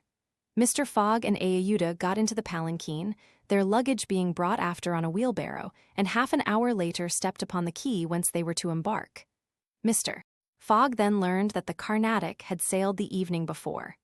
He had expected to find not only the steamer, but his domestic, and was forced to give up both, but no sign of disappointment appeared on his face, and he merely remarked to Aehuda, "It is an accident, madam, nothing more." At this moment a man who had been observing him attentively approached. It was Fix, who, bowing, addressed Mr. Fogg. "Were you not, like me, sir, a passenger by the Rangoon, which arrived yesterday?" "I was, sir," replied Mr. Fogg coldly, "but I have not the honor." "Pardon me, I thought I should find your servant here." "Do you know where he is, sir?" asked Aehuda anxiously. "What?" responded Fix, feigning surprise. "Is he not with you?" "No," said Aehuda. "He has not made his appearance since yesterday. Could he have gone on board the Carnatic without us?" "Without you, madam," answered the detective. "Excuse me, did you intend to sail in the Carnatic?" "Yes, sir." "So did I, madam, and I am excessively disappointed. The Carnatic, its repairs being completed, left Hong Kong 12 hours before the stated time, without any notice being given, and we must now wait a week for another steamer." As he said, "a week," Fix felt his heart leap for joy. Fogg detained at Hong Kong for a week, there would be time for the warrant to arrive, and fortune at last favored the representative of the law. His horror may be imagined when he heard Mr. Fogg say in his placid voice, "But there are other vessels besides the Carnatic, it seems to me, in the harbor of Hong Kong." And offering his arm to Aehuda, he directed his steps toward the docks in search of some craft about to start. Fix, stupefied, followed. It seemed as if he were attached to Mr. Fogg by an invisible thread. Chance, however, appeared really to have abandoned the man it had hitherto served so well. For 3 hours Phileas Fogg wandered about the docks, with the determination, if necessary, to charter a vessel to carry him to Yokohama, but he could only find vessels which were loading or unloading, and which could not therefore set sail. Fix began to hope again. But Mr. Fogg, far from being discouraged, was continuing his search, resolved not to stop if he had to resort to Macao, when he was accosted by a sailor on one of the wharves. "Is your honor looking for a boat? Have you a boat ready to sail?" "Yes, your honor, a pilot boat number 43, the best in the harbor." "Does she go fast?" "Between 8 and 9 knots the hour. Will you look at her?" "Yes." "Your honor will be satisfied with her. Is it for a sea excursion?" "No, for a voyage." "A voyage?" "Yes. Will you agree to take me to Yokohama?" The sailor leaned on the railing, opened his eyes wide, and said, "Is your honor joking?" "No, I have missed the Carnatic. and I must get to Yokohama by the 14th at the latest, to take the boat for San Francisco." "I am sorry," said the sailor, "but it is impossible. I offer you £100 per day, and an additional reward of £200 if I reach Yokohama in time." "Are you in earnest?" "Very much so." The pilot walked away a little distance and gazed out to sea, evidently struggling between the anxiety to gain a large sum and the fear of venturing so far. Fix was in mortal suspense. Mr. Fogg turned to Ayuda and asked her, "You would not be afraid, would you, madam?" "Not with you, Mr. Fogg," was her answer. The pilot now returned, shuffling his hat in his hands. "Well, pilot," said Mr. Fogg. "Well, your honor," replied he, "I could not risk myself, my men, or my little boat of scarcely 20 tons on so long a voyage at this time of year. Besides, we could not reach Yokohama in time, for it is 1,660 miles from Hong Kong." "Only 1,600, said Mr. Fogg. "It's the same thing." Fix breathed more freely. "But," added the pilot, "it might be arranged another way." Fix ceased to breathe at all. "How?" asked Mr. Fogg. "By going to Nagasaki, at the extreme south of Japan, or even to Shanghai, which is only 800 miles from here. In going to Shanghai, we should not be forced to sail wide of the Chinese coast, which would be a great advantage, as the currents run northward and would aid us." "Pilot," said Mr. Fogg, "I must take the American steamer at Yokohama, and not at Shanghai or Nagasaki." "Why not?" returned the pilot. "The San Francisco steamer does not start from Yokohama. It puts in at Yokohama and Nagasaki, but it starts from Shanghai." "You are sure of that?" "Perfectly." "And when does the boat leave Shanghai?" "On the 11th at 7 in the evening.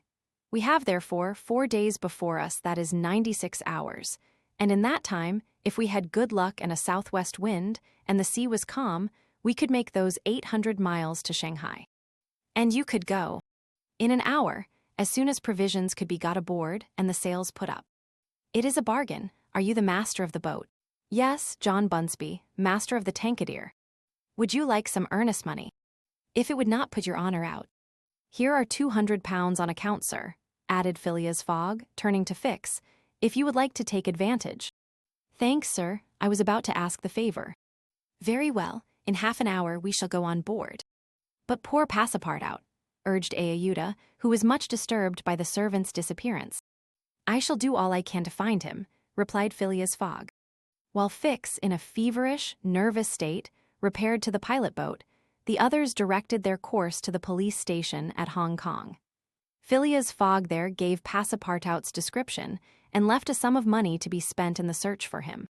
The same formalities having been gone through at the French consulate, and the palanquin having stopped at the hotel for the luggage, which had been sent back there, they returned to the wharf.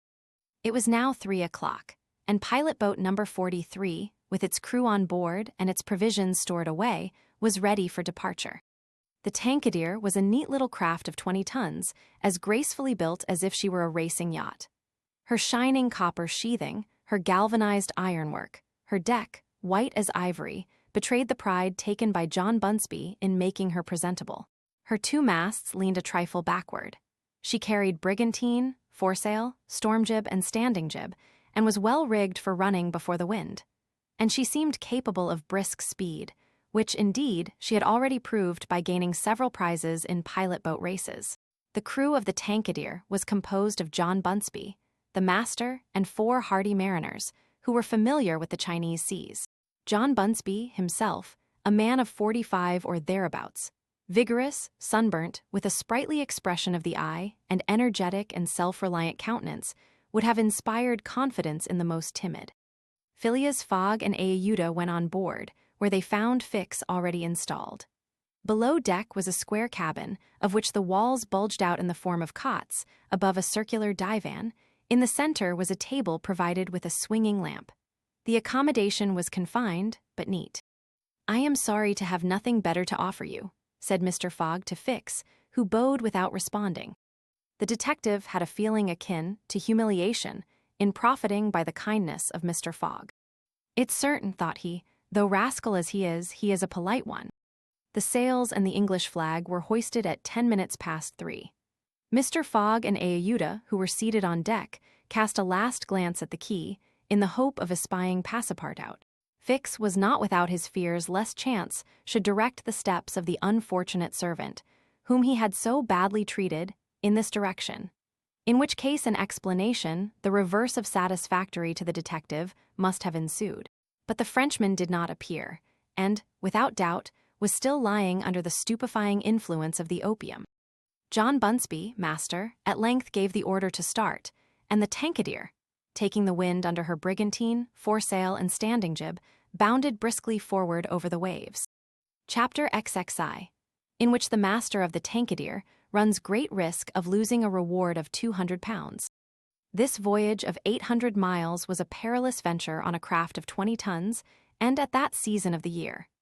The Chinese seas are usually boisterous, subject to terrible gales of wind, and especially during the equinoxes, and it was now early November.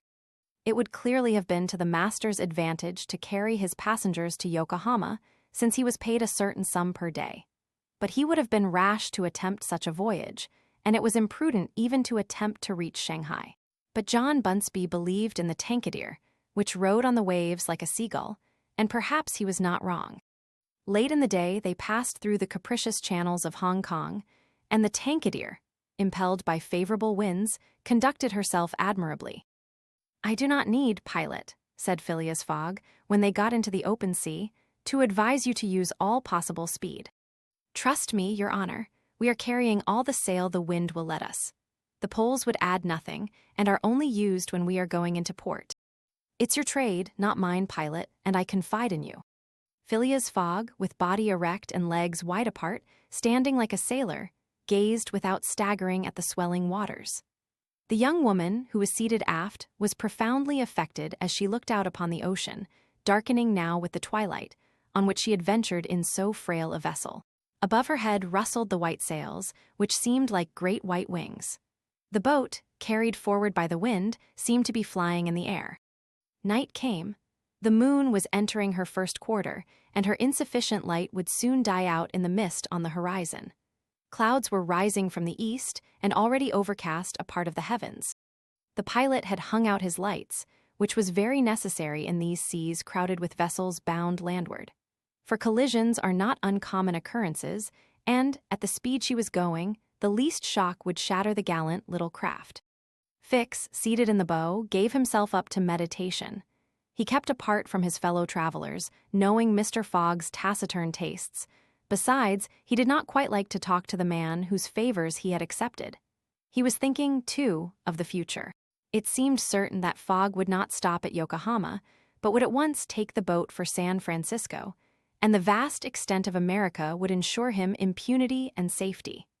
Fogg's plan appeared to him the simplest in the world. Instead of sailing directly from England to the United States, like a common villain, he had traversed 3/4 of the globe, so as to gain the American continent more surely. And there, after throwing the police off his track, he would quietly enjoy himself with the fortune stolen from the bank. But once in the United States, what should he, Fix, do? Should he abandon this man? No, 100 times no. Until he had secured his extradition, he would not lose sight of him for an hour. It was his duty, and he would fulfill it to the end. At all events, there was one thing to be thankful for. Passepartout was not with his master, and it was above all important, after the confidences Fix had imparted to him, that the servant should never have speech with his master. Phileas Fogg was also thinking of Passepartout, who had so strangely disappeared. Looking at the matter from every point of view, it did not seem to him impossible that, by some mistake, the man might have embarked on the Carnatic at the last moment. And this was also Ayuda's opinion, who regretted very much the loss of the worthy fellow to whom she owed so much. They might then find him at Yokohama, for, if the Carnatic was carrying him thither, it would be easy to ascertain if he had been on board. A brisk breeze arose about 10 o'clock, but though it might have been prudent to take in a reef, the pilot, after carefully examining the heavens, let the craft remain rigged as before. The Tankadere bore sail admirably, as she drew a great deal of water, and everything was prepared for high speed in case of a gale. Mr. Fogg and Ayuda descended into the cabin at midnight, having been already preceded by Fix, who had lain down on one of the cots. The pilot and crew remained on deck all night. At sunrise the next day, which was 8th November, the boat had made more than 100 miles. The log indicated a mean speed of between 8 and 9 miles. The Tankadier still carried all sail and was accomplishing her greatest capacity of speed. If the wind held as it was, the chances would be in her favor.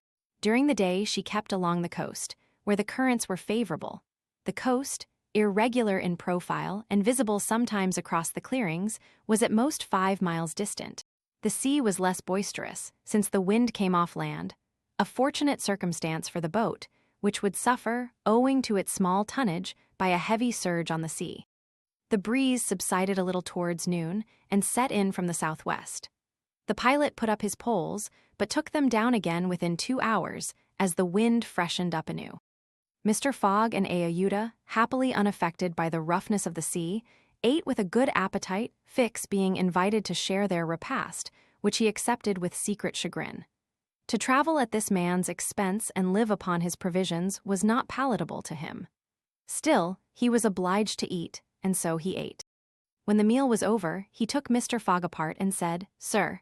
This "sir" scorched his lips, and he had to control himself to avoid collaring this gentleman. "Sir, you have been very kind to give me a passage on this boat, but though my means will not admit of my expending them as freely as you, I must ask to pay my share." "Let us not speak of that, sir," replied Mr. Fogg. "But if I insist—" "No, sir," repeated Mr. Fogg, in a tone which did not admit of a reply. "This enters into my general expenses." Fix, as he bowed, had a stifled feeling, and, going forward, where he ensconced himself, did not open his mouth for the rest of the day. Meanwhile they were progressing famously, and John Bunsby was in high hope.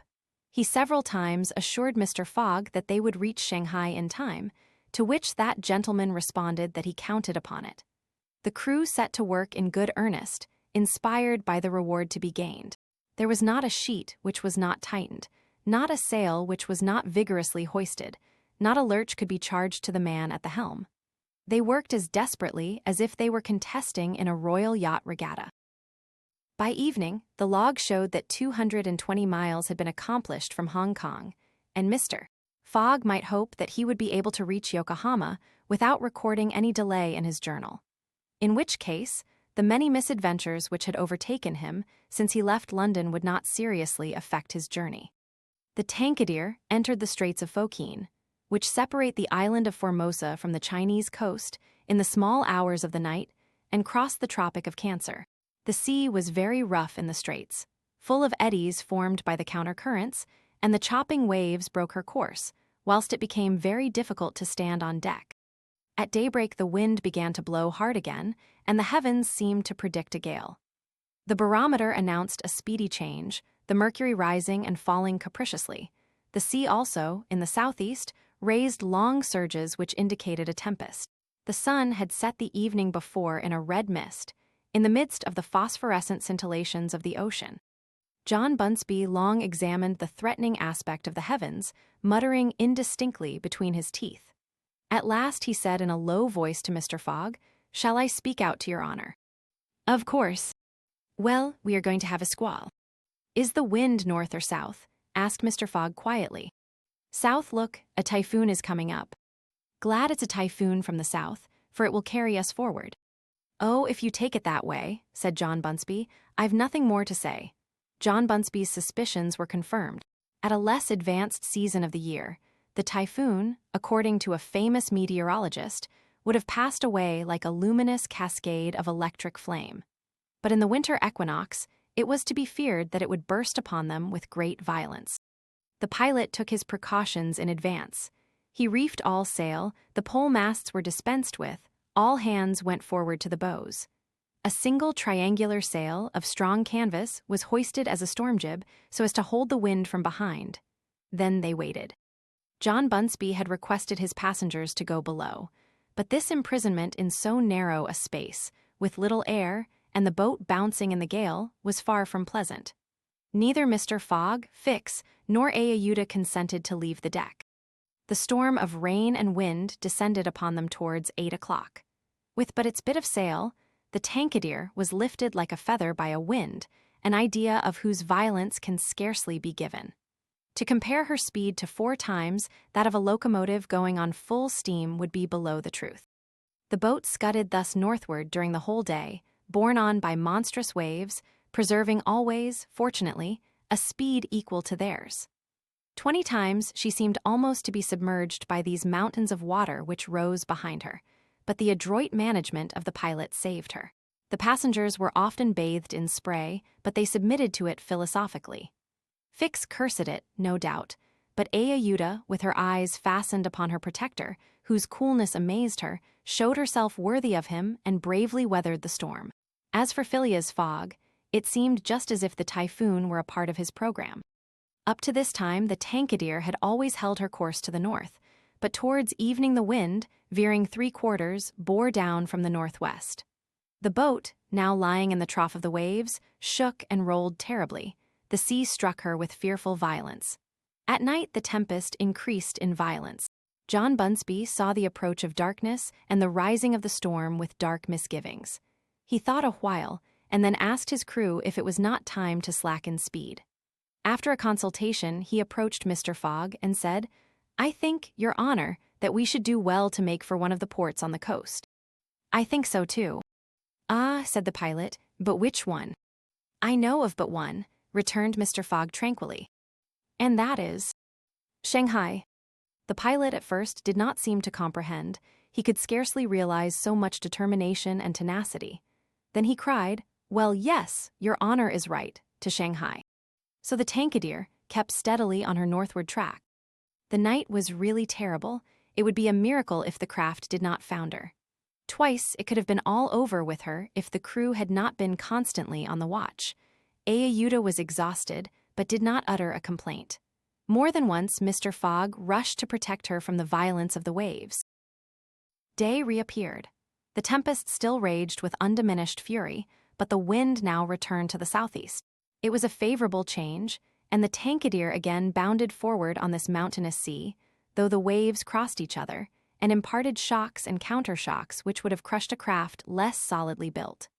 From time to time the coast was visible through the broken mist, but no vessel was in sight. The Tankadeer was alone upon the sea. There were some signs of a calm at noon, and these became more distinct as the sun descended toward the horizon. The tempest had been as brief as terrific. The passengers, thoroughly exhausted, could now eat a little and take some repose. The night was comparatively quiet. Some of the sails were again hoisted, and the speed of the boat was very good. The next morning at dawn they espied the coast, and John Bunsby was able to assert that they were not 100 miles from Shanghai. 100 miles, and only 1 day to traverse them. That very evening Mr. Fogg was due at Shanghai if he did not wish to miss the steamer to Yokohama. Had there been no storm, during which several hours were lost, they would be at this moment within 30 miles of their destination. The wind grew decidedly calmer, and happily the sea fell with it. All sails were now hoisted, and at noon the Tankadeer was within 45 miles of Shanghai. There remained yet 6 hours in which to accomplish that distance. All on board feared that it could not be done, and every one, Phileas Fogg, no doubt, excepted, felt his heart beat with impatience. The boat must keep up an average of 9 miles an hour, and the wind was becoming calmer every moment. It was a capricious breeze, coming from the coast, and after it passed the sea became smooth. Still, the Tankadeer was so light, and her fine sails caught the fickle zephyrs so well, that, with the aid of the currents, John Bunsby found himself at 6 o'clock, not more than 10 miles from the mouth of Shanghai River. Shanghai itself is situated at least 12 miles up the stream. At 7 they were still 3 miles from Shanghai. The pilot swore an angry oath. The reward of £200 was evidently on the point of escaping him. He looked at Mr. Fogg. Mr. Fogg was perfectly tranquil, and yet his whole fortune was at this moment at stake. At this moment, also, a long black funnel, crowned with wreaths of smoke, appeared on the edge of the waters. It was the American steamer, leaving for Yokohama at the appointed time. "Confound her!" cried John Bunsby, pushing back the rudder with a desperate jerk. "Signal her," said Phileas Fogg quietly. A small brass cannon stood on the forward deck of the Tankadeer, for making signals in the fogs. It was loaded to the muzzle, but just as the pilot was about to apply a red-hot coal to the touch-hole, Mr. Fogg said, "Hoist your flag." The flag was run up at half-mast, and this being the signal of distress, it was hoped that the American steamer, perceiving it, would change her course a little, so as to succor the pilot boat. "Fire!" said Mr. Fogg, and the booming of the little cannon resounded in the air. Chapter XI, in which Passepartout finds out that, even at the Antipodes, it is convenient to have some money in one's pocket. The Carnatic, setting sail from Hong Kong at 6:30 on the 7th of November, directed her course at full steam towards Japan. She carried a large cargo and a well-filled cabin of passengers. 2 staterooms in the rear were, however, unoccupied, those which had been engaged by Phileas Fogg. The next day a passenger with a half-stupefied eye, staggering gait, and disordered hair was seen to emerge from the second cabin, and to totter to a seat on deck. It was Passepartout, and what had happened to him was as follows. Shortly after Fix left the opium den, 2 waiters had lifted the unconscious Passepartout and had carried him to the bed reserved for the smokers. 3 hours later, pursued even in his dreams by a fixed idea, the poor fellow awoke and struggled against the stupefying influence of the narcotic. The thought of a duty unfulfilled shook off his torpor, and he hurried from the abode of drunkenness. Staggering and holding himself up by keeping against the walls, falling down and creeping up again, and irresistibly impelled by a kind of instinct, he kept crying out, "The Carnatic! The Carnatic!" The steamer lay puffing alongside the quay, on the point of starting. Passepartout had but few steps to go, and, rushing upon the plank, he crossed it and fell unconscious on the deck, just as the Carnatic was moving off. Several sailors, who were evidently accustomed to this sort of scene, carried the poor Frenchman down into the second cabin, and Passepartout did not wake until they were 150 miles away from China. Thus he found himself the next morning on the deck of the Carnatic, and eagerly inhaling the exhilarating sea breeze. The pure air sobered him. He began to collect his sense, which he found a difficult task, but at last he recalled the events of the evening before, Fix's revelation, and the opium house. "It is evident," said he to himself, "that I have been abominably drunk. What will Mr. Fogg say? At least I have not missed the steamer, which is the most important thing." Then, as Fix occurred to him, "As for that rascal, I hope we are well rid of him, and that he has not dared, as he proposed, to follow us on board the Carnatic." A detective on the track of Mr. Fogg, accused of robbing the Bank of England. Pshaw, Mr. Fogg is no more a robber than I am a murderer. Should he divulge Fix's real errand to his master? Would it do to tell the part the detective was playing? Would it not be better to wait until Mr. Fogg reached London again, and then impart to him that an agent of the Metropolitan Police had been following him round the world, and have a good laugh over it? No doubt, at least, it was worth considering. The first thing to do was to find Mr. Fogg and apologize for his singular behavior. Passepartout got up and proceeded, as well as he could with the rolling of the steamer, to the afterdeck. He saw no one who resembled either his master or Aehuda. "Good," muttered he. "Aehuda has not got up yet, and Mr. Fogg has probably found some partners at whist." He descended to the saloon. Mr. Fogg was not there. Passepartout had only, however, to ask the purser the number of his master's stateroom. The purser replied that he did not know any passenger by the name of Fogg. "I beg your pardon," said Passepartout persistently. "He is a tall gentleman, quiet and not very talkative, and has with him a young lady." "There is no young lady on board," interrupted the purser. "Here is a list of the passengers, you may see for yourself." Passepartout scanned the list, but his master's name was not upon it. All at once an idea struck him. "Ah, am I on the Carnatic?" "Yes." "On the way to Yokohama?" "Certainly." Passepartout had for an instant feared that he was on the wrong boat, but though he was really on the Carnatic, his master was not there. He fell thunderstruck on a seat. He saw it all now. He remembered that the time of sailing had been changed, that he should have informed his master of that fact, and that he had not done so. It was his fault, then, that Mr. Fogg and Aehuda had missed the steamer. Yes, but it was still more the fault of the traitor who, in order to separate him from his master and detain the latter at Hong Kong, had inveigled him into getting drunk. He now saw the detective's trick, and at this moment Mr. Fogg was certainly ruined, his bet was lost, and he himself perhaps arrested and imprisoned. At this thought Passepartout tore his hair. Ah, if fix ever came within his reach, what a settling of accounts there would be. After his first depression, Passepartout became calmer and began to study his situation. It was certainly not an enviable one. He found himself on the way to Japan, and what should he do when he got there? His pocket was empty. He had not a solitary shilling, not so much as a penny. His passage had fortunately been paid for in advance, and he had 5 or 6 days in which to decide upon his future course. He fell to at meals with an appetite, and ate for Mr. Fogg, Ayuda, and himself. He helped himself as generously as if Japan were a desert, where nothing to eat was to be looked for. At dawn on the 13th, the Carnatic entered the port of Yokohama. This is an important port of call in the Pacific, where all the mail steamers and those carrying travelers between North America, China, Japan, and the Oriental Islands put in. It is situated in the Bay of Yedo, and at but a short distance from that second capital of the Japanese Empire, and the residence of the tycoon, the civil emperor, before the Mikado, the spiritual emperor, absorbed his office in his own. The Carnatic anchored at the quay near the custom house, in the midst of a crowd of ships bearing the flags of all nations. Passepartout went timidly ashore on this so curious territory of the Sons of the Sun. He had nothing better to do than, taking chance for his guide, to wander aimlessly through the streets of Yokohama. He found himself at first in a thoroughly European quarter, the houses having low fronts and being adorned with verandas, beneath which he caught glimpses of neat peristyles. This quarter occupied, with its streets, squares, docks, and warehouses, all the space between the promontory of the treaty and the river. Here, as at Hong Kong and Calcutta, were mixed crowds of all races, Americans and English, Chinamen and Dutchmen, mostly merchants ready to buy or sell anything. The Frenchman felt himself as much alone among them as if he had dropped down in the midst of Hottentots.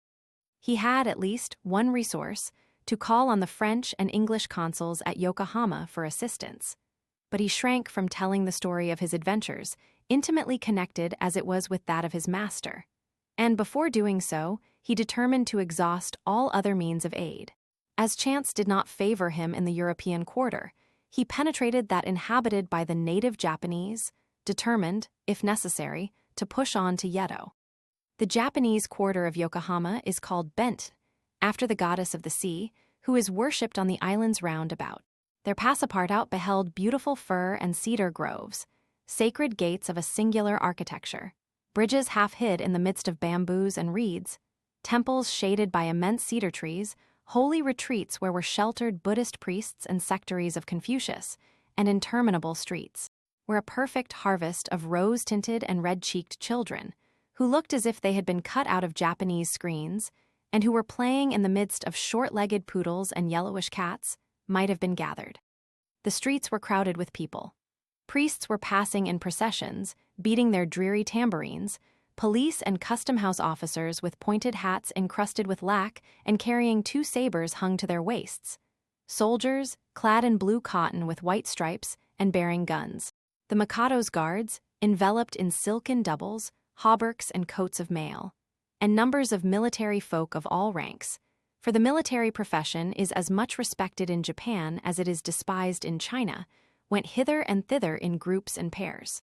Passepartout saw, too, begging friars, long-robed pilgrims, and simple civilians, with their warped and jet-black hair, big heads, long busts, slender legs, short stature, and complexions varying from copper color to a dead white, but never yellow like the Chinese, from whom the Japanese widely differ.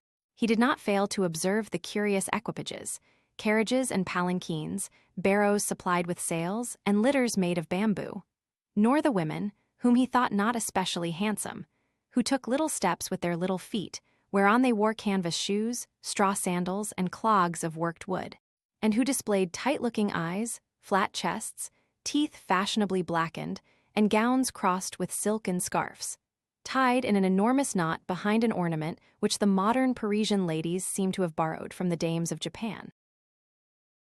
Passepartout wandered for several hours in the midst of this motley crowd, looking in at the windows of the rich and curious shops, the jewelry establishments glittering with quaint Japanese ornaments, the restaurants decked with streamers and banners, the tea houses, where the odorous beverage was being drunk with sake.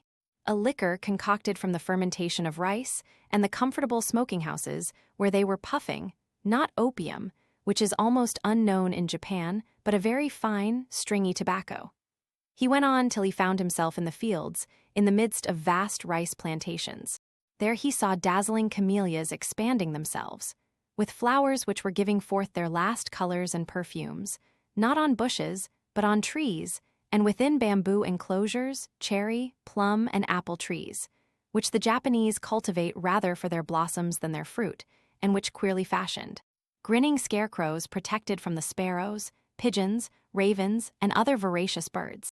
On the branches of the cedars were perched large eagles.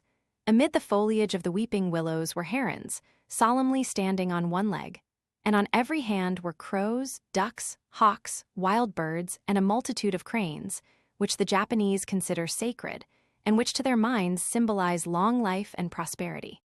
As he was strolling along, Passepartout espied some violets among the shrubs. "Good," said he, "I'll have some supper." But on smelling them, he found that they were odorless. No chance there, thought he. The worthy fellow had certainly taken good care to eat as hearty a breakfast as possible before leaving the Carnatic. But, as he had been walking about all day, the demands of hunger were becoming importunate. He observed that the butcher's stalls contained neither mutton, goat, nor pork. And knowing also that it is a sacrilege to kill cattle, which are preserved solely for farming, he made up his mind that meat was far from plentiful in Yokohama, nor was he mistaken. And in default of butcher's meat, he could have wished for a quarter of wild boar or deer, a partridge, or some quails, some game or fish, which, with rice, the Japanese eat almost exclusively. But he found it necessary to keep up a stout heart, and to postpone the meal he craved till the following morning. Night came, and Passepartout re-entered the native quarter, where he wandered through the streets, lit by vari-colored lanterns, looking on at the dancers, who were executing skillful steps and boundings, and the astrologers who stood in the open air with their telescopes. Then he came to the harbor, which was lit up by the resin torches of the fishermen, who were fishing from their boats. The streets at last became quiet, and the patrol, the officers of which, in their splendid costumes, and surrounded by their suites, Passepartout thought seemed like ambassadors, succeeded the bustling crowd. Each time a company passed, Passepartout chuckled and said to himself, "Good, another Japanese embassy, departing for Europe." Chapter XCI, in which Passepartout's nose becomes outrageously long. The next morning poor, jaded, famished Passepartout said to himself that he must get something to eat at all hazards, and the sooner he did so the better. He might, indeed, sell his watch, but he would have starved first. Now or never he must use the strong, if not melodious voice which nature had bestowed upon him. He knew several French and English songs, and resolved to try them upon the Japanese, who must be lovers of music, since they were forever pounding on their cymbals, tam-tams, and tambourines, and could not but appreciate European talent. It was, perhaps, rather early in the morning to get up a concert, and the audience, prematurely aroused from their slumbers, might not possibly pay their entertainer with coin bearing the Mikado's features. Passepartout therefore decided to wait several hours, and, as he was sauntering along, it occurred to him that he would seem rather too well dressed for a wandering artist. The idea struck him to change his garments for clothes more in harmony with his project, by which he might also get a little money to satisfy the immediate cravings of hunger. The resolution taken, it remained to carry it out. It was only after a long search that Passepartout discovered a native dealer in old clothes, to whom he applied for an exchange.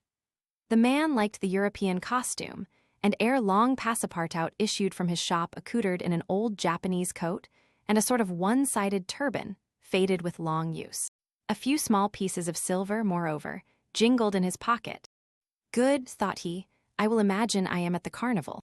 His first care, after being thus Japanesed, was to enter a tea-house of modest appearance, and, upon half a bird and a little rice, to breakfast like a man for whom dinner was as yet a problem to be solved. "Now," thought he, when he had eaten heartily, "I mustn't lose my head. I can't sell this costume again for one still more Japanese. I must consider how to leave this country of the sun, of which I shall not retain the most delightful of memories, as quickly as possible." It occurred to him to visit the steamers which were about to leave for America, He would offer himself as a cook or servant in payment of his passage and meals. Once at San Francisco, he would find some means of going on. The difficulty was how to traverse the 4,700 miles of the Pacific, which lay between Japan and the New World. Passepartout was not the man to let an idea go begging, and directed his steps towards the docks. But, as he approached them, his project, which at first had seemed so simple, began to grow more and more formidable to his mind. What need would they have of a cook or servant on an American steamer, and what confidence would they put in him, dressed as he was? What references could he give? As he was reflecting in this wise, his eyes fell upon an immense placard which a sort of clown was carrying through the streets.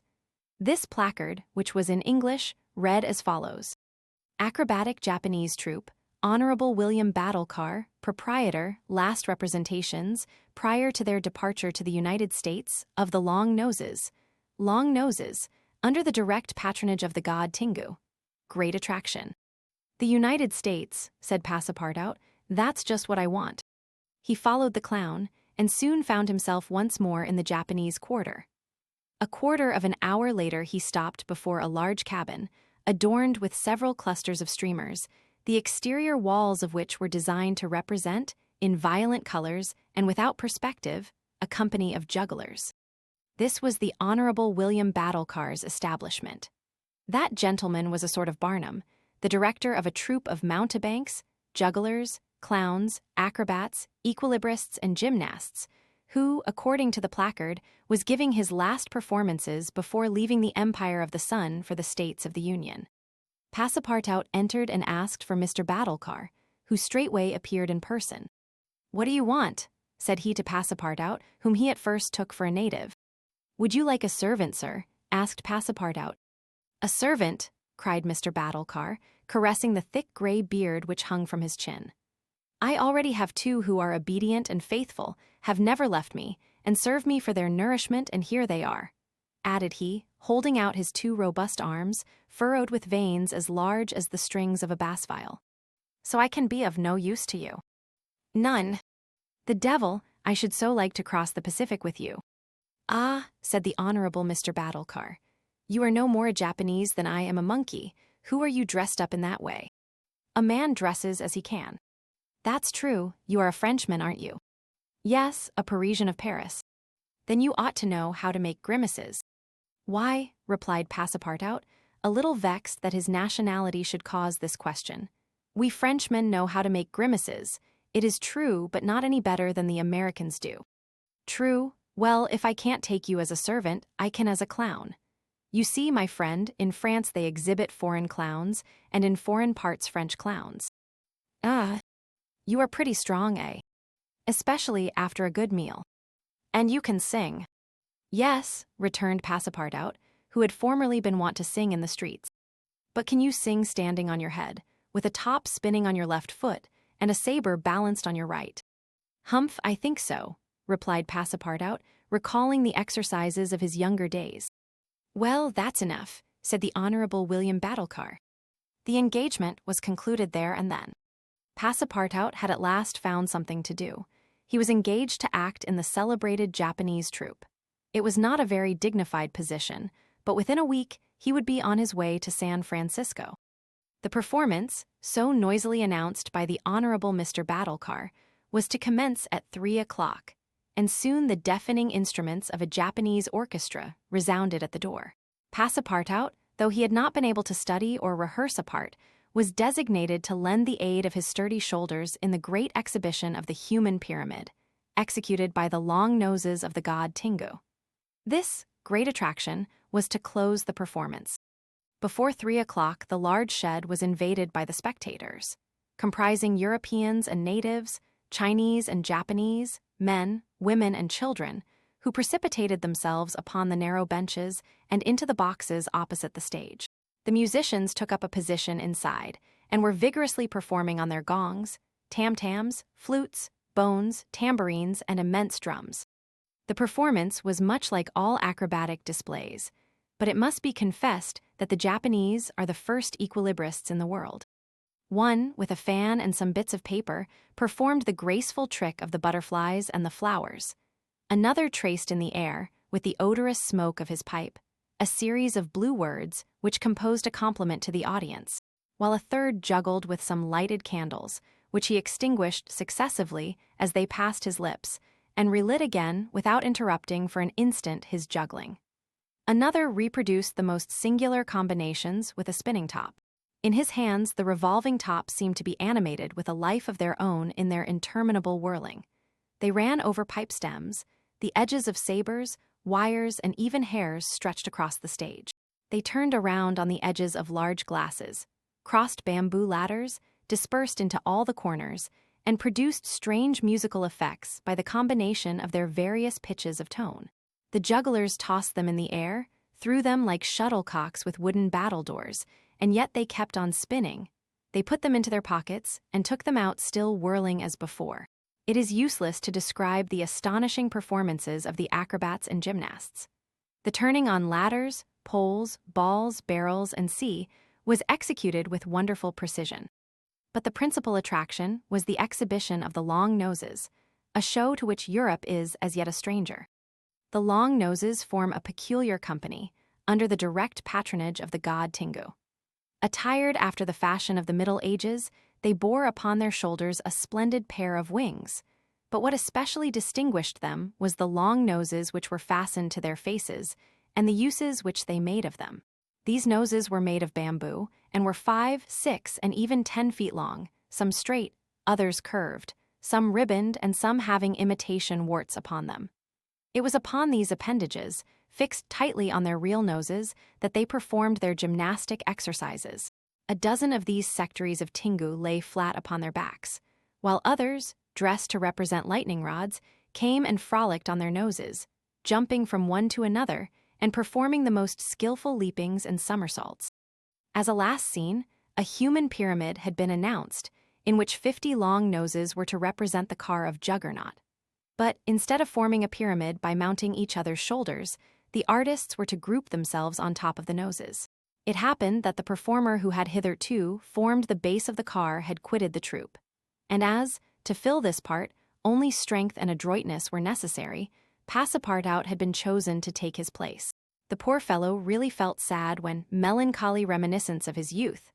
He donned his costume, adorned with vari-colored wings, and fastened to his natural feature a false nose 6 feet long.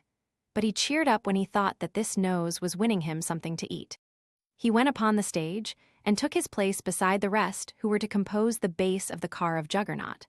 They all stretched themselves on the floor, their noses pointing to the ceiling.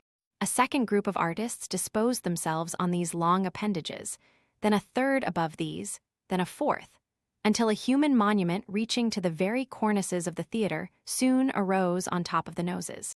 This elicited loud applause, in the midst of which the orchestra was just striking up a deafening air. When the pyramid tottered, the balance was lost. One of the lower noses vanished from the pyramid, and the human monument was shattered like a castle built of cards. It was Passepartout's fault. Abandoning his position, clearing the footlights without the aid of his wings, and clambering up to the right-hand gallery, he fell at the feet of one of the spectators, crying, "Ah, my master, my master." "You here?" "Myself." "Very well, then let us go to the steamer, young man." Mr. Fogg, Ayuda, and Passepartout passed through the lobby of the theater to the outside, where they encountered the Honorable Mr. Battlecar, furious with rage. He demanded damages for the breakage of the pyramid, and Phileas Fogg appeased him by giving him a handful of banknotes. At 6:30, the very hour of departure, Mr. Fogg and Ayuda, followed by Passepartout, who in his hurry had retained his wings and nose 6 feet long, stepped upon the American steamer. Chapter Exiv, during which Mr. Fogg and party crossed the Pacific Ocean. What happened when the pilot boat came in sight of Shanghai will be easily guessed. The signals made by the Tankadere had been seen by the captain of the Yokohama steamer, who, espying the flag at half-mast, had directed his course towards the little craft. Phileas Fogg, after paying the stipulated price of his passage to John Busby, and rewarding that worthy with the additional sum of £550, ascended the steamer with Ayuda and Fix, and they started at once for Nagasaki and Yokohama. They reached their destination on the morning of the 14th of November. Phileas Fogg lost no time in going on board the Carnatic, where he learned, to Aehuda's great delight, and perhaps to his own, though he betrayed no emotion, that Passepartout, a Frenchman, had really arrived on her the day before. The San Francisco steamer was announced to leave that very evening, and it became necessary to find Passepartout, if possible, without delay. Mr. Fogg applied in vain to the French and English consuls, and, after wandering through the streets a long time, began to despair of finding his missing servant. Chance, or perhaps a kind of presentiment, at last led him into the Honorable Mr. Battlecar's theater. He certainly would not have recognized Passepartout in the eccentric mountebank's costume, but the latter, lying on his back, perceived his master in the gallery. He could not help starting, which so changed the position of his nose as to bring the pyramid pell-mell upon the stage. All this Passepartout learned from Aehuda, who recounted to him what had taken place on the voyage from Hong Kong to Shanghai on the Tankadere, in company with one Mr. Fix. Passepartout did not change countenance on hearing this name. He thought that the time had not yet arrived to divulge to his master what had taken place between the detective and himself, and, in the account he gave of his absence, he simply excused himself for having been overtaken by drunkenness, in smoking opium at a tavern in Hong Kong. Mr. Fogg heard this narrative coldly, without a word, and then furnished his man with funds necessary to obtain clothing more in harmony with his position. Within an hour, the Frenchman had cut off his nose and parted with his wings, and retained nothing about him which recalled the secretary of the god Tingu. The steamer which was about to depart from Yokohama to San Francisco belonged to the Pacific Mail Steamship Company, and was named the General Grant. She was a large paddle-wheel steamer of 2,500 tons, well-equipped and very fast. The massive walking beam rose and fell above the deck. At one end a piston rod worked up and down, and at the other was a connecting rod which, in changing the rectilinear motion to a circular one, was directly connected with the shaft of the paddles. The General Grant was rigged with 3 masts, giving a large capacity for sails, and thus materially aiding the steam power. By making 12 miles an hour, she would cross the ocean in 21 days. Phileas Fogg was therefore justified in hoping that he would reach San Francisco by the 2nd of December, New York by the 11th, and London on the 20th, thus gaining several hours on the fatal date of the 21st of December. There was a full complement of passengers on board, among them English, many Americans, a large number of coolies on their way to California, and several East Indian officers, who were spending their vacation in making the tour of the world. Nothing of moment happened on the voyage. The steamer, sustained on its large paddles, rolled but little, and the Pacific almost justified its name. Mr. Fogg was as calm and taciturn as ever. His young companion felt herself more and more attached to him by other ties than gratitude.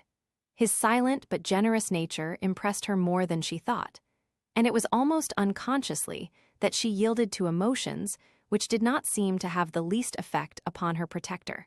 Aehuda took the keenest interest in his plans, and became impatient at any incident which seemed likely to retard his journey. She often chatted with Passepartout, who did not fail to perceive the state of the lady's heart, and, being the most faithful of domestics, he never exhausted his eulogies of Phileas Fogg's honesty, generosity, and devotion. He took pains to calm Aehuda's doubts of a successful termination of the journey, telling her that the most difficult part of it had passed, that now they were beyond the fantastic countries of Japan and China, and were fairly on their way to civilized places again. A railway train from San Francisco to New York, and a transatlantic steamer from New York to Liverpool, would doubtless bring them to the end of this impossible journey round the world within the period agreed upon. On the 9th day after leaving Yokohama, Phileas Fogg had traversed exactly 1/2 of the terrestrial globe. The General Grant passed, on the 23rd of November, the 180th meridian, and was at the very antipodes of London. Mr. Fogg had, it is true, exhausted 52 of the 80 days in which he was to complete the tour, and there were only 28 left. But though he was only halfway by the difference of meridians, he had really gone over 2/3 of the whole journey, for he had been obliged to make long circuits from London to Aden, from Aden to Bombay, from Calcutta to Singapore, and from Singapore to Yokohama. Could he have followed without deviation the 50th parallel, which is that of London, the whole distance would only have been about 12,000 miles, whereas he would be forced, by the irregular methods of locomotion, to traverse 26,000, of which he had, on the 23rd of November, accomplished 17,500. And now the course was a straight one, and Fix was no longer there to put obstacles in their way. It happened also, on the 23rd of November, that Passepartout made a joyful discovery. It will be remembered that the obstinate fellow had insisted on keeping his famous family watch at London time, and on regarding that of the countries he had passed through as quite false and unreliable. Now, on this day, though he had not changed the hands, he found that his watch exactly agreed with the ship's chronometers. His triumph was hilarious. He would have liked to know what Fix would say if he were aboard. "The rogue told me a lot of stories," repeated Passepartout, "about the meridians, the sun, and the moon. Moon, indeed, moonshine more likely. If one listened to that sort of people, a pretty sort of time one would keep. I was sure that the sun would some day regulate itself by my watch." Passepartout was ignorant that, if the face of his watch had been divided into 24 hours, like the Italian clocks, he would have no reason for exultation, for the hands of his watch would then, instead of as now indicating 9 o'clock in the morning, indicate 9 o'clock in the evening. That is, the 21st hour after midnight, precisely the difference between London time and that of the 180th meridian. But if Fix had been able to explain this purely physical effect, Passepartout would not have admitted, even if he had comprehended it. Moreover, if the detective had been on board at that moment, Passepartout would have joined issue with him on a quite different subject, and in an entirely different manner. Where was Fix at that moment? He was actually on board the General Grant. On reaching Yokohama, the detective, leaving Mr. Fogg, whom he expected to meet again during the day, had repaired at once to the English consulate, where he at last found the warrant of arrest. It had followed him from Bombay and had come by the Carnatic, on which steamer he himself was supposed to be. Fix's disappointment may be imagined when he reflected that the warrant was now useless. Mr. Fogg had left English ground, and it was now necessary to procure his extradition. "Well," thought Fix after a moment of anger, "my warrant is not good here, but it will be in England. The rogue evidently intends to return to his own country, thinking he has thrown the police off his track. Good, I will follow him across the Atlantic. As for the money, heaven grant there may be some left. But the fellow has already spent in traveling, rewards, trials, bail, elephants, and all sorts of charges, more than £5,000. Yet, after all, the bank is rich." His course decided on, he went on board the General Grant, and was there when Mr. Fogg and Aouda arrived. To his utter amazement, he recognized Passepartout, despite his theatrical disguise. He quickly concealed himself in his cabin to avoid an awkward explanation, and hoped, thanks to the number of passengers, to remain unperceived by Mr. Fogg's servant. On that very day, however, he met Passepartout face to face on the forward deck. The latter, without a word, made a rush for him, grasped him by the throat, and, much to the amusement of a group of Americans, who immediately began to bet on him, administered to the detective a perfect volley of blows, which proved the great superiority of French over English pugilistic skill. When Passepartout had finished, he found himself relieved and comforted. Fix got up in a somewhat rumpled condition and, looking at his adversary, coldly said, "Have you done?" "For this time, yes." "Then let me have a word with you." "But in your master's interests." Passepartout seemed to be vanquished by Fix's coolness, for he quietly followed him, and they sat down aside from the rest of the passengers. "You have given me a thrashing," said Fix. "Good, I expected it. Now, listen to me. Up to this time I have been Mr. Fogg's adversary. I am now in his game." "Aha!" cried Passepartout. "You are convinced he is an honest man." "No," replied Fix coldly. "I think him a rascal. Don't budge and let me speak. As long as Mr. Fogg was on English ground, it was for my interest to detain him there until my warrant of arrest arrived. I did everything I could to keep him back. I sent the Bombay priests after him. I got you intoxicated at Hong Kong. I separated you from him, and I made him miss the Yokohama steamer." Passepartout listened, with closed fists. "Now," resumed Fix, "Mr. Fogg seems to be going back to England. Well, I will follow him there. But hereafter I will do as much to keep obstacles out of his way as I have done up to this time to put them in his path. I've changed my game, you see, and simply because it was for my interest to change it. Your interest is the same as mine.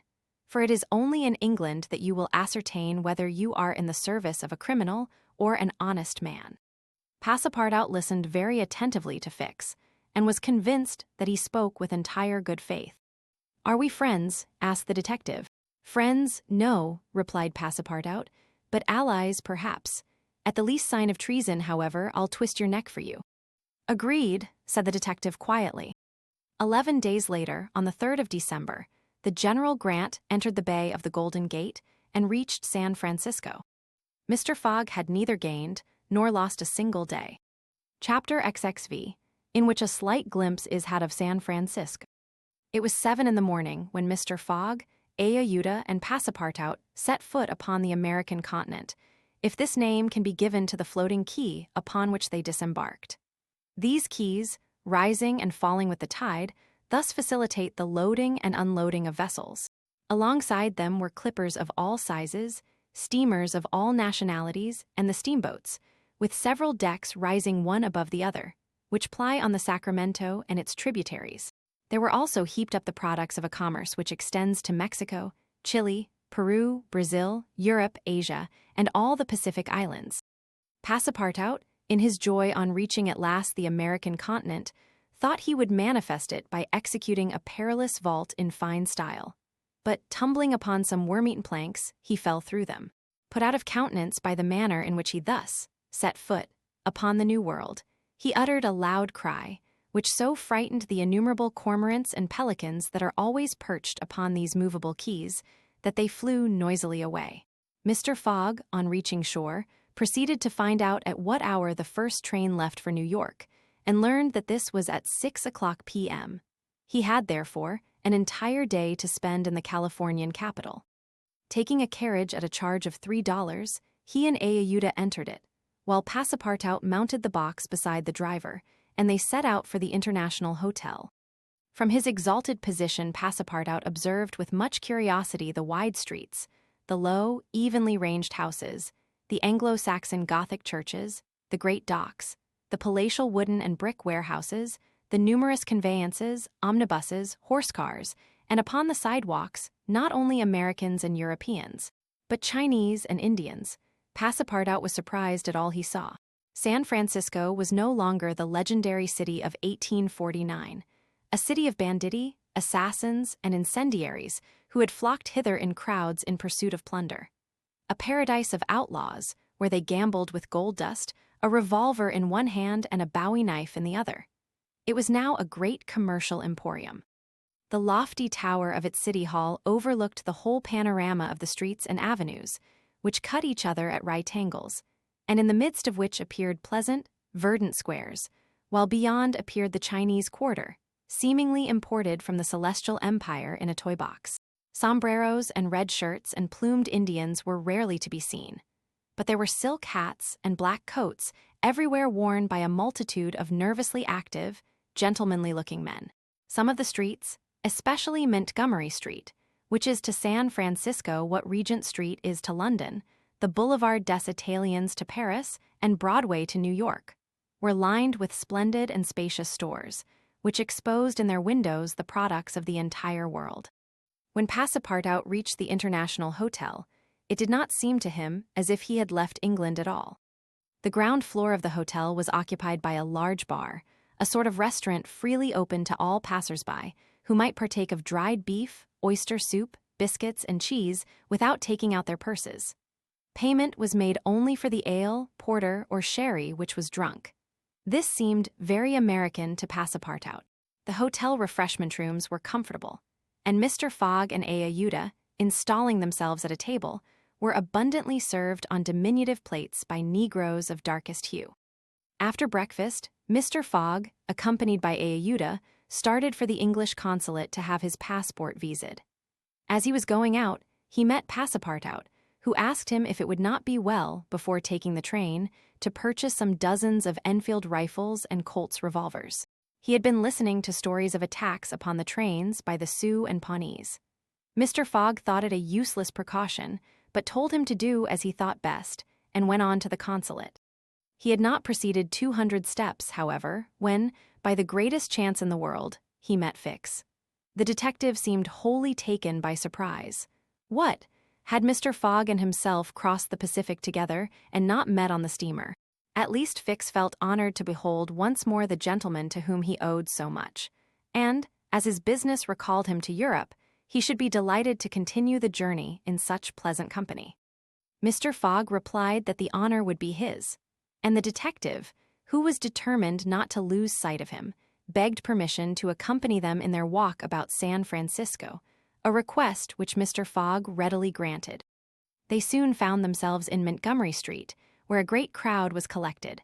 The sidewalks, street, horse guardrails, the shop doors, the windows of the houses, and even the roofs were full of people. Men were going about carrying large posters, and flags and streamers were floating in the wind, while loud cries were heard on every hand. Hurrah for Cammerfield! Hurrah for Mandiboy! It was a political meeting, at least so Fix conjectured, who said to Mr. Fogg, "Perhaps we had better not mingle with the crowd. There may be danger in it." "Yes," returned Mr. Fogg, "and blows, even if they are political, are still blows." Fix smiled at this remark, and, in order to be able to see without being jostled about, the party took up a position on the top of a flight of steps situated at the upper end of Montgomery Street. Opposite them, on the other side of the street, between a coal wharf and a petroleum warehouse, a large platform had been erected in the open air, towards which the current of the crowd seemed to be directed. For what purpose was this meeting? What was the occasion of this excited assemblage? Phileas Fogg could not imagine. Was it to nominate some high official, a governor or member of Congress? It was not improbable, so agitated was the multitude before them. Just at this moment there was an unusual stir in the human mass.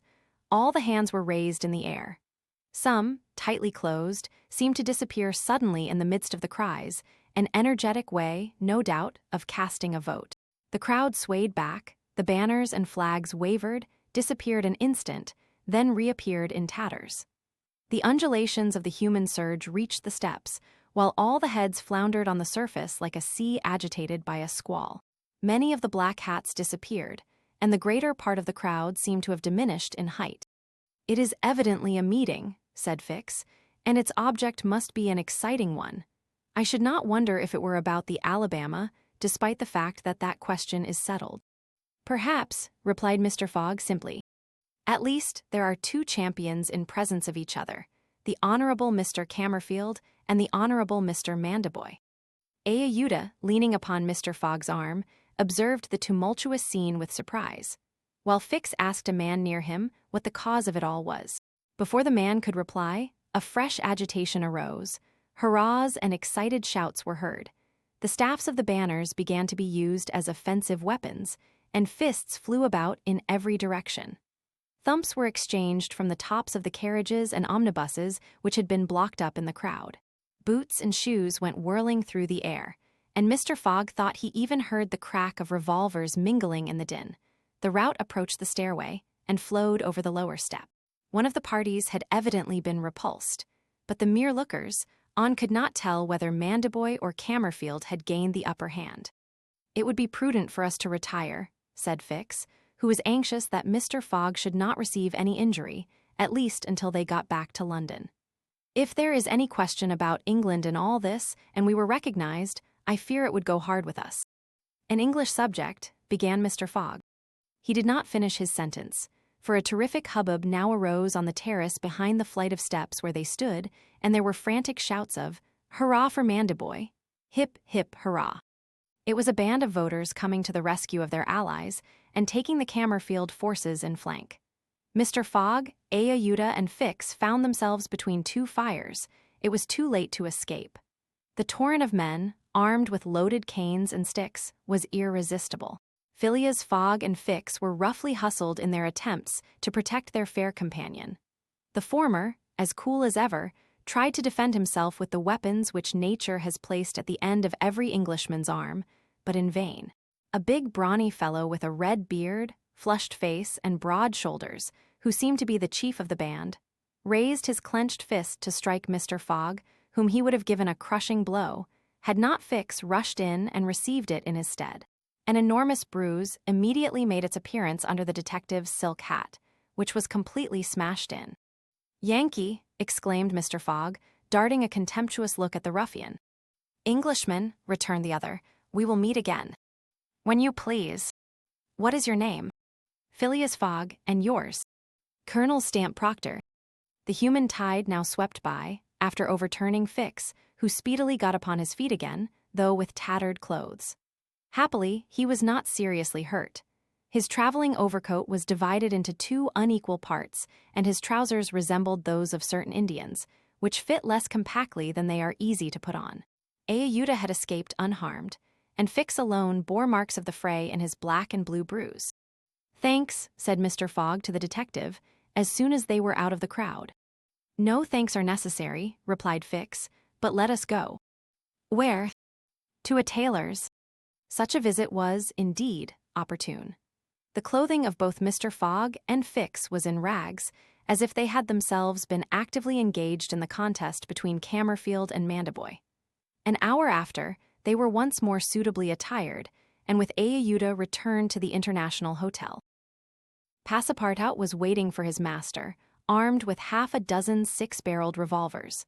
When he perceived Fix, he knit his brows, but Ayuda having, in a few words, told him of their adventure, his countenance resumed its placid expression.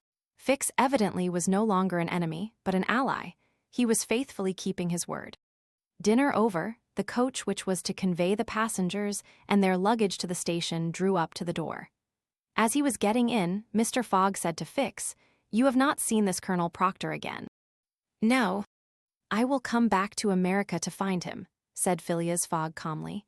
"It would not be right for an Englishman to permit himself to be treated in that way without retaliating." The detective smiled, but did not reply. It was clear that Mr. Fogg was one of those Englishmen who, while they do not tolerate dueling at home, fight abroad when their honor is attacked. At 6:15, the travelers reached the station and found the train ready to depart. As he was about to enter it, Mr. Fogg called a porter and said to him, "My friend, was there not some trouble today in San Francisco?" "It was a political meeting, sir," replied the porter. "But I thought there was a great deal of disturbance in the streets." "It was only a meeting assembled for an election." "The election of a general-in-chief, no doubt?" asked Mr. Fogg. "No, sir, of a justice of the peace." Phileas Fogg got into the train, which started off at full speed. Chapter XXVI, in which Phileas Fogg and party travel by the Pacific Railroad. From ocean to ocean, so say the Americans, and these four words compose the general designation of the Great Trunk Line, which crosses the entire width of the United States. The Pacific Railroad is, however, really divided into two distinct lines: the Central Pacific, between San Francisco and Ogden, and the Union Pacific, between Ogden and Omaha. 5 main lines connect Omaha with New York. New York and San Francisco are thus united by an uninterrupted metal ribbon, which measures no less than 3,786 miles. Between Omaha and the Pacific, the railway crosses a territory which is still infested by Indians and wild beasts, and a large tract which the Mormons, after they were driven from Illinois in 1845, began to colonize. The journey from New York to San Francisco consumed, formerly, under the most favorable conditions, at least 6 months. It is now accomplished in 7 days. It was in 1862 that, in spite of the Southern members of Congress, who wished a more southerly route, it was decided to lay the road between the 41st and 42nd parallels.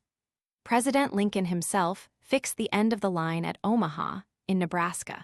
The work was at once commenced and pursued with true American energy, nor did the rapidity with which it went on injuriously affect its good execution. The road grew, on the prairies, 1.5 miles a day. A locomotive, running on the rails laid down the evening before, brought the rails to be laid on the morrow, and advanced upon them as fast as they were put in position. The Pacific Railroad is joined by several branches in Iowa, Kansas, Colorado, and Oregon.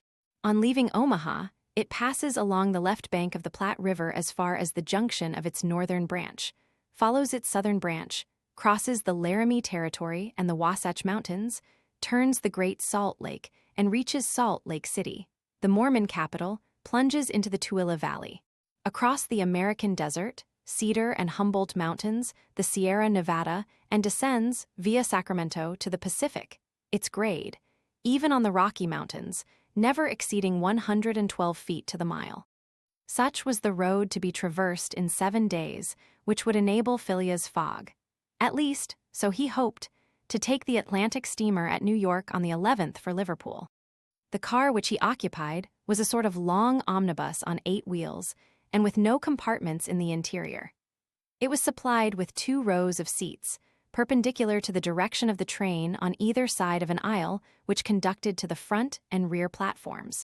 These platforms were found throughout the train, and the passengers were able to pass from one end of the train to the other.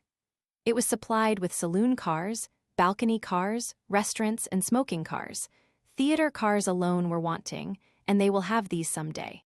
Book and news dealers, sellers of edibles, drinkables, and cigars, who seemed to have plenty of customers, were continually circulating in the aisles.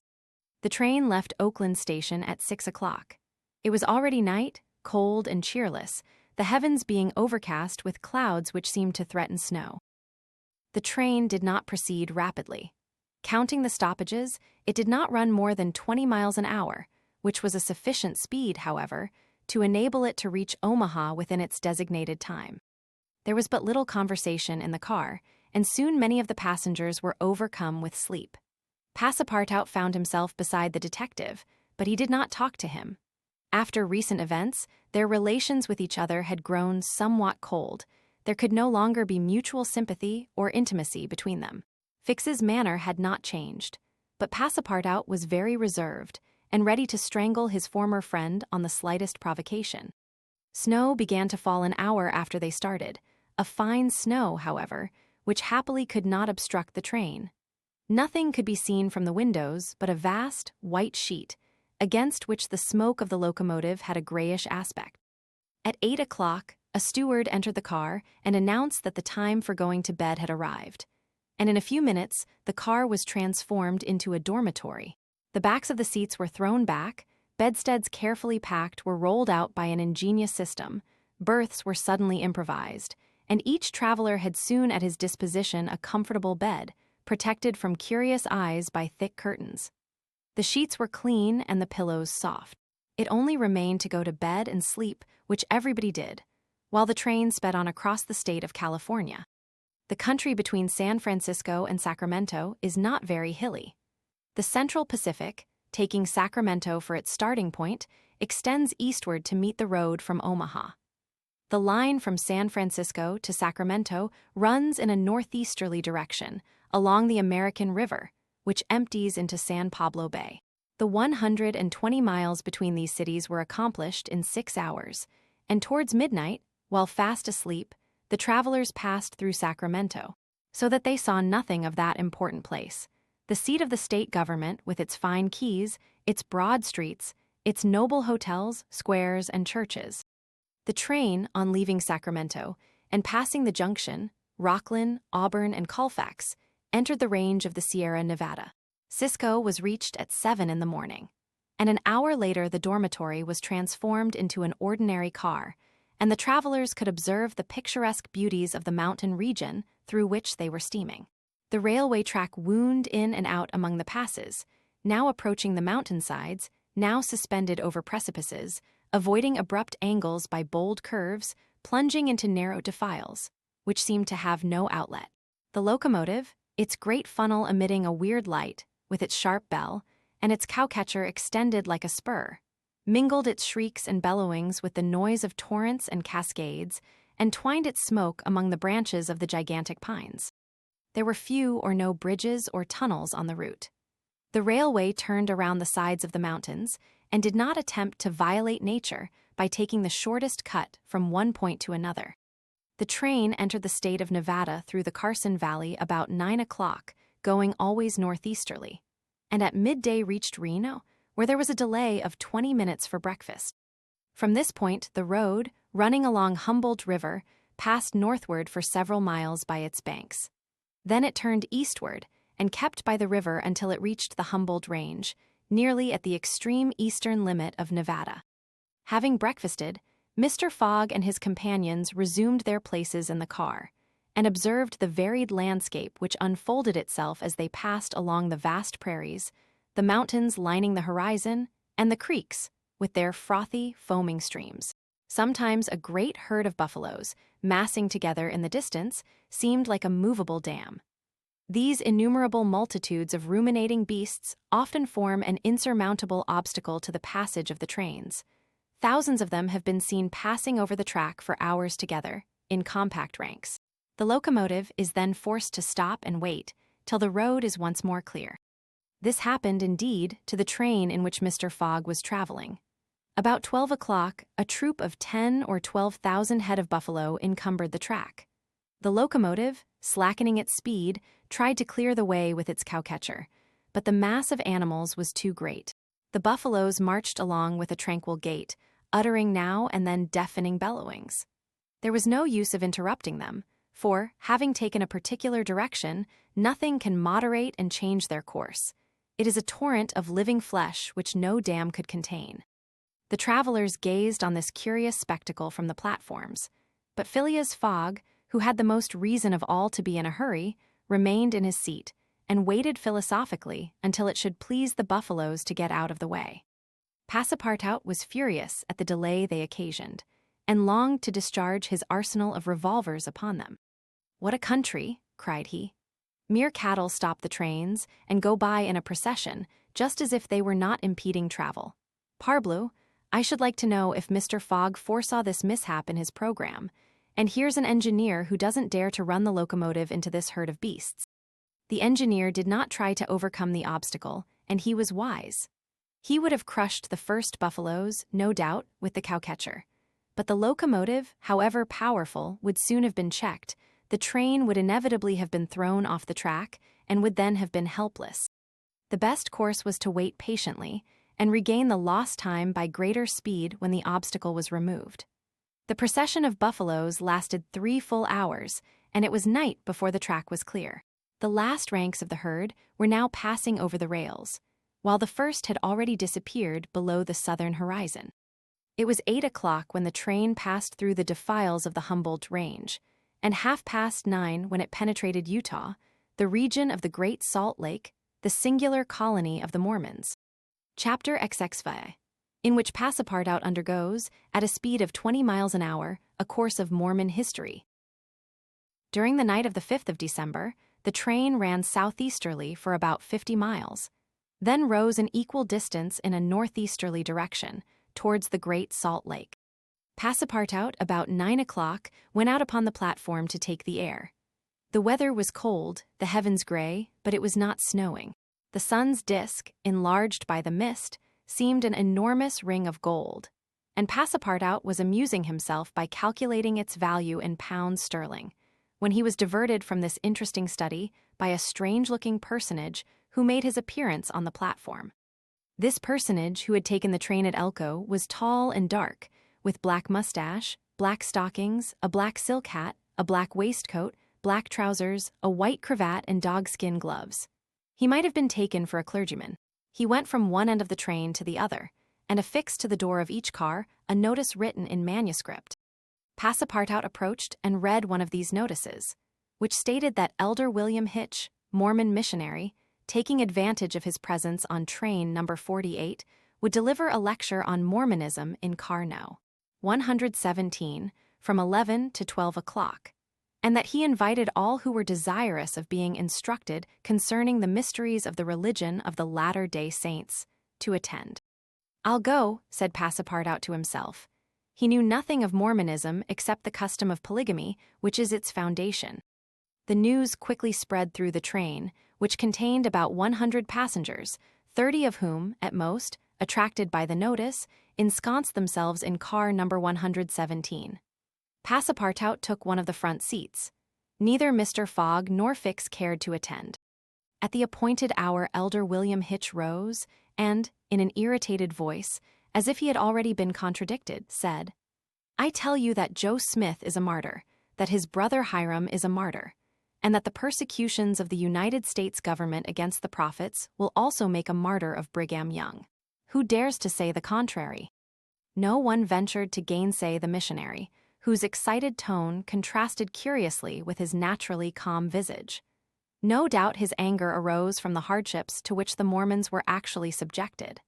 The government had just succeeded, with some difficulty, in reducing these independent fanatics to its rule. It had made itself master of Utah and subjected that territory to the laws of the Union, after imprisoning Brigham Young on a charge of rebellion and polygamy. The disciples of the prophet had since redoubled their efforts and resisted, by words at least, the authority of Congress. Elder Hitch, as is seen, was trying to make proselytes on the very railway trains. Then, emphasizing his words with his loud voice and frequent gestures, he related the history of the Mormons from biblical times. How that, in Israel, a Mormon prophet of the tribe of Joseph published the annals of the new religion and bequeathed them to his son Mormon. How, many centuries later, a translation of this precious book, which was written in Egyptian, was made by Joseph Smith, Jr., a Vermont farmer who revealed himself as a mystical prophet in 1825. And how, in short, the celestial messenger appeared to him in an illuminated forest and gave him the annals of the Lord. Several of the audience, not being much interested in the missionary's narrative, here left the car. But Elder Hitch, continuing his lecture, related how Smith, Jr., with his father, 2 brothers, and a few disciples, founded the Church of the Latter-day Saints, which, adopted not only in America, but in England, Norway, and Sweden and Germany, counts many artisans, as well as men engaged in the liberal professions. Among its members, how a colony was established in Ohio, a temple erected there at a cost of $200,000, and a town built at Kirkland. How Smith became an enterprising banker and received from a simple mummy showman a papyrus scroll written by Abraham and several famous Egyptians. The elder's story became somewhat wearisome, and his audience grew gradually less, until it was reduced to 20 passengers. But this did not disconcert the enthusiast, who proceeded with the story of Joseph Smith's bankruptcy in 1837 and how his ruined creditors gave him a coat of tar and feathers. His reappearance some years afterwards, more honorable and honored than ever, at Independence, Missouri, the chief of a flourishing colony of 3,000 disciples, and his pursuit thence by outraged Gentiles and retirement into the far west. 10 hearers only were now left, among them honest Passepartout, who was listening with all his ears. Thus he learned that, after long persecutions, Smith reappeared in Illinois, and in 1839 founded a community at Nauvoo, on the Mississippi, numbering 25,000 souls, of which he became mayor, chief justice, and general-in-chief. That he announced himself, in 1843, as a candidate for the presidency of the United States. And that finally, being drawn into ambuscade at Carthage, he was thrown into prison and assassinated by a band of men disguised in masks. Passepartout was now the only person left in the car, and the elder, looking him full in the face, reminded him that, 2 years after the assassination of Joseph Smith, the inspired prophet, Brigham Young, his successor, left Nauvoo for the banks of the Great Salt Lake, where, in the midst of that fertile region, directly on the route of the emigrants who crossed Utah on their way to California, the new colony, thanks to the polygamy practiced by the Mormons, had flourished beyond expectations. And this, added Elder William Hitch, this is why the jealousy of Congress has been aroused against us. Why have the soldiers of the Union invaded the soil of Utah? Why has Brigham Young, our chief, been imprisoned in contempt of all justice? Shall we yield to force? Never. Driven from Vermont, driven from Illinois, driven from Ohio, driven from Missouri, driven from Utah, we shall yet find some independent territory on which to plant our tents. And you, my brother, continued the elder, fixing his angry eyes upon his single auditor, will you not plant yours there, too, under the shadow of our flag? No, replied Passepartout courageously, in his turn retiring from the car and leaving the elder to preach to vacancy. During the lecture, the train had been making good progress, and towards 12:30 it reached the northwest border of the Great Salt Lake. Thence the passengers could observe the vast extent of this interior sea, which is also called the Dead Sea, and into which flows an American Jordan. It is a picturesque expanse, framed in lofty crags in large strata, encrusted with white salt. A superb sheet of water, which was formerly of larger extent than now, its shores having encroached with the lapse of time, and thus at once reduced its breadth and increased its depth. The Salt Lake, 70 miles long and 35 wide, is situated 3 miles 800 feet above the sea. Quite different from Lake Asphaltite, whose depression is 1,200 feet below the sea, it contains considerable salt, and 1/4 of the weight of its water is solid matter, its specific weight being 1,170, and, after being distilled, 1,000. Fishes are, of course, unable to live in it, and those which descend through the Jordan, the Weber, and other streams soon perish. The country around the lake was well cultivated, for the Mormons are mostly farmers. While ranches and pens for domesticated animals, fields of wheat, corn, and other cereals, luxuriant prairies, hedges of wild rose, clumps of acacias, and milkwort would have been seen 6 months later. Now the ground was covered with a thin powdering of snow. The train reached Ogden at 2 o'clock, where it rested for 6 hours. Mr. Fogg and his party had time to pay a visit to Salt Lake City, connected with Ogden by a branch road, and they spent 2 hours in this strikingly American town, built on the pattern of other cities of the Union, like a checkerboard, with the somber sadness of right angles, as Victor Hugo expresses it. The founder of the City of the Saints could not escape from the taste for symmetry which distinguishes the Anglo-Saxons. In this strange country, where the people are certainly not up to the level of their institutions, everything is done squarely. Cities, houses, and follies. The travelers, then, were promenading, at 3 o'clock, about the streets of the town built between the banks of the Jordan and the spurs of the Wasatch Range. They saw few or no churches, but the prophet's mansion, the courthouse, and the arsenal blue brick houses with verandas and porches, surrounded by gardens bordered with acacias, palms, and locusts. A clay and pebble wall, built in 1853, surrounded the town, and in the principal street were the market and several hotels adorned with pavilions. The place did not seem thickly populated. The streets were almost deserted, except in the vicinity of the temple, which they only reached after having traversed several quarters surrounded by palisades. There were many women, which was easily accounted for by the peculiar institution of the Mormons, but it must not be supposed that all the Mormons are polygamists. They are free to marry or not, as they please, but it is worth noting that it is mainly the female citizens of Utah who are anxious to marry, as, according to the Mormon religion, maiden ladies are not admitted to the possession of its highest joys. These poor creatures seem to be neither well off nor happy. Some, the more well-to-do, no doubt wore short, open black silk dresses under a hood or modest shawl. Others were habited in Indian fashion. Passepartout could not behold without a certain fright these women, charged in groups, with conferring happiness on a single Mormon. His common sense pitied, above all, the husband.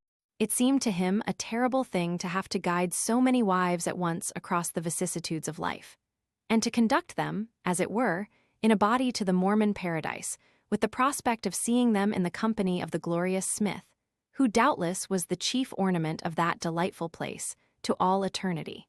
He felt decidedly repelled from such a vocation, and he imagined, perhaps he was mistaken, that the fair ones of Salt Lake City cast rather alarming glances on his person. Happily, his stay there was but brief. At 4 the party found themselves again at the station, took their places in the train, and the whistle sounded for starting. Just at the moment, however, that the locomotive wheels began to move, cries of "Stop! Stop!" were heard. Trains, like time and tide, stop for no one. The gentleman who uttered the cries was evidently a belated Mormon. He was breathless with running. Happily for him, the station had neither gates nor barriers. He rushed along the track, jumped on the rear platform of the train, and fell, exhausted, into one of the seats. Passepartout, who had been anxiously watching this amateur gymnast, approached him with lively interest, and learned that he had taken flight after an unpleasant domestic scene. When the Mormon had recovered his breath, Passepartout ventured to ask him politely how many wives he had, for, from the manner in which he had decamped, it might be thought that he had 20 at least. "One, sir," replied the Mormon, raising his arms heavenward. "One, and that was enough." Chapter XXVI, in which Passepartout does not succeed in making anybody listen to reason. The train, on leaving Great Salt Lake at Ogden, passed northward for an hour as far as Weber River, having completed nearly 900 miles from San Francisco. From this point, it took an easterly direction towards the jagged Wasatch Mountains. It was in the section included between this range and the Rocky Mountains that the American engineers found the most formidable difficulties in laying the road, and that the government granted a subsidy of $48,000 per mile, instead of $16,000 allowed for the work done on the plains. But the engineers, instead of violating nature, avoided its difficulties by winding around, instead of penetrating the rocks. One tunnel only, 14,000 feet in length, was pierced in order to arrive at the Great Basin. The track up to this time had reached its highest elevation at the Great Salt Lake. From this point, it described a long curve, descending towards Bitter Creek Valley, to rise again to the dividing ridge of the waters between the Atlantic and the Pacific. There were many creeks in this mountainous region, and it was necessary to cross Muddy Creek, Green Creek, and others, upon culverts. Passepartout grew more and more impatient as they went on, while Fix longed to get out of this difficult region, and was more anxious than Phileas Fogg himself to be beyond the danger of delays and accidents, and set foot on English soil. At 10 o'clock at night, the train stopped at Fort Bridger Station, and 20 minutes later entered Wyoming Territory, following the valley of Bitter Creek throughout. The next day, 7th December, they stopped for a quarter of an hour at Green River Station. Snow had fallen abundantly during the night, but being mixed with rain, it had half melted and did not interrupt their progress. The bad weather, however, annoyed Passepartout, for the accumulation of snow, by blocking the wheels of the cars, would certainly have been fatal to Mr. Fogg's tour. "What an idea," he said to himself. "Why did my master make this journey in winter? Couldn't he have waited for the good season to increase his chances?" While the worthy Frenchman was absorbed in the state of the sky and the depression of the temperature, Ayuda was experiencing fears from a totally different cause. Several passengers had got off at Green River and were walking up and down the platforms, and among these Ayuda recognized Colonel Stamp Proctor, the same who had so grossly insulted Phileas Fogg at the San Francisco meeting. Not wishing to be recognized, the young woman drew back from the window, feeling much alarm at her discovery. She was attached to the man who, however coldly, gave her daily evidences of the most absolute devotion. She did not comprehend, perhaps, the depth of the sentiment with which her protector inspired her, which she called gratitude, but which, though she was unconscious of it, was really more than that. Her heart sank within her when she recognized the man whom Mr. Fogg desired, sooner or later, to call to account for his conduct. Chance alone, it was clear, had brought Colonel Proctor on this train, but there he was, and it was necessary, at all hazards, that Phileas Fogg should not perceive his adversary. Ayuda seized a moment, when Mr. Fogg was asleep, to tell Fix and Passepartout whom she had seen. "That Proctor on this train," cried Fix. "Well, reassure yourself, madam, before he settles with Mr. Fogg, he has got to deal with me. It seems to me that I was the more insulted of the two. And besides," added Passepartout, "I'll take charge of him, colonel as he is." "Mr. Fix," resumed Ayuda, "Mr. Fogg will allow no one to avenge him. He said that he would come back to America to find this man. Should he perceive Colonel Proctor, we could not prevent a collision which might have terrible results. He must not see him." "You are right, madam," replied Fix. "A meeting between them might ruin all. Whether he were victorious or beaten, Mr. Fogg would be delayed and, added Passepartout, that would play the game of the gentlemen of the Reform Club. In 4 days we shall be in New York. Well, if my master does not leave this car during those 4 days, we may hope that chance will not bring him face to face with this confounded American. We must, if possible, prevent his stirring out of it." The conversation dropped. Mr. Fogg had just woke up and was looking out of the window. Soon after, Passepartout, without being heard by his master or Ayuda, whispered to the detective, "Would you really fight for him?" "I would do anything," replied Fix, in a tone which betrayed determined will, "to get him back living to Europe." Passepartout felt something like a shudder shoot through his frame, but his confidence in his master remained unbroken. Was there any means of detaining Mr. Fogg in the car to avoid a meeting between him and the colonel? It ought not to be a difficult task, since that gentleman was naturally sedentary and little curious. The detective, at least, seemed to have found a way, for, after a few moments, he said to Mr. Fogg, "These are long and slow hours, sir, that we are passing on the railway." "Yes," replied Mr. Fogg, "but they pass." "You were in the habit of playing whist," resumed Fix, "on the steamers." "Yes, but it would be difficult to do so here. I have neither cards nor partners." "Oh, but we can easily buy some cards, for they are sold on all the American trains. And as for partners, if Madam plays—" "Certainly, sir," Aouda quickly replied. "I understand whist. It is part of an English education. I myself have some pretensions to playing a good game. Well, here are 3 of us and a dummy." "As you please, sir," replied Phileas Fogg, heartily glad to resume his favorite pastime even on the railway. Passepartout was dispatched in search of the steward, and soon returned with 2 packs of cards, some pins, counters, and a shelf covered with cloth. The game commenced. Aouda understood whist sufficiently well, and even received some compliments on her playing from Mr. Fogg. As for the detective, he was simply an adept, and worthy of being matched against his present opponent. "Now," thought Passepartout, "we've got him, he won't budge." At 11 in the morning, the train had reached the dividing ridge of the waters at Bridger Pass, 7,524 feet above the level of the sea, one of the highest points attained by the track in crossing the Rocky Mountains. After going about 200 miles, the travelers at last found themselves on one of those vast plains which extend to the Atlantic, and which nature has made so propitious for laying the iron road. On the declivity of the Atlantic basin, the first streams, branches of the North Platte River, already appeared. The whole northern and eastern horizon was bounded by the immense semicircular curtain which is formed by the southern portion of the Rocky Mountains, the highest being Laramie Peak. Between this and the railway extended vast plains, plentifully irrigated. On the right rose the lower spurs of the mountainous mass, which extends southward to the sources of the Arkansas River, one of the great tributaries of the Missouri. At 12:30, the travelers caught sight for an instant of Fort Halleck, which commands that section, and in a few more hours the Rocky Mountains were crossed. There was reason to hope, then, that no accident would mark the journey through this difficult country. The snow had ceased falling, and the air became crisp and cold.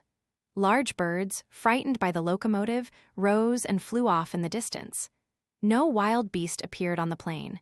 It was a desert in its vast nakedness.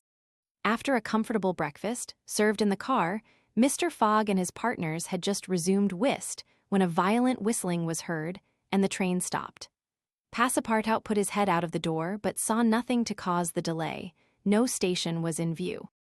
Aouda and Fix feared that Mr. Fogg might take it into his head to get out, but that gentleman contented himself with saying to his servant, "See what is the matter." Passepartout rushed out of the car. 30 or 40 passengers had already descended, amongst them Colonel Stamp Proctor. The train had stopped before a red signal which blocked the way. The engineer and conductor were talking excitedly with a signalman, whom the station master at Medicine Bow, the next stopping place, had sent on before. The passengers drew around and took part in the discussion, in which Colonel Proctor, with his insolent manner, was conspicuous. Passepartout, joining the group, heard the signalman say, "No, you can't pass. The bridge at Medicine Bow is shaky and would not bear the weight of the train." This was a suspension bridge thrown over some rapids, about a mile from the place where they now were. According to the signalman, it was in a ruinous condition, several of the iron wires being broken, and it was impossible to risk the passage. He did not in any way exaggerate the condition of the bridge. It may be taken for granted that, rash as the Americans usually are, when they are prudent there is good reason for it. Passepartout, not daring to apprise his master of what he heard, listened with set teeth, immovable as a statue. "Hum," cried Colonel Proctor, "but we are not going to stay here, I imagine, and take root in the snow." "Colonel," replied the conductor, "we have telegraphed to Omaha for a train, but it is not likely that it will reach Medicine Bow in less than 6 hours."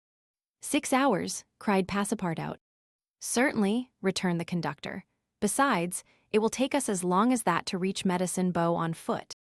"But it is only a mile from here," said one of the passengers. "Yes, but it's on the other side of the river." "And can't we cross that in a boat?" asked the colonel. "That's impossible. The creek is swelled by the rains. It is a rapid, and we shall have to make a circuit of 10 miles to the north to find a ford." The colonel launched a volley of oaths, denouncing the railway company and the conductor, and Passepartout, who was furious, was not disinclined to make common cause with him. Here was an obstacle indeed, which all his master's banknotes could not remove. There was a general disappointment among the passengers, who, without reckoning the delay, saw themselves compelled to trudge 15 miles over a plain covered with snow. They grumbled and protested, and would certainly have thus attracted Phileas Fogg's attention if he had not been completely absorbed in his game. Passepartout found that he could not avoid telling his master what had occurred, and with hanging head he was turning towards the car, when the engineer, a true Yankee named Forster, called out, "Gentlemen, perhaps there is a way, after all, to get over." "On the bridge?" asked a passenger. "On the bridge." "With our train." "With our train." Passepartout stopped short and eagerly listened to the engineer. "But the bridge is unsafe," urged the conductor. "No matter," replied Forster. "I think that by putting on the very highest speed we might have a chance of getting over." "The devil," muttered Passepartout. But a number of the passengers were at once attracted by the engineer's proposal, and Colonel Proctor was especially delighted, and found the plan a very feasible one. He told stories about engineers leaping their trains over rivers without bridges, by putting on full steam, and many of those present avowed themselves of the engineer's mind. "We have 50 chances out of 100 of getting over," said one. 80, 90. Passepartout was astounded, and though ready to attempt anything to get over Medicine Creek, thought the experiment proposed a little too American.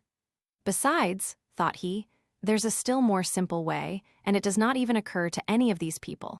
"Sir," said he aloud to one of the passengers, "the engineer's plan seems to me a little dangerous, but—" 80 chances," replied the passenger, turning his back on him.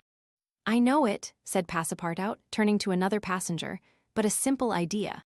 "Ideas are no use," returned the American, shrugging his shoulders, "as the engineer assures us that we can pass." "Doubtless," urged Passepartout, "we can pass, but perhaps it would be more prudent." "What prudent?" cried Colonel Proctor, whom this word seemed to excite prodigiously. "At full speed, don't you see, at full speed." "I know, I see," repeated Passepartout. "But it would be, if not more prudent, since that word displeases you, at least more natural." What's the matter with this fellow?" cried several. The poor fellow did not know to whom to address himself. "Are you afraid?" asked Colonel Proctor. "I afraid? Very well. I will show these people that a Frenchman can be as American as they." "All aboard," cried the conductor. "Yes, all aboard," repeated Passepartout, and immediately. "But they can't prevent me from thinking that it would be more natural for us to cross the bridge on foot and let the train come after." But no one heard this sage reflection, nor would anyone have acknowledged its justice. The passengers resumed their places in the cars. Passepartout took his seat without telling what had passed. The whist players were quite absorbed in their game. The locomotive whistled vigorously. The engineer, reversing the steam, backed the train for nearly a mile, retiring, like a jumper, in order to take a longer leap. Then, with another whistle, he began to move forward. The train increased its speed, and soon its rapidity became frightful. A prolonged screech issued from the locomotive. The piston worked up and down 20 strokes to the second. They perceived that the whole train, rushing on at the rate of 100 miles an hour, hardly bore upon the rails at all. And they passed over. It was like a flash. No one saw the bridge. The train leaped, so to speak, from one bank to the other, and the engineer could not stop it until it had gone 5 miles beyond the station. But scarcely had the train passed the river, when the bridge, completely ruined, fell with a crash into the rapids of Medicine Bow. Chapter X6, in which certain incidents are narrated which are only to be met with on American railroads.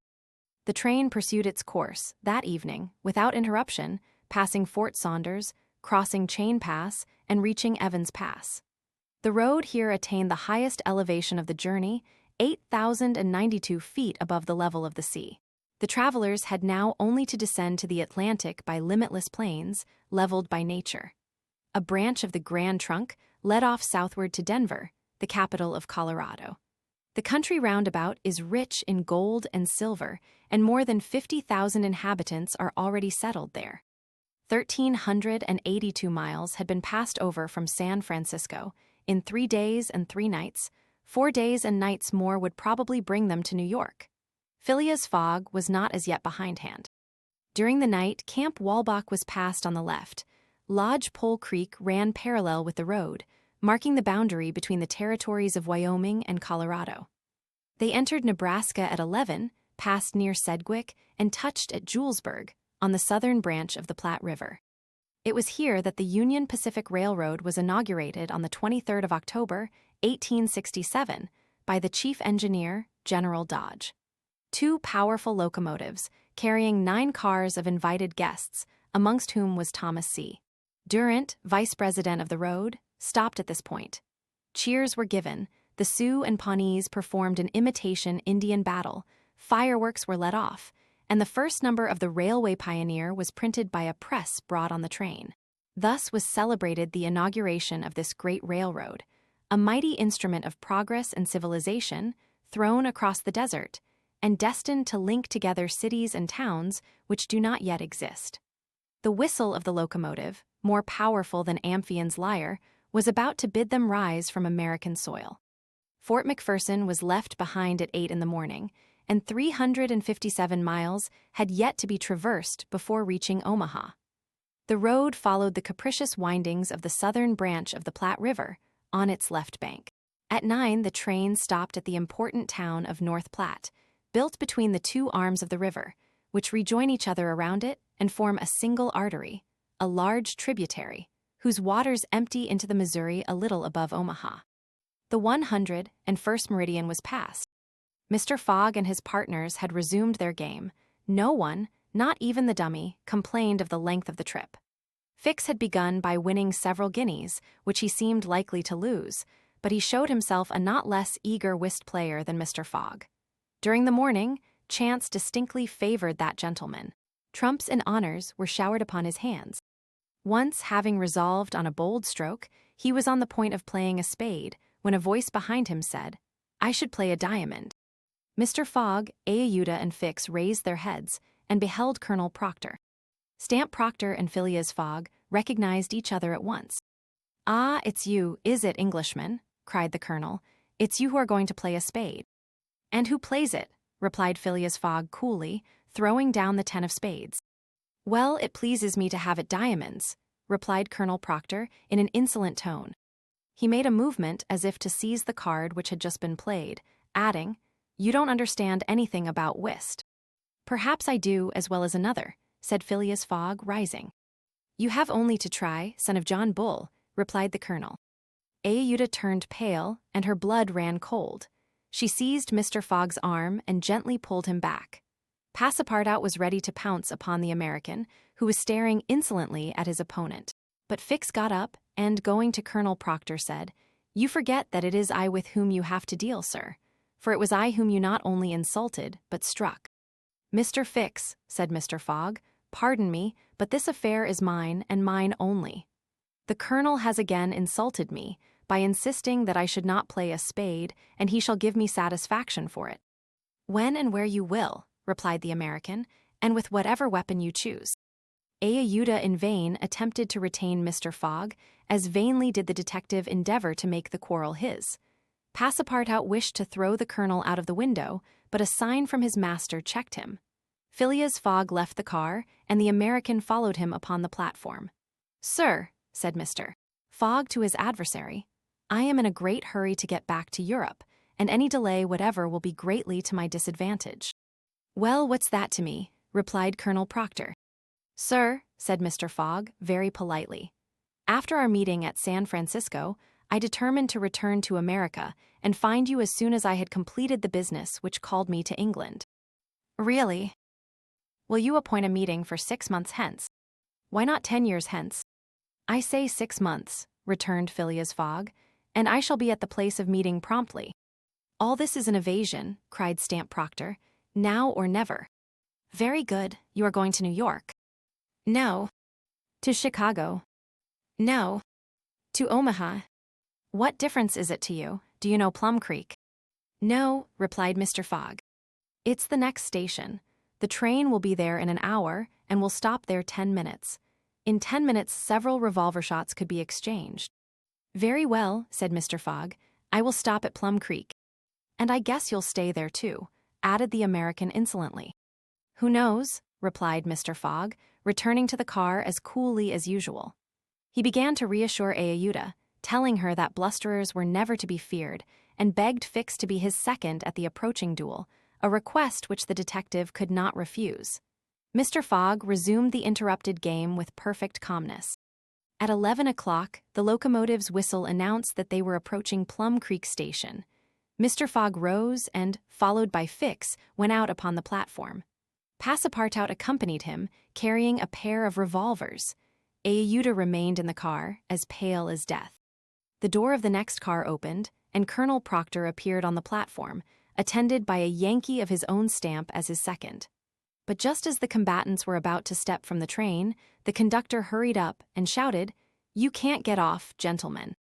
"Why not?" asked the colonel. "We are 20 minutes late, and we shall not stop." "But I am going to fight a duel with this gentleman." "I am sorry," said the conductor, "but we shall be off at once. There's the bell ringing now." The train started. "I'm really very sorry, gentlemen," said the conductor. "Under any other circumstances, I should have been happy to oblige you. But after all, as you have not had time to fight here, why not fight as we go along?" "That wouldn't be convenient, perhaps, for this gentleman," said the colonel, in a jeering tone. "It would be perfectly so," replied Phileas Fogg. "Well, we are really in America," thought Passepartout, "and the conductor is a gentleman of the first order." So muttering, he followed his master. The two combatants, their seconds, and the conductor passed through the cars to the rear of the train. The last car was only occupied by a dozen passengers, whom the conductor politely asked if they would not be so kind as to leave it vacant for a few moments, as two gentlemen had an affair of honor to settle. The passengers granted the request with alacrity, and straightway disappeared on the platform. The car, which was some 50 feet long, was very convenient for their purpose. The adversaries might march on each other in the aisle and fire at their ease. Never was duel more easily arranged. Mr. Fogg and Colonel Proctor, each provided with 2 six-barreled revolvers, entered the car. The seconds, remaining outside, shut them in. They were to begin firing at the first whistle of the locomotive. After an interval of 2 minutes, what remained of the two gentlemen would be taken from the car. Nothing could be more simple. Indeed, it was all so simple that Fix and Passepartout felt their hearts beating as if they would crack. They were listening for the whistle agreed upon, when suddenly savage cries resounded in the air, accompanied by reports which certainly did not issue from the car where the duelists were. The reports continued in front and the whole length of the train. Cries of terror proceeded from the interior of the cars. Colonel Proctor and Mr. Fogg, revolvers in hand, hastily quitted their prison and rushed forward where the noise was most clamorous. They then perceived that the train was attacked by a band of Sioux. This was not the first attempt of these daring Indians, for more than once they had waylaid trains on the road. 100 of them had, according to their habit, jumped upon the steps without stopping the train, with the ease of a clown mounting a horse at full gallop. The Sioux were armed with guns, from which came the reports, to which the passengers, who were almost all armed, responded by revolver shots. The Indians had first mounted the engine, and half stunned the engineer and stoker with blows from their muskets. A Sioux chief, wishing to stop the train, but not knowing how to work the regulator, had opened wide instead of closing the steam valve, and the locomotive was plunging forward with terrific velocity. The Sioux had at the same time invaded the cars, skipping like enraged monkeys over the roofs, thrusting open the doors, and fighting hand to hand with the passengers. Penetrating the baggage car, they pillaged it, throwing the trunks out of the train. The cries and shots were constant. The travelers defended themselves bravely. Some of the cars were barricaded and sustained a siege, like moving forts, carried along at a speed of 100 miles an hour. Ayuda behaved courageously from the first. She defended herself like a true heroine with a revolver, which she shot through the broken windows whenever a savage made his appearance. 20 Sioux had fallen mortally wounded to the ground, and the wheels crushed those who fell upon the rails as if they had been worms. Several passengers, shot or stunned, lay on the seats. It was necessary to put an end to the struggle, which had lasted for 10 minutes, and which would result in the triumph of the Sioux if the train was not stopped. Fort Kearny Station, where there was a garrison, was only 2 miles distant. But that once passed, the Sioux would be masters of the train between Fort Kearny and the station beyond. The conductor was fighting beside Mr. Fogg when he was shot and fell. At the same moment he cried, "Unless the train is stopped in 5 minutes, we are lost." "It shall be stopped," said Phileas Fogg, preparing to rush from the car. "Stay, monsieur," cried Passepartout, "I will go." Mr. Fogg had not time to stop the brave fellow, who, opening a door unperceived by the Indians, succeeded in slipping under the car. And while the struggle continued and the balls whizzed across each other over his head, he made use of his old acrobatic experience, and with amazing agility worked his way under the cars, holding on to the chains, aiding himself by the brakes and edges of the sashes, creeping from one car to another with marvelous skill, and thus gaining the forward end of the train. There, suspended by one hand between the baggage car and the tender, with the other he loosened the safety chains. But owing to the traction, he would never have succeeded in unscrewing the yoking bar had not a violent concussion jolted this bar out. The train, now detached from the engine, remained a little behind, whilst the locomotive rushed forward with increased speed. Carried on by the force already acquired, the train still moved for several minutes. But the brakes were worked and at last they stopped, less than 100 feet from Kearny Station. The soldiers of the fort, attracted by the shots, hurried up. The Sioux had not expected them and decamped in a body before the train entirely stopped.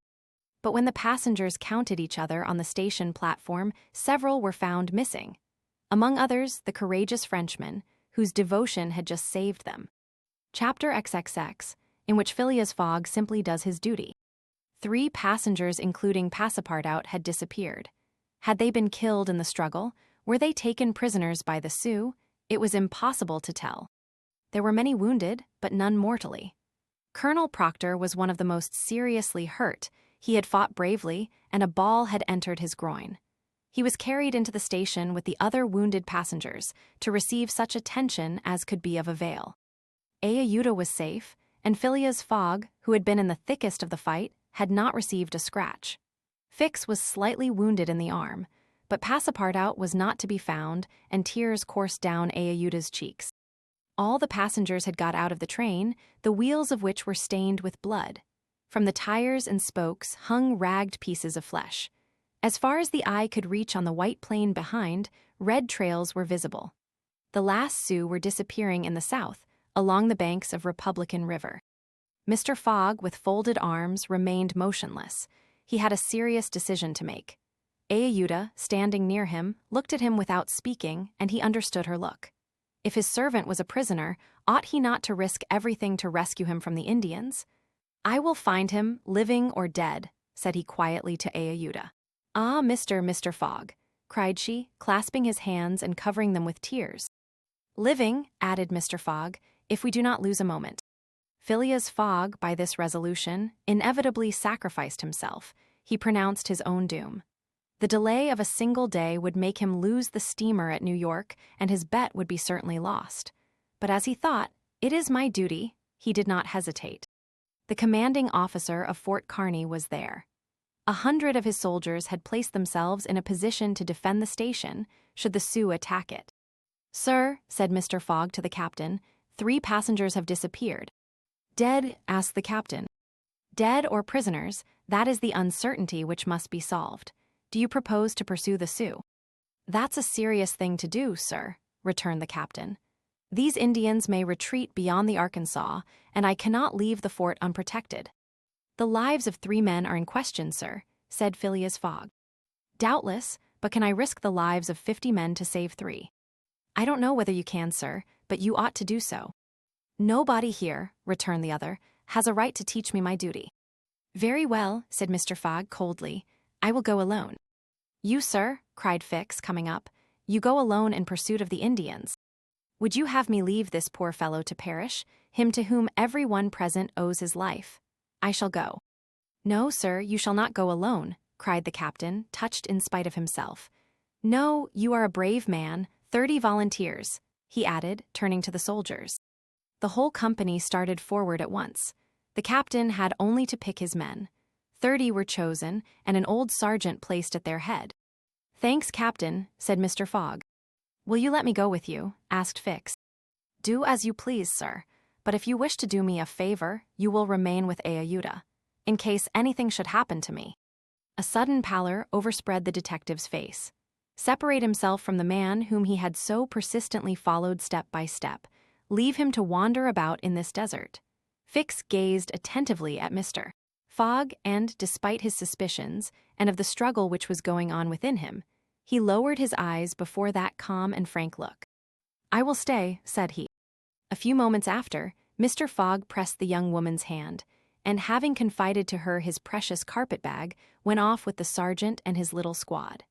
But before going, he had said to the soldiers, "My friends, I will divide $5,000 among you if we save the prisoners." It was then a little past noon. Ayuda retired to a waiting room, and there she waited alone, thinking of the simple and noble generosity, the tranquil courage of Phileas Fogg. He had sacrificed his fortune, and was now risking his life, all without hesitation, from duty in silence. Fix did not have the same thoughts, and could scarcely conceal his agitation. He walked feverishly up and down the platform, but soon resumed his outward composure. He now saw the folly of which he had been guilty in letting Fogg go alone. What? This man, whom he had just followed around the world, was permitted now to separate himself from him. He began to accuse and abuse himself, and, as if he were director of police, administered to himself a sound lecture for his greenness. "I have been an idiot," he thought, "and this man will see it. He is gone and won't come back. But how is it that I, Fix, who have in my pocket a warrant for his arrest, have been so fascinated by him? Decidedly, I am nothing but an ass." So reasoned the detective, while the hours crept by all too slowly. He did not know what to do. Sometimes he was tempted to tell Ayuda all, but he could not doubt how the young woman would receive his confidences. What course should he take? He thought of pursuing Fogg across the vast white plains. It did not seem impossible that he might overtake him. Footsteps were easily printed on the snow, but soon, under a new sheet, every imprint would be effaced. Fix became discouraged. He felt a sort of insurmountable longing to abandon the game altogether.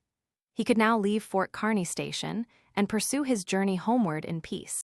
Towards 2 o'clock in the afternoon, while it was snowing hard, long whistles were heard approaching from the east. A great shadow, preceded by a wild light, slowly advanced, appearing still larger through the mist, which gave it a fantastic aspect. No train was expected from the east, neither had there been time for the succor asked for by telegraph to arrive. The train from Omaha to San Francisco was not due till the next day. The mystery was soon explained.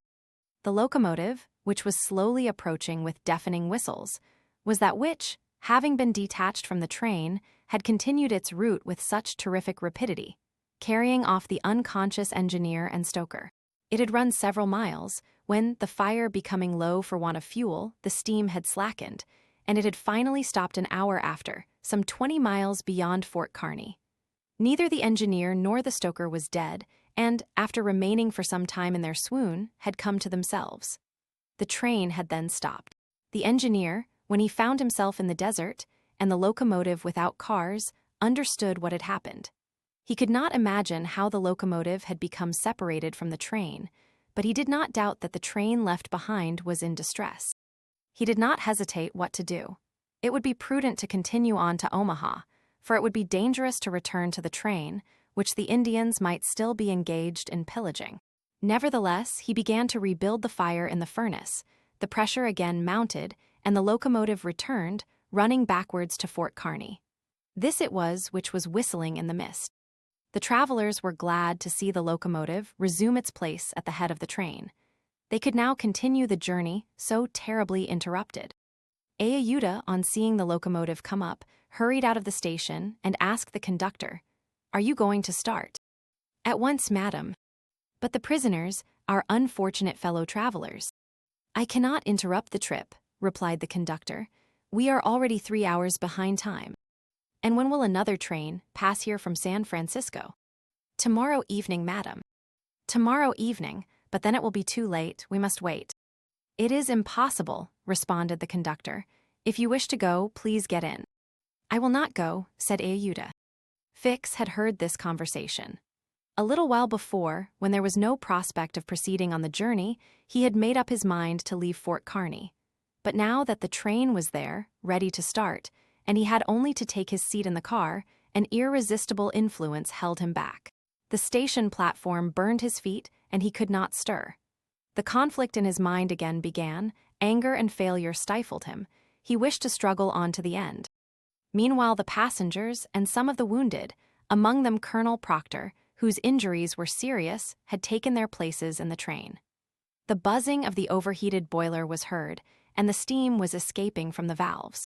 The engineer whistled, the train started, and soon disappeared, mingling its white smoke with the eddies of the densely falling snow.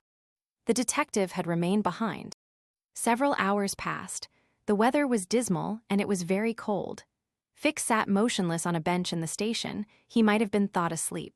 Ayuda, despite the storm, kept coming out of the waiting room, going to the end of the platform and peering through the tempest of snow, as if to pierce the mist which narrowed the horizon around her, and to hear, if possible, some welcome sound. She heard and saw nothing.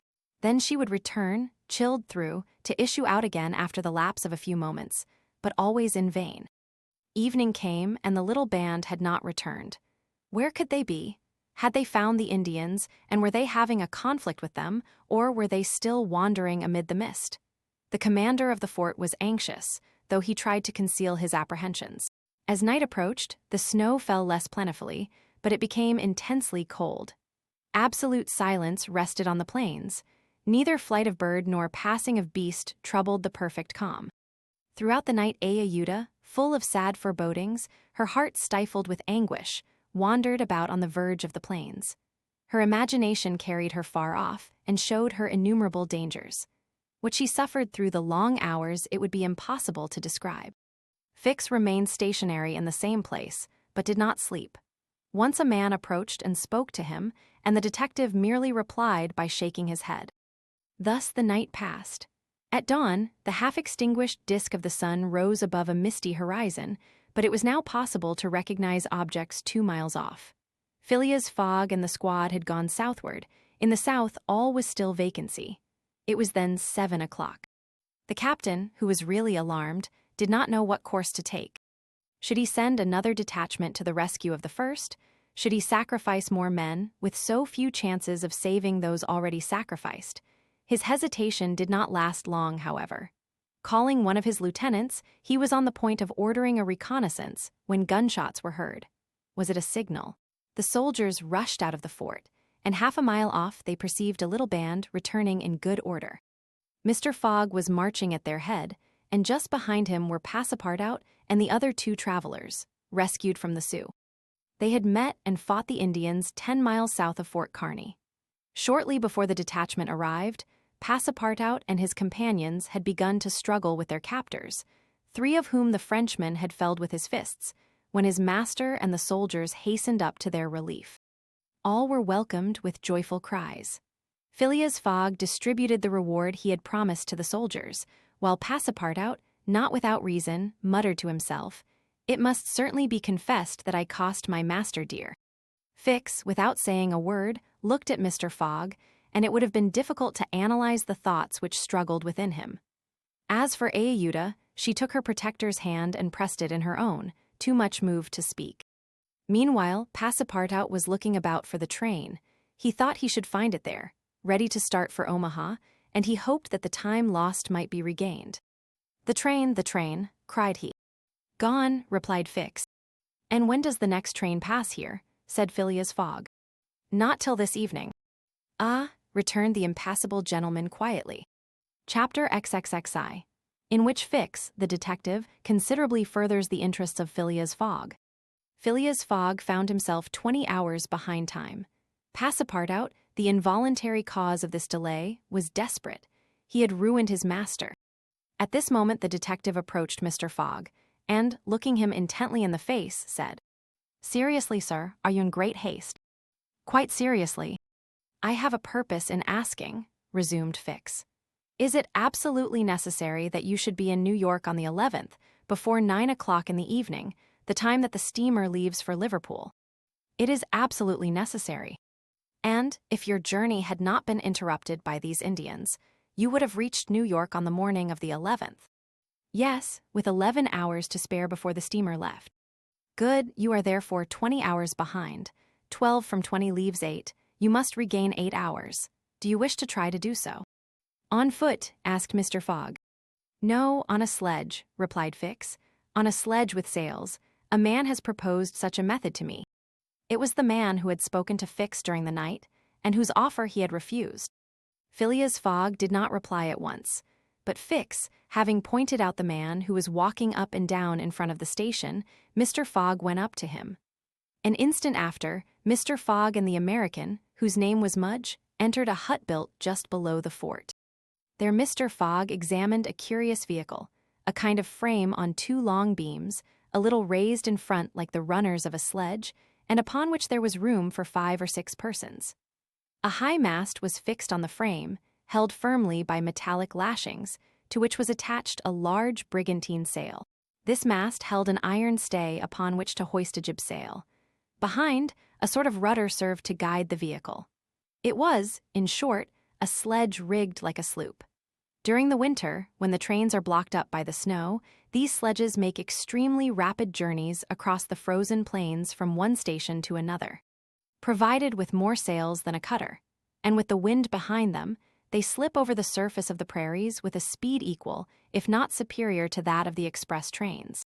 Mr. Fogg readily made a bargain with the owner of this land craft. The wind was favorable, being fresh and blowing from the west.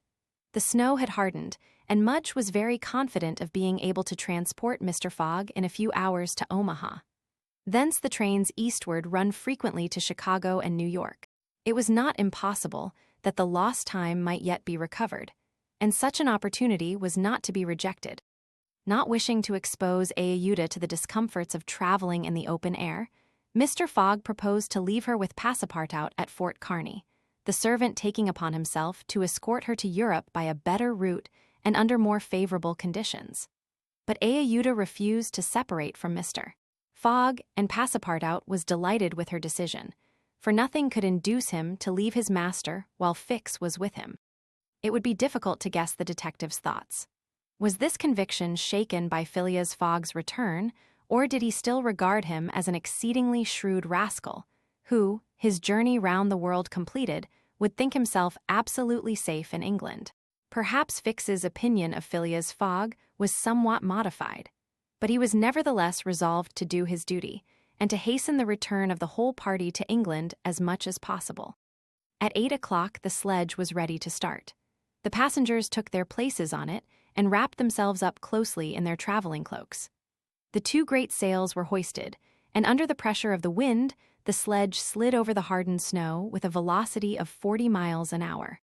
The distance between Fort Kearny and Omaha, as the birds fly, is at most 200 miles. If the wind held good, the distance might be traversed in 5 hours. If no accident happened, the sledge might reach Omaha by 1 o'clock. What a journey! The travelers, huddled close together, could not speak for the cold, intensified by the rapidity at which they were going. The sledge sped on as lightly as a boat over the waves.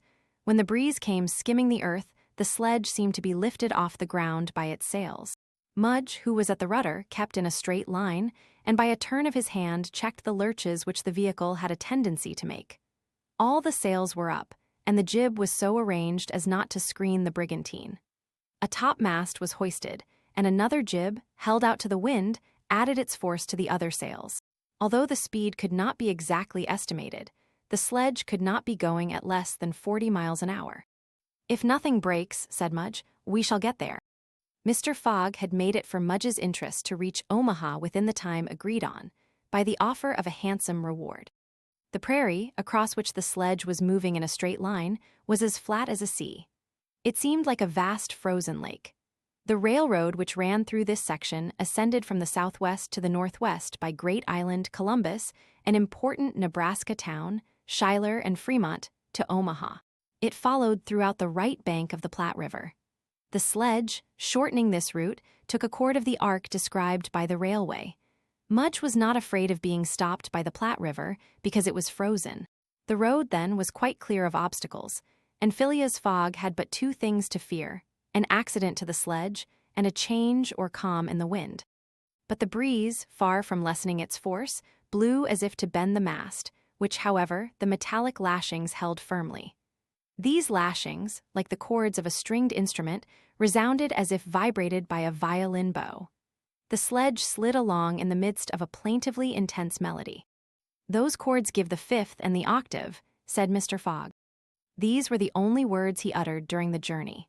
Ayuda, cozily packed in furs and cloaks, was sheltered as much as possible from the attacks of the freezing wind. As for Passepartout, his face was as red as the sun's disk when it sets in the mist, and he laboriously inhaled the biting air. With his natural buoyancy of spirits, he began to hope again.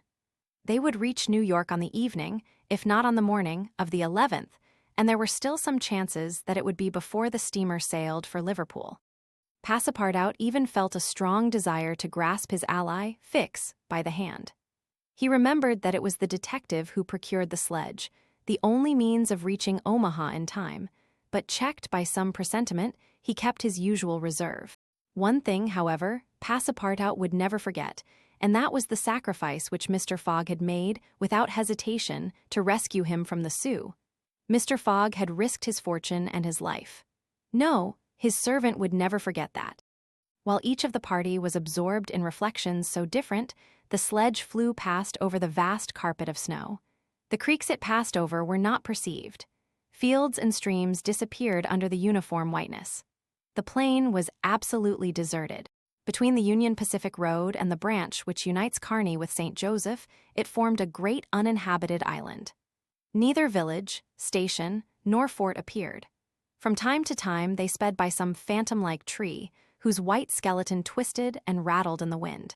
Sometimes flocks of wild birds rose, or bands of gaunt, famished, ferocious prairie wolves ran howling after the sledge. Passepartout, revolver in hand, held himself ready to fire on those which came too near. Had an accident then happened to the sledge, the travelers, attacked by these beasts, would have been in the most terrible danger. But it held on its even course, soon gained on the wolves, and ere long left the howling band at a safe distance behind.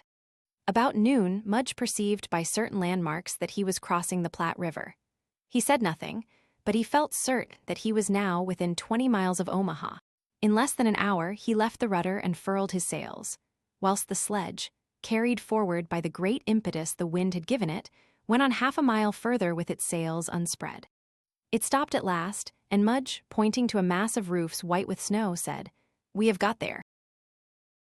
Arrived at the station which is in daily communication, by numerous trains, with the Atlantic seaboard.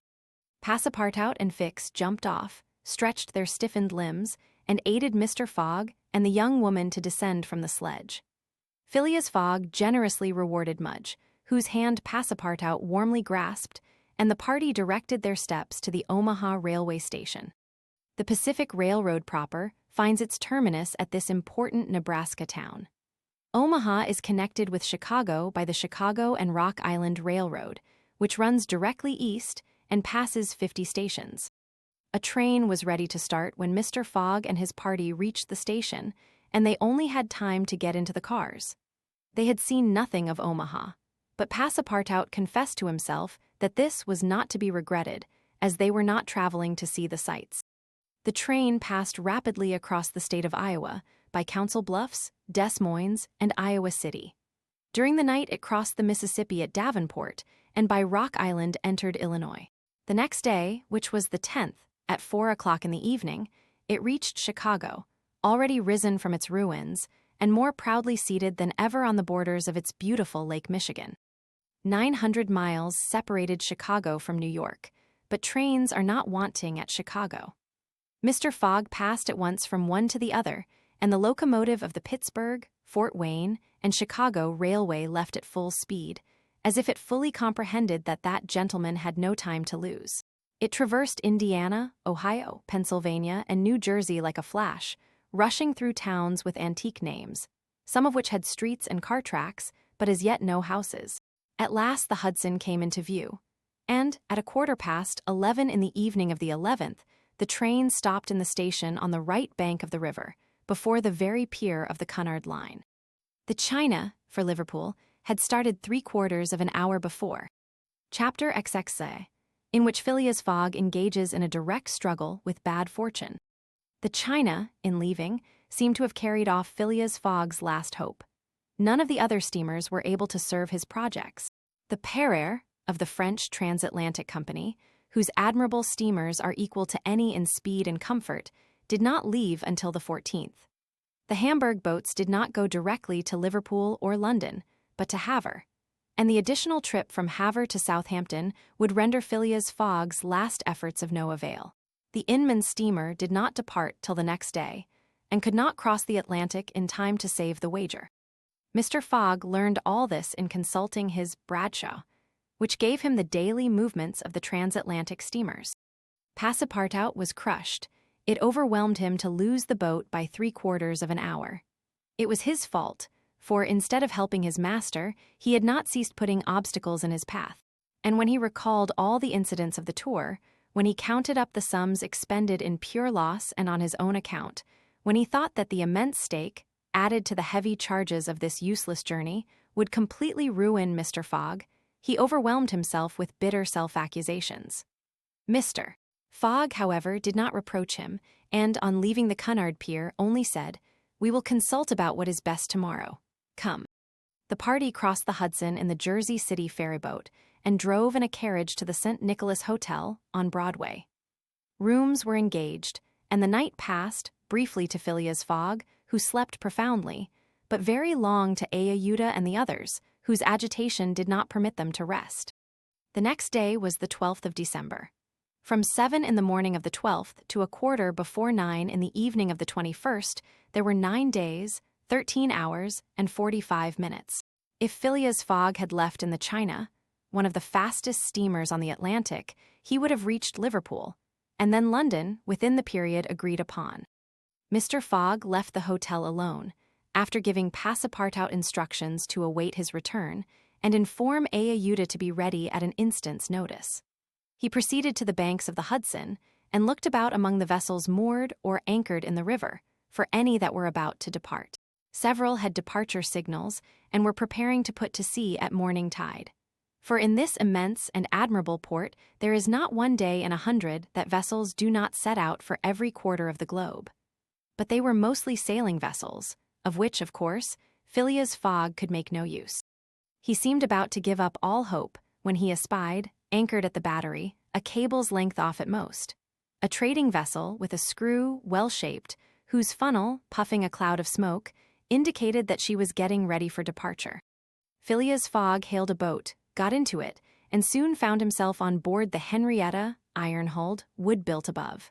He ascended to the deck and asked for the captain, who forthwith presented himself. He was a man of 50, a sort of sea-wolf with big eyes, a complexion of oxidized copper, red hair and thick neck, and a growling voice. "The captain?" asked Mr. Fogg. "I am the captain. I am Phileas Fogg, of London.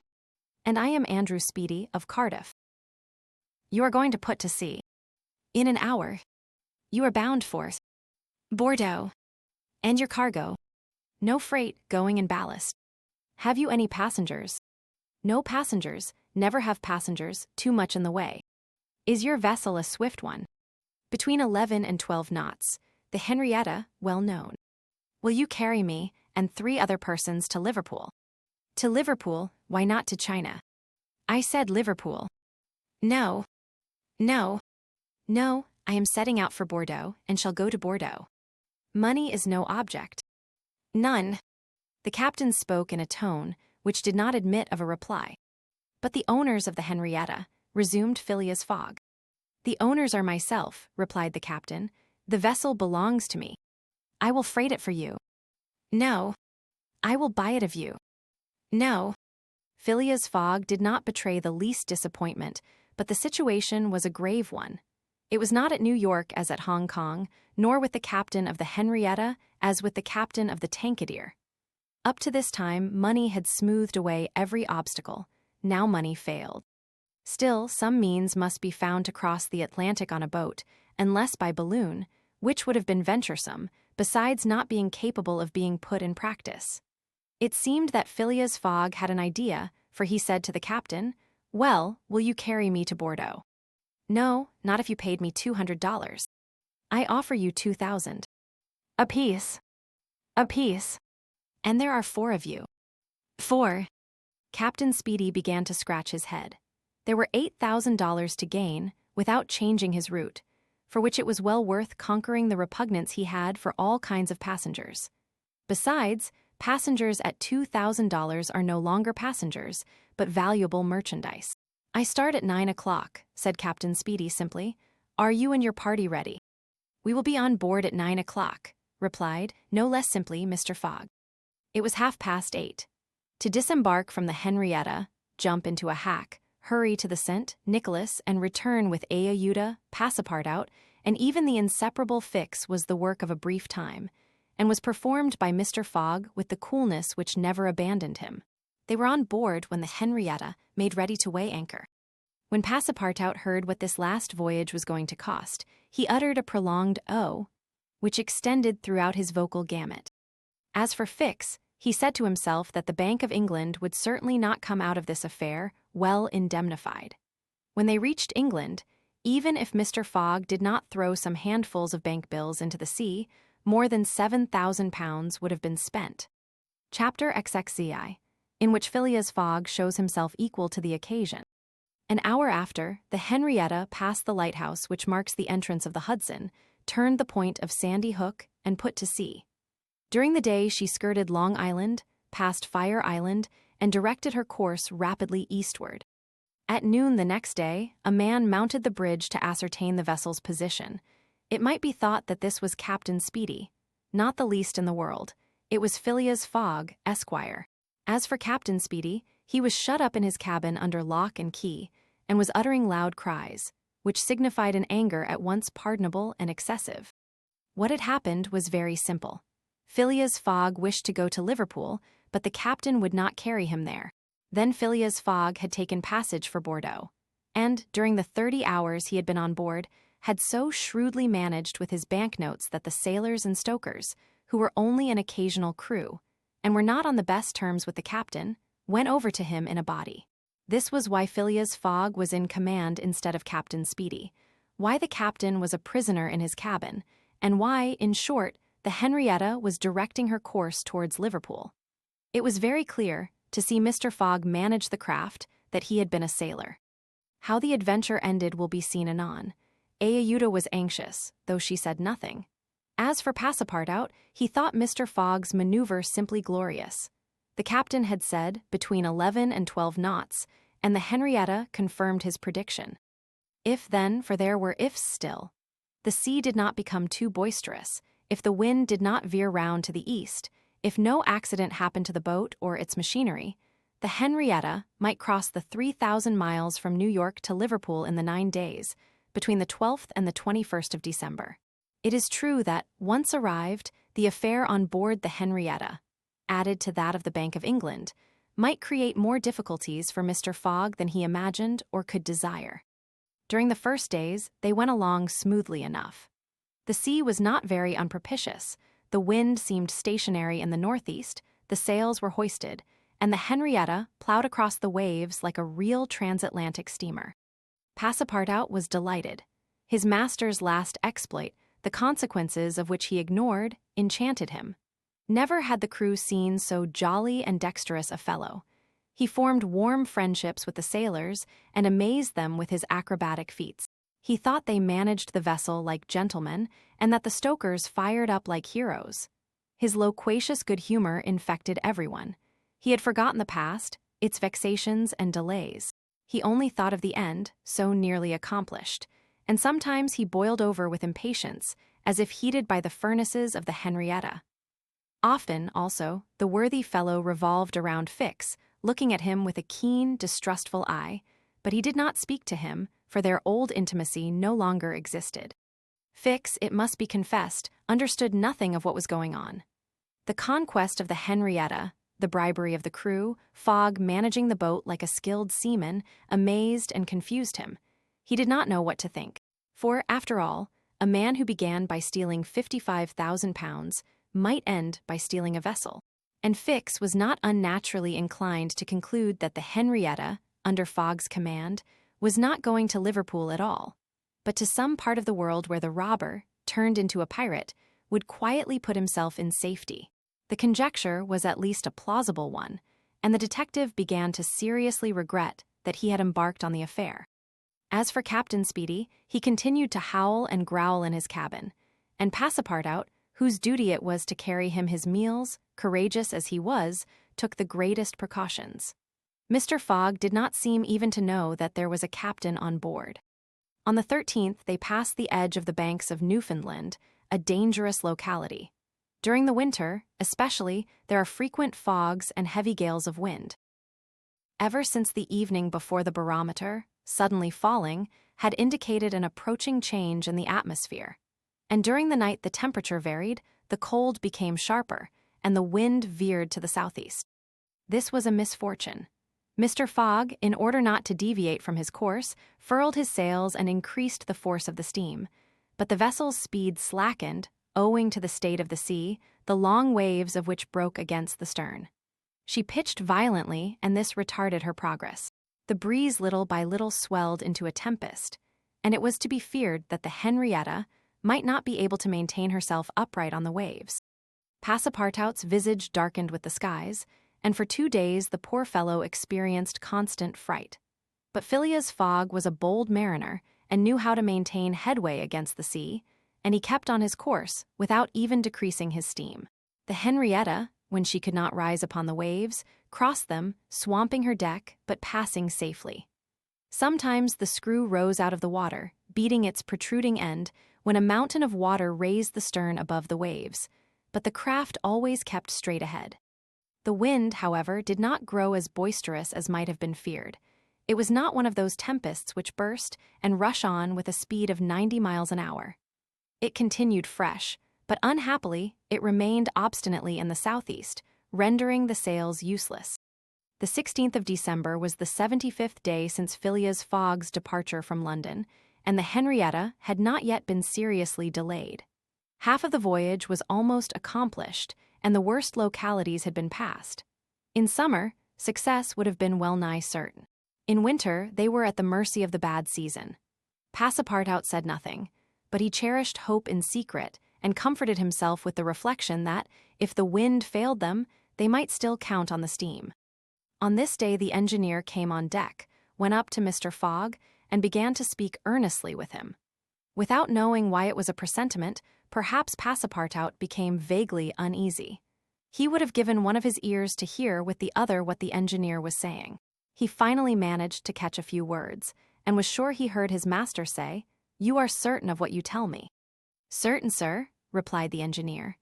"You must remember that since we started, we have kept up hot fires in all our furnaces, and though we had coal enough to go on short steam from New York to Bordeaux, we haven't enough to go with all steam from New York to Liverpool." "I will consider," replied Mr. Fogg. Passepartout understood it all. He was seized with mortal anxiety. The coal was giving out.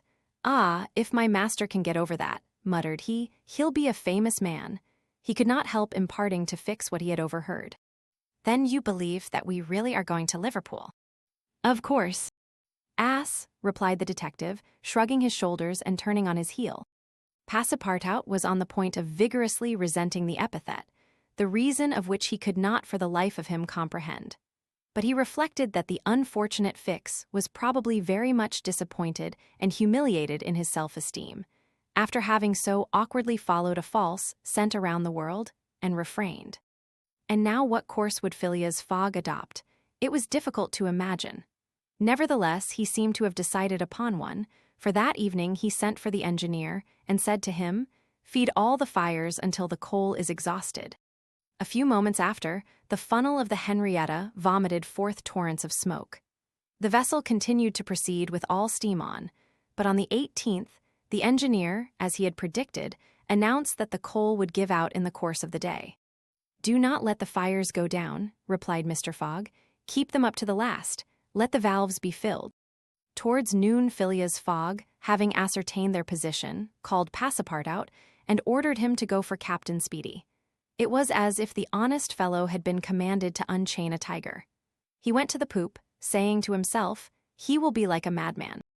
In a few moments, with cries and oaths, a bomb appeared on the poop deck. The bomb was Captain Speedy. It was clear that he was on the point of bursting. "Where are we?" were the first words his anger permitted him to utter.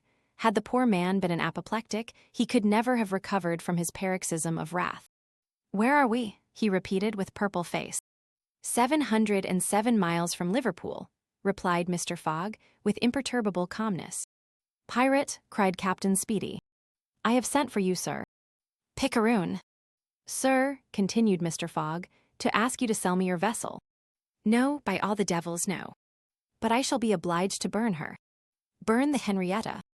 "Yes, at least the upper part of her. The coal has given out." "Burn my vessel?" cried Captain Speedy, who could scarcely pronounce the words. "A vessel worth $50,000.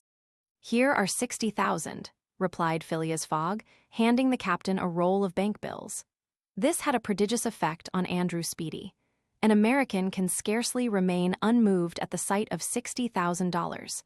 The captain forgot in an instant his anger, his imprisonment, and all his grudges against his passenger. The Henrietta was 20 years old. It was a great bargain. The bomb would not go off after all. Mr. Fogg had taken away the match. "And I shall still have the iron hull," said the captain in a softer tone. "The iron hull and the engine. Is it agreed?" "Agreed." And Andrew Speedy, seizing the banknotes, counted them and consigned them to his pocket. During this colloquy, Passepartout was as white as a sheet, and Fix seemed on the point of having an apoplectic fit. Nearly £20,000 had been expended, and Fogg left the hull and engine to the captain, that is, near the whole value of the craft. It was true, however, that £55,000 had been stolen from the bank. When Andrew Speedy had pocketed the money, Mr. Fogg said to him, "Don't let this astonish you, sir. You must know that I shall lose £20,000 unless I arrive in London by 9:15 on the evening of the 21st of December. I missed the steamer at New York, and as you refused to take me to Liverpool." "And I did well," cried Andrew Speedy, "for I have gained at least $40,000 by it." He added more sedately, "Do you know one thing, Captain Fogg? Captain Fogg, you've got something of the Yankee about you." And having paid his passenger what he considered a high compliment, he was going away, when Mr. Fogg said, "The vessel now belongs to me."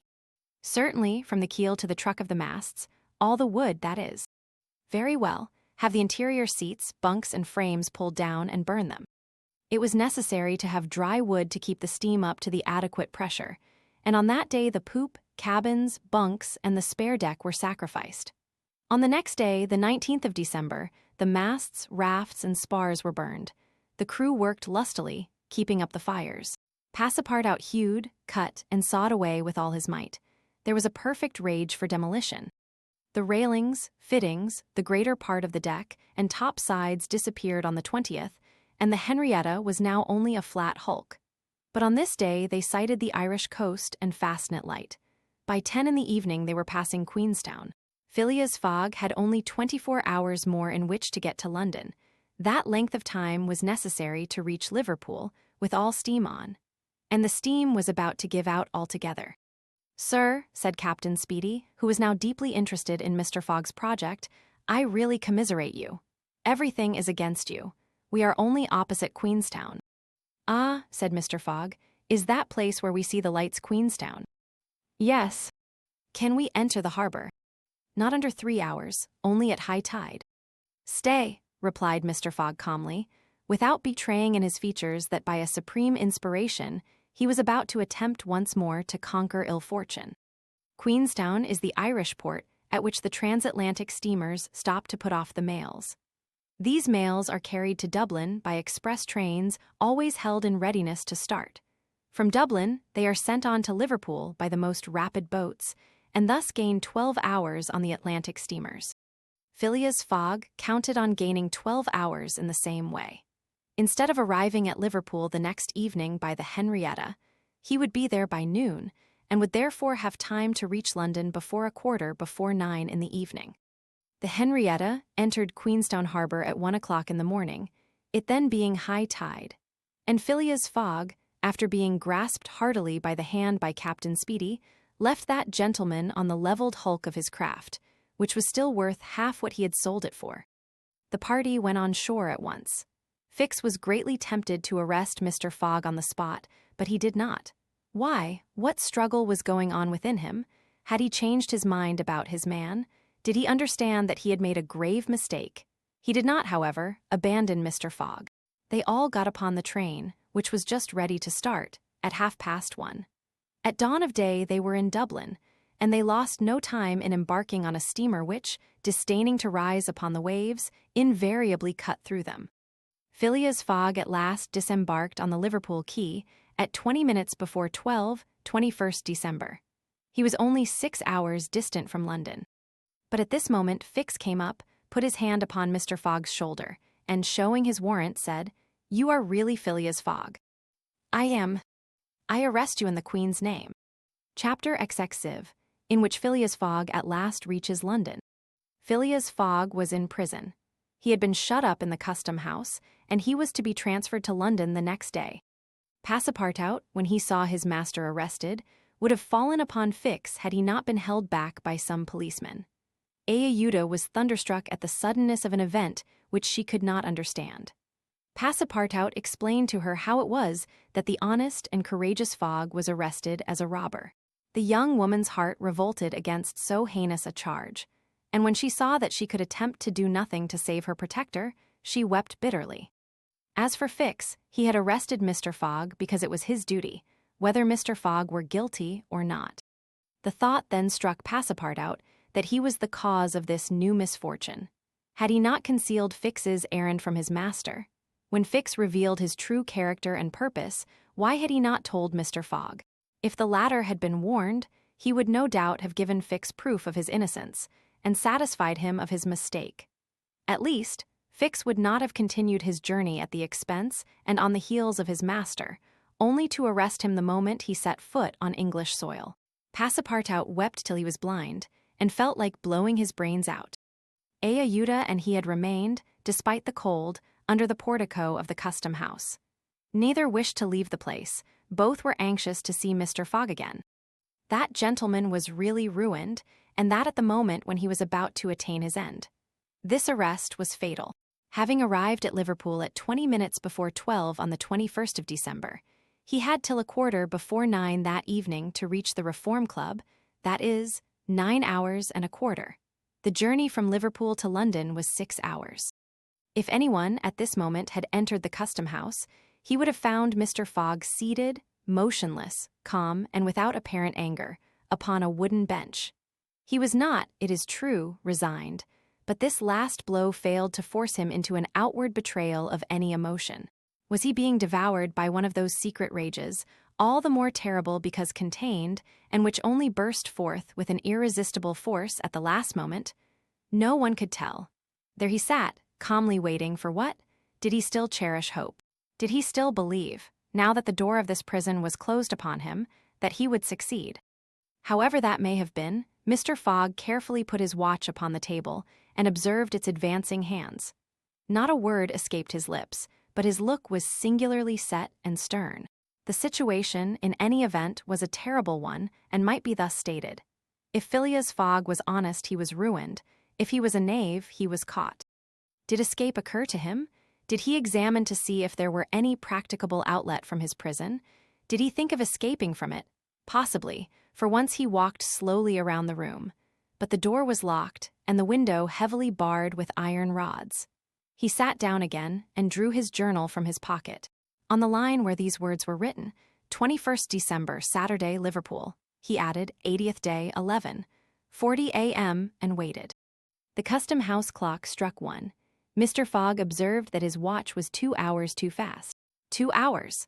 Admitting that he was at this moment taking an express train, he could reach London and the Reform Club by 9:15 p.m. His forehead slightly wrinkled. At 33 minutes past 2, he heard a singular noise outside, then a hasty opening of doors. Passepartout's voice was audible, and immediately after that of Fix. Phileas Fogg's eyes brightened for an instant. The door swung open, and he saw Passepartout, Aehuda, and Fix, who hurried towards him. Fix was out of breath, and his hair was in disorder. He could not speak.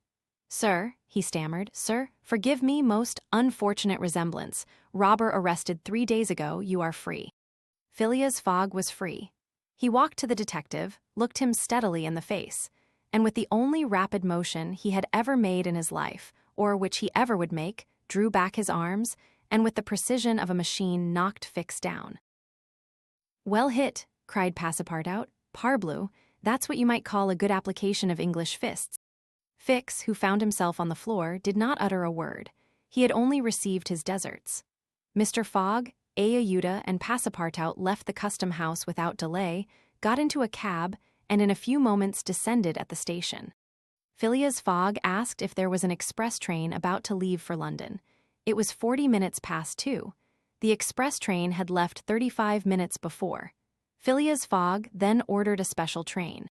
There were several rapid locomotives on hand, but the railway arrangements did not permit the special train to leave until 3 o'clock. At that hour Phileas Fogg, having stimulated the engineer by the offer of a generous reward, at last set out towards London with Aehuda and his faithful servant. It was necessary to make the journey in 5 hours and a half, and this would have been easy on a clear road throughout. But there were forced delays, and when Mr. Fogg stepped from the train at the terminus, all the clocks in London were striking 10 minutes before 9. 1. Having made the tour of the world, he was behindhand 5 minutes. He had lost the wager. 1. A somewhat remarkable eccentricity on the part of the London clocks. Translator. Chapter XXXV, in which Phileas Fogg does not have to repeat his orders to Passepartout twice. The dwellers in Savile Row would have been surprised the next day if they had been told that Phileas Fogg had returned home. His doors and windows were still closed. No appearance of change was visible. After leaving the station, Mr. Fogg gave Passepartout instructions to purchase some provisions and quietly went to his domicile. He bore his misfortune with his habitual tranquility. Ruined, and by the blundering of the detective, after having steadily traversed that long journey, overcome 100 obstacles, braved many dangers, and still found time to do some good on his way, to fail near the goal by a sudden event which he could not have foreseen and against which he was unarmed. It was terrible. But a few pounds were left of the large sum he had carried with him. There only remained of his fortune the £20,000 deposited at Barings, and this amount he owed to his friends of the Reform Club. So great had been the expense of his tour that, even had he won, it would not have enriched him. And it is probable that he had not sought to enrich himself, being a man who rather laid wagers for honor's sake than for the stake proposed. But this wager totally ruined him. Mr. Fogg's course, however, was fully decided upon. He knew what remained for him to do. A room in the house in Savile Row was set apart for Aehuda, who was overwhelmed with grief at her protector's misfortune. From the words which Mr. Fogg dropped, she saw that he was meditating some serious project. Knowing that Englishmen governed by a fixed idea sometimes resort to the desperate expedient of suicide, Passepartout kept a narrow watch upon his master, though he carefully concealed the appearance of so doing. First of all, the worthy fellow had gone up to his room and had extinguished the gas burner, which had been burning for 80 days. He had found in the letter-box a bill from the gas company, and he thought it more than time to put a stop to this expense, which he had been doomed to bear. The night passed. Mr. Fogg went to bed, but did he sleep? Aehuda did not once close her eyes. Passepartout watched all night, like a faithful dog, at his master's door. Mr. Fogg called him in the morning, and told him to get Aehuda's breakfast, and a cup of tea and a chop for himself. He desired Aehuda to excuse him from breakfast and dinner, as his time would be absorbed all day in putting his affairs to rights. In the evening, he would ask permission to have a few moments' conversation with the young lady. Passepartout, having received his orders, had nothing to do but obey them. He looked at his imperturbable master and could scarcely bring his mind to leave him. His heart was full and his conscience tortured by remorse, for he accused himself more bitterly than ever of being the cause of the irretrievable disaster. Yes, if he had warned Mr. Fogg and had betrayed Fix's projects to him, His master would certainly not have given the detective passage to Liverpool. And then, Passepartout could hold in no longer. "My master, Mr. Fogg," he cried, "why do you not curse me? It was my fault that—" "I blame no one," returned Phileas Fogg with perfect calmness. "Go." Passepartout left the room, and went to find Aehuda, to whom he delivered his master's message. "Madam," he added, "I can do nothing myself, nothing. I have no influence over my master, but you, perhaps." "What influence could I have?" replied Aehuda. "Mr. Fogg is influenced by no one. Has he ever understood that my gratitude to him is overflowing? Has he ever read my heart? My friend, he must not be left alone an instant. You say he is going to speak with me this evening." "Yes, madam, probably to arrange for your protection and comfort in England." "We shall see," replied Aehuda, becoming suddenly pensive. Throughout this day, Sunday, the house in Savile Row was as if uninhabited, and Phileas Fogg, for the first time since he had lived in that house, did not set out for his club when Westminster clock struck 11:30. Why should he present himself at the Reform? His friends no longer expected him there. As Phileas Fogg had not appeared in the saloon on the evening before, Saturday, the 21st of December, at 9:15, he had lost his wager. It was not even necessary that he should go to his bankers for the £20,000, for his antagonists already had his cheque in their hands, and they had only to fill it out and send it to the Barings to have the amount transferred to their credit. Mr. Fogg, therefore, had no reason for going out, and so he remained at home. He shut himself up in his room and busied himself putting his affairs in order. Passepartout continually ascended and descended the stairs. The hours were long for him. He listened at his master's door and looked through the keyhole, as if he had a perfect right so to do, and as if he feared that something terrible might happen at any moment. Sometimes he thought of Fix, but no longer in anger. Fix, like all the world, had been mistaken in Phileas Fogg, and had only done his duty in tracking and arresting him, while he, Passepartout. This thought haunted him, and he never ceased cursing his miserable folly. Finding himself too wretched to remain alone, he knocked at Aehuda's door, went into her room, seated himself, without speaking, in a corner, and looked ruefully at the young woman. Aehuda was still pensive. About 7:30 in the evening Mr. Fogg sent to know if Aehuda would receive him, and in a few moments he found himself alone with her. Phileas Fogg took a chair and sat down near the fireplace, opposite Aehuda. No emotion was visible on his face. Fogg returned was exactly the Fogg who had gone away. There was the same calm, the same impassibility. He sat several minutes without speaking. Then, bending his eyes on Aehuda, "Madam," said he, "will you pardon me for bringing you to England?"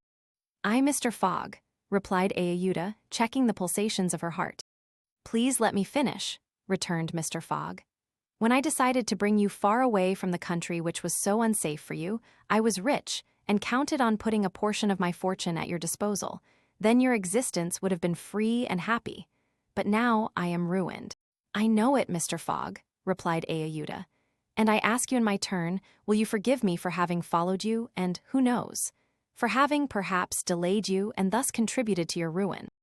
Madam, you could not remain in India, and your safety could only be assured by bringing you to such a distance that your persecutors could not take you. So, Mr. Fogg," resumed Aehuda, "not content with rescuing me from a terrible death, you thought yourself bound to secure my comfort in a foreign land." "Yes, madam, but circumstances have been against me. Still, I beg to place the little I have left at your service." "But what will become of you, Mr. Fogg?" "As for me, madam," replied the gentleman coldly, "I have need of nothing." "But how do you look upon the fate, sir, which awaits you?" "As I am in the habit of doing." "At least," said Aehuda, "want should not overtake a man like you. Your friends—" "I have no friends, madam." "Your relatives—" "I have no longer any relatives."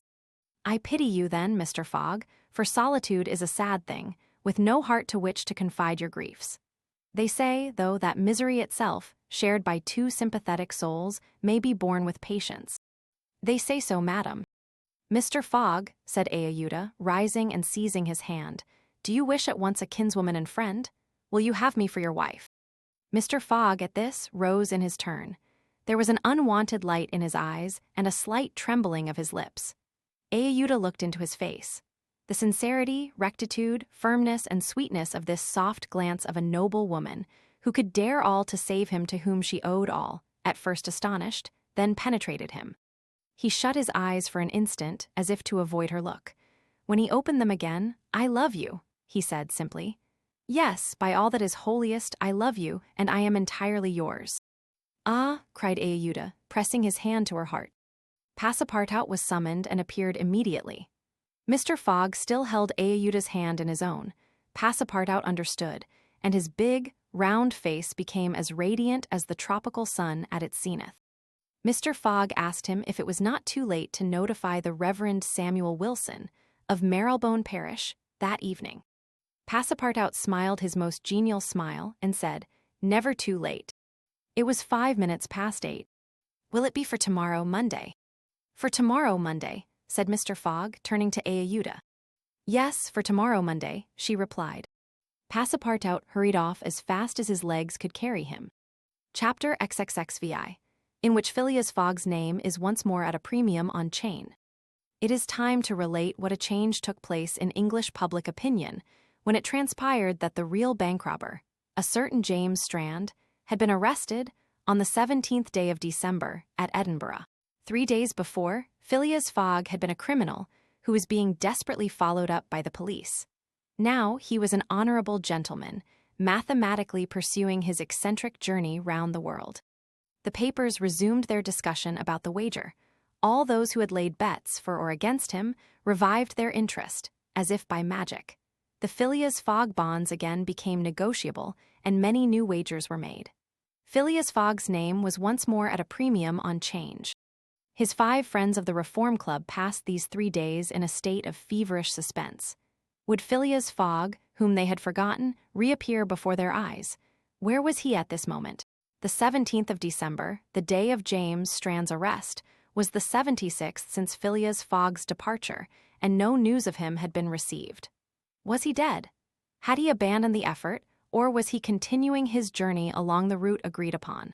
And would he appear on Saturday, the 21st of December, at 9:15 in the evening, on the threshold of the Reform Club saloon?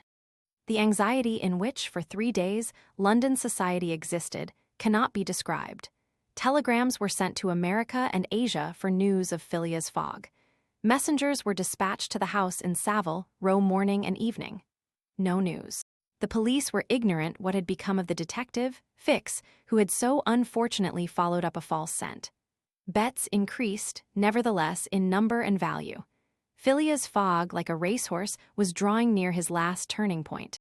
The bonds were quoted, no longer at 100 below par, but at 20, at 10, and at 5. And paralytic old Lord Albemarle bet even in his favor. A great crowd was collected in Pall Mall and the neighboring streets on Saturday evening. It seemed like a multitude of brokers permanently established around the Reform Club. Circulation was impeded, and everywhere disputes, discussions, and financial transactions were going on. The police had great difficulty in keeping back the crowd, and as the hour when Phileas Fogg was due approached, the excitement rose to its highest pitch. The 5 antagonists of Phileas Fogg had met in the great saloon of the club. John Sullivan and Samuel Fallentin, the bankers, Andrew Stewart, the engineer, Gauthier Ralph, the director of the Bank of England, and Thomas Flanagan, the brewer, one and all waited anxiously. When the clock indicated 20 minutes past 8, Andrew Stewart got up, saying, "Gentlemen, in 20 minutes the time agreed upon between Mr. Fogg and ourselves will have expired." "What time did the last train arrive from Liverpool?" asked Thomas Flanagan. "At 23 minutes past 7, replied Gauthier Ralph, "and the next does not arrive till 10 minutes after 12. "Well, gentlemen," resumed Andrew Stewart, "if Phileas Fogg had come in the 7:23 train, he would have got here by this time. We can, therefore, regard the bet as won." "Wait, don't let us be too hasty," replied Samuel Fallentin.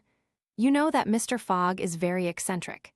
His punctuality is well known, he never arrives too soon or too late, and I should not be surprised if he appeared before us at the last minute." "Why," said Andrew Stewart nervously, "if I should see him, I should not believe it was he." "The fact is," resumed Thomas Flanagan, "Mr. Fogg's project was absurdly foolish. Whatever his punctuality, he could not prevent the delays which were certain to occur, and a delay of only 2 or 3 days would be fatal to his tour. Observe, too, added John Sullivan, that we have received no intelligence from him, though there are telegraphic lines all along his route. He has lost, gentlemen, said Andrew Stuart. He has 100 times lost. You know, besides, that the China, the only steamer he could have taken from New York to get here in time, arrived yesterday. I have seen a list of the passengers, and the name of Phileas Fogg is not among them. Even if we admit that fortune has favored him, he can scarcely have reached America. I think he will be at least 20 days behindhand, and that Lord Albemarle will lose a cool 5,000. It is clear, replied Gauthier Ralph, and we have nothing to do but to present Mr. Fogg's check at Barings tomorrow. At this moment, the hands of the club clock pointed to 20 minutes to 9. 5 minutes more, said Andrew Stuart. The 5 gentlemen looked at each other. Their anxiety was becoming intense, but not wishing to betray it, they readily assented to Mr. Fallentin's proposal of a rubber. I wouldn't give up my 4,000 of the bet, said Andrew Stuart, as he took his seat, for 3,999. The clock indicated 18 minutes to 9. The players took up their cards, but could not keep their eyes off the clock. Certainly, however secure they felt, minutes had never seemed so long to them. 17 minutes to 9, said Thomas Flanagan, as he cut the cards which Ralph handed to him. Then there was a moment of silence. The great saloon was perfectly quiet, but the murmurs of the crowd outside were heard, with now and then a shrill cry. The pendulum beat the seconds, which each player eagerly counted, as he listened, with mathematical regularity. 16 minutes to 9, said John Sullivan, in a voice which betrayed his emotion. 1 minute more, and the wager would be won. Andrew Stuart and his partners suspended their game. They left their cards and counted the seconds. At the 40th second, nothing. At the 50th, still nothing. At the 55th, a loud cry was heard in the street, followed by applause, hurrahs, and some fierce growls. The players rose from their seats. At the 57th second, the door of the saloon opened, and the pendulum had not beat the 60th second when Phileas Fogg appeared, followed by an excited crowd who had forced their way through the club doors, and in his calm voice said, "Here I am, gentlemen." Chapter XXXV, in which it is shown that Phileas Fogg gained nothing by his tour around the world, unless it were happiness. Yes, Phileas Fogg in person. The reader will remember that at 5 minutes past 8 in the evening, about 25 hours after the arrival of the travelers in London, Passepartout had been sent by his master to engage the services of the Reverend Samuel Wilson in a certain marriage ceremony, which was to take place the next day. Passepartout went on his errand enchanted. He soon reached the clergyman's house, but found him not at home. Passepartout waited a good 20 minutes, and when he left the reverend gentleman, it was 35 minutes past 8. But in what a state he was! With his hair in disorder, and without his hat, he ran along the street as never man was seen to run before, overturning passers-by, rushing over the sidewalk like a waterspout. In 3 minutes he was in Savile Row again, and staggered back into Mr. Fogg's room. He could not speak. "What is the matter?" asked Mr. Fogg. "My master," gasped Passepartout, "marriage impossible." "Impossible. Impossible for tomorrow." "Why so?" "Because tomorrow is Sunday." "Monday," replied Mr. Fogg. "No, today is Saturday." "Saturday, impossible." "Yes, yes, yes, yes," cried Passepartout. "You have made a mistake of 1 day. We arrived 24 hours ahead of time, but there are only 10 minutes left." Passepartout had seized his master by the collar, and was dragging him along with irresistible force. Phileas Fogg, thus kidnapped, without having time to think, left his house, jumped into a cab, promised £100 to the cabman, and having run over 2 dogs and overturned 5 carriages, reached the Reform Club. The clock indicated 9:15 when he appeared in the great saloon. Phileas Fogg had accomplished the journey round the world in 80 days. Phileas Fogg had won his wager of £20,000. How was it that a man so exact and fastidious could have made this error of a day? How came he to think that he had arrived in London on Saturday, the 21st day of December, when it was really Friday, the 20th, the 79th day only from his departure? The cause of the error is very simple.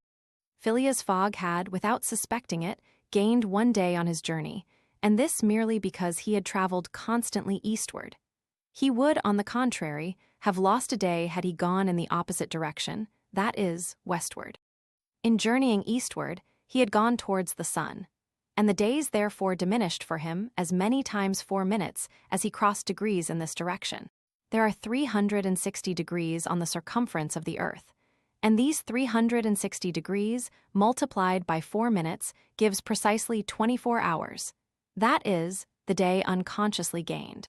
In other words, while Phileas Fogg, going eastward, saw the sun pass the meridian 80 times, his friends in London only saw it pass the meridian 79 times. This is why they awaited him at the Reform Club on Saturday, and not Sunday, as Mr. Fogg thought. And Passepartout's famous family watch, which had always kept London time, would have betrayed this fact, if it had marked the days as well as the hours and the minutes. Phileas Fogg, then, had won the £20,000, but, as he had spent nearly 19,000 on the way, the pecuniary gain was small. His object was, however, to be victorious, and not to win money. He divided the £1,000 that remained between Passepartout and the unfortunate Fix, against whom he cherished no grudge. He deducted, however, from Passepartout's share the cost of the gas which had burned in his room for 1920 hours, for the sake of regularity.